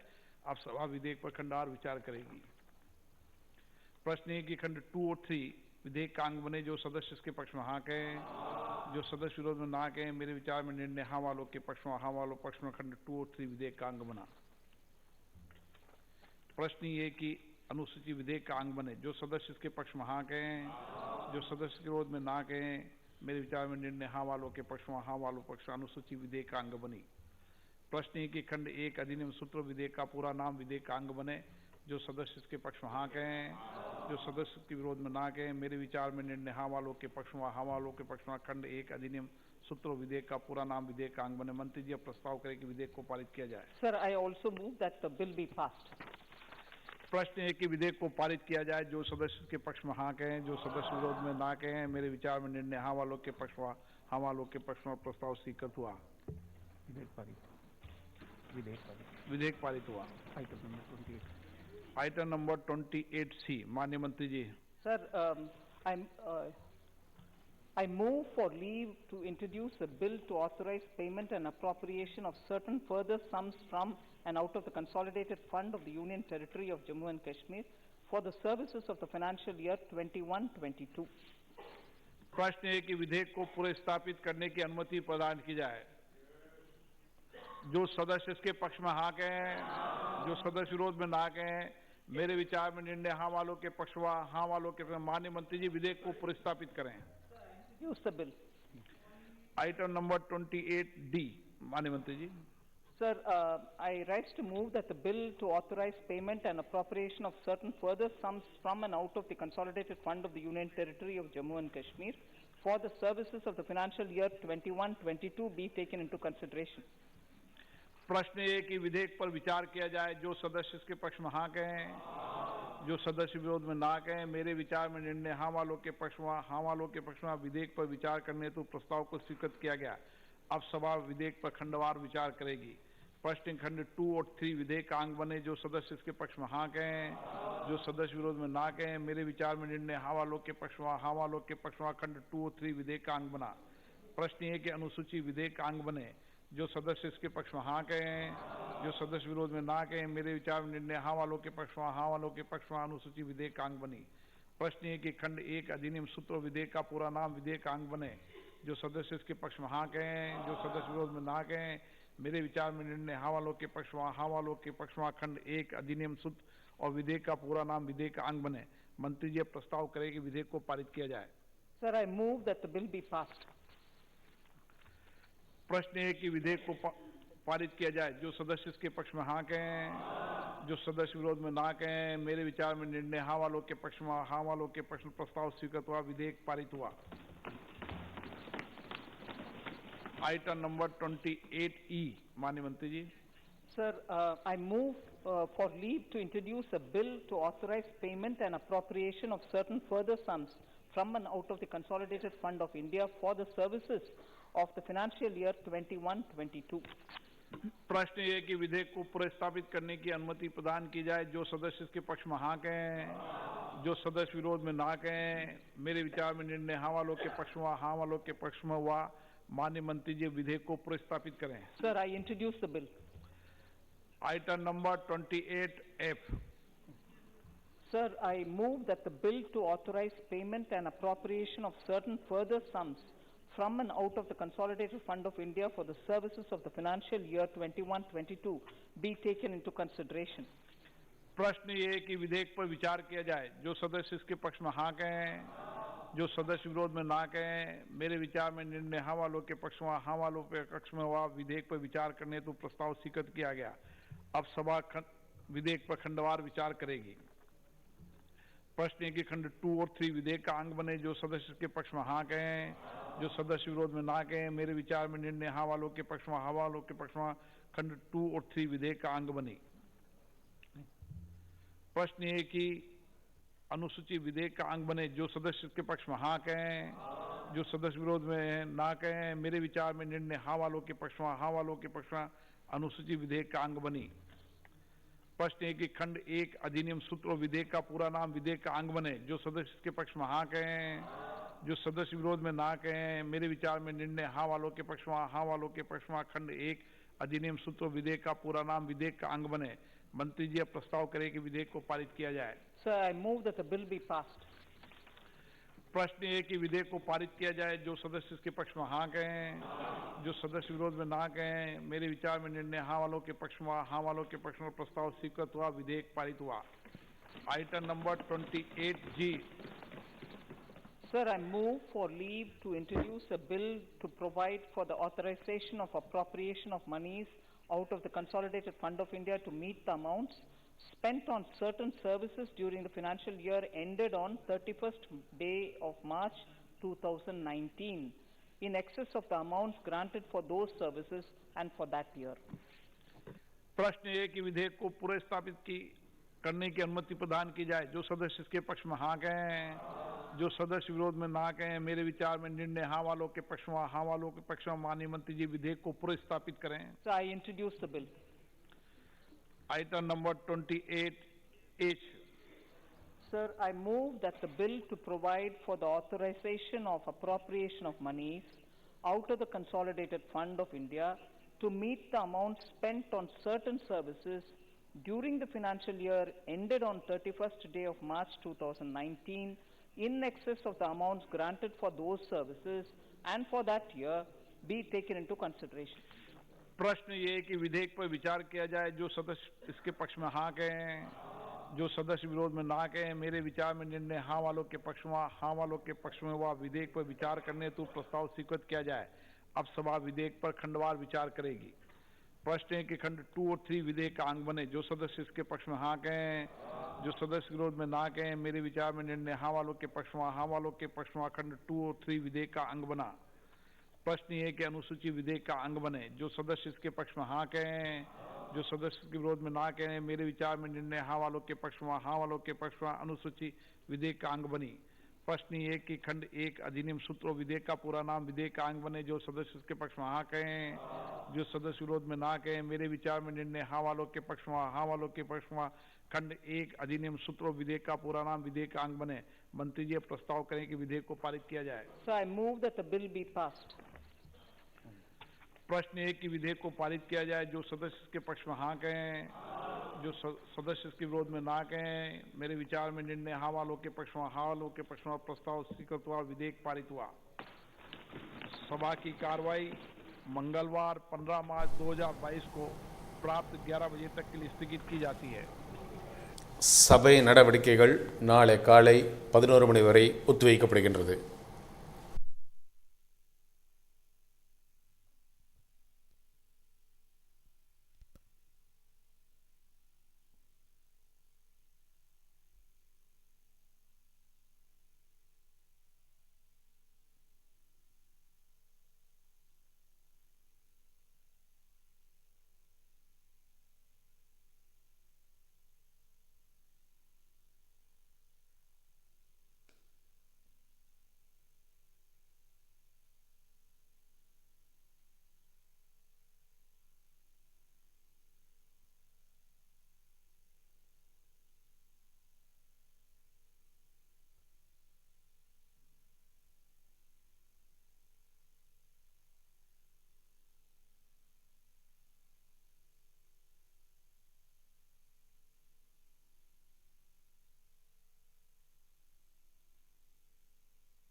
Nature and You, the Environment Series.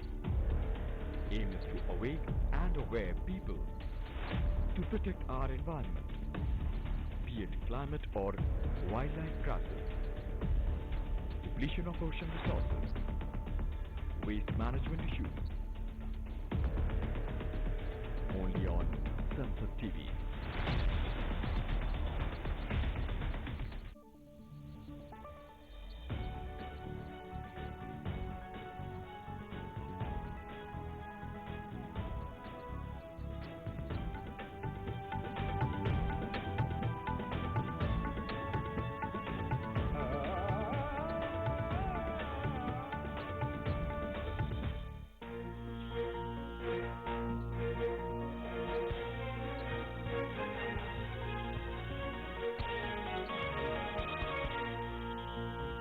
नमस्कार, दिन भर की तमाम बड़ी और अहम खबरों के साथ मैं हूं प्रीति सिंह। आइए शुरुआत करते हैं हेडलाइंस के साथ।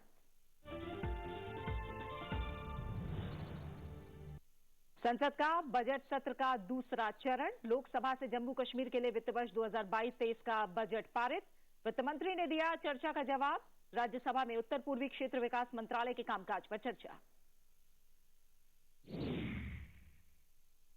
युद्धग्रस्त यूक्रेन से सुरक्षित निकाले गए छात्रों की शिक्षा पर ध्यान देगी सरकार। लोकसभा में केंद्रीय शिक्षा मंत्री का बयान। छात्रों को डॉक्टर बनाने में हर संभव मदद का दिलाया भरोसा। देश में कोविड के दैनिक मामले 680 दिनों में सबसे कम।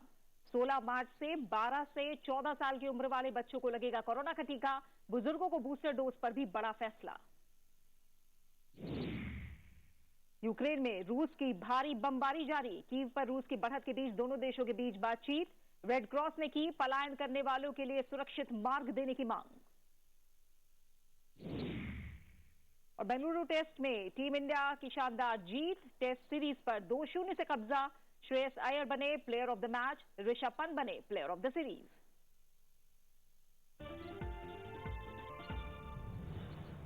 हेडलाइंस के बाद अब एक नजर उन खबरों पर जो आज सुर्खियों में रही। नेशनल काउंसिल के प्रेसिडेंट वुल्फगैंग सोबोत्का, फेडरल काउंसिल की प्रेसिडेंट क्रिस्टीन शोर्स-फुक्स और ऑस्ट्रियाई संसदीय प्रतिनिधिमंडल के अन्य सदस्यों ने लोकसभा अध्यक्ष ओम बिरला से मुलाकात की। ओम बिरला ने कहा कि भारत और ऑस्ट्रिया के संबंध 7 दशक पुराने हैं, जो दोनों देशों के लिए खास महत्व रखते हैं। साथ ही ऑस्ट्रियाई संसदीय प्रतिनिधिमंडल के सदस्यों ने संसद के नए निर्माणाधीन भवन को देखा और उसके 3D इमेजेस की सराहना भी की।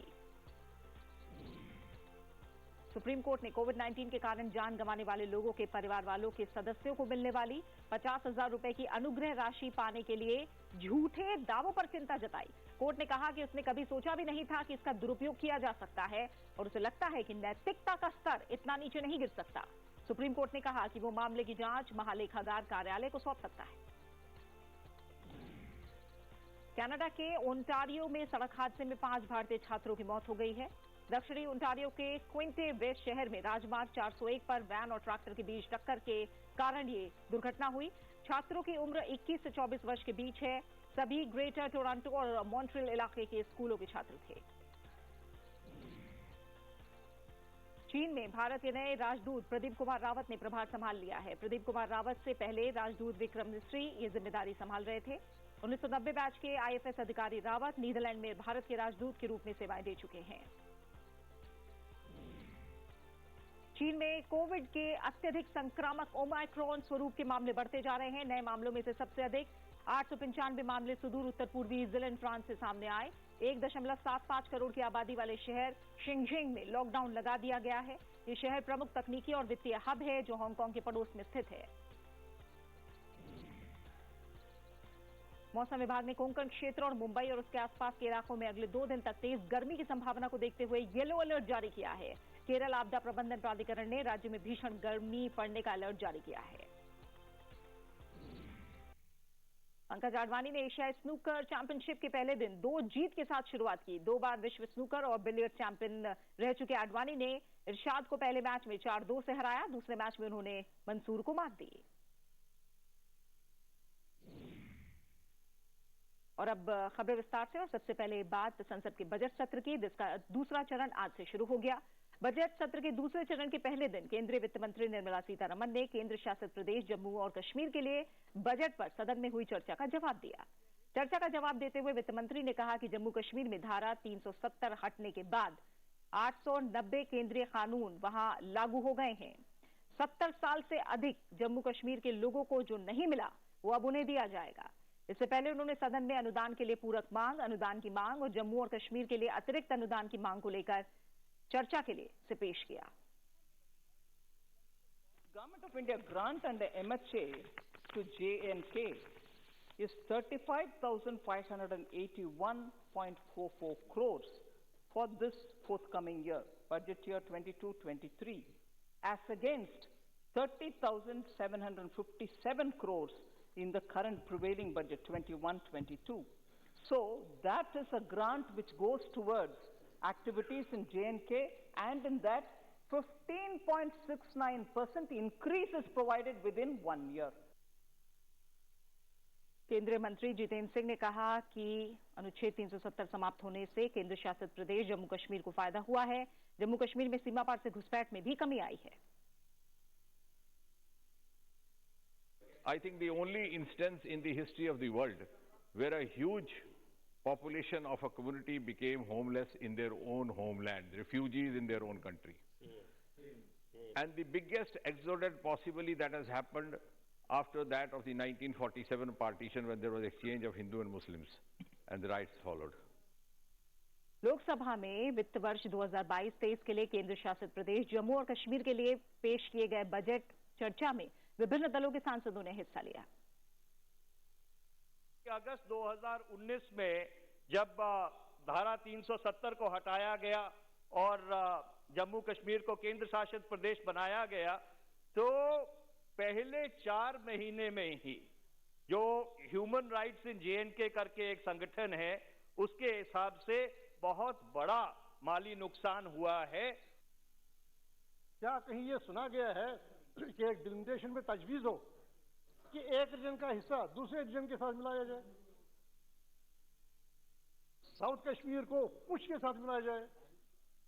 अब चलिए वो अलग बात है, वो तो एक तजवीज है जिस पर बहस होनी है, और मुझे उम्मीद है कि वो कमीशन खुद ही, क्योंकि उनके जो सरबराह है वो खुद ही इस बात का जायजा लेंगे क्या उनके लिए मुनासिब है कि वो कोई हथ नहीं फैसला दे जब तक कि सुप्रीम कोर्ट में मामला है। लोकसभा में केंद्रीय शिक्षा मंत्री धर्मेंद्र प्रधान ने कहा कि यूक्रेन में हमलों के बीच वहां से वापस लाए गए भारतीय छात्रों को डॉक्टर बनाने के लिए भारत सरकार हर संभव व्यवस्था करेगी। प्रश्नकाल में पूरक प्रश्न का जवाब देते हुए उन्होंने ये बात कही। शिक्षा मंत्री ने कहा कि सरकार सामूहिक रूप से उन्हें डॉक्टर बनाने के लिए जो भी व्यवस्था की जरूरत होगी उसकी व्यवस्था करेगी। केंद्रीय मंत्री ने यह भी कहा कि फिलहाल ये समय तो संकट से सुरक्षित लौटे छात्रों को संभालने का है, उन्हें दहशत से बाहर निकालने का है। यूक्रेन पर रूस के हमलों के बीच वहां फंस गए भारतीय नागरिकों, जिनमें विशेष रूप से मेडिकल छात्र शामिल हैं, उन्हें ऑपरेशन गंगा के बीच सुरक्षित वापस लाया गया है। ऑपरेशन गंगा प्रधानमंत्री के नेतृत्व में हुआ, लेकिन 130 करोड़ भारतीयों की एक कलेक्टिव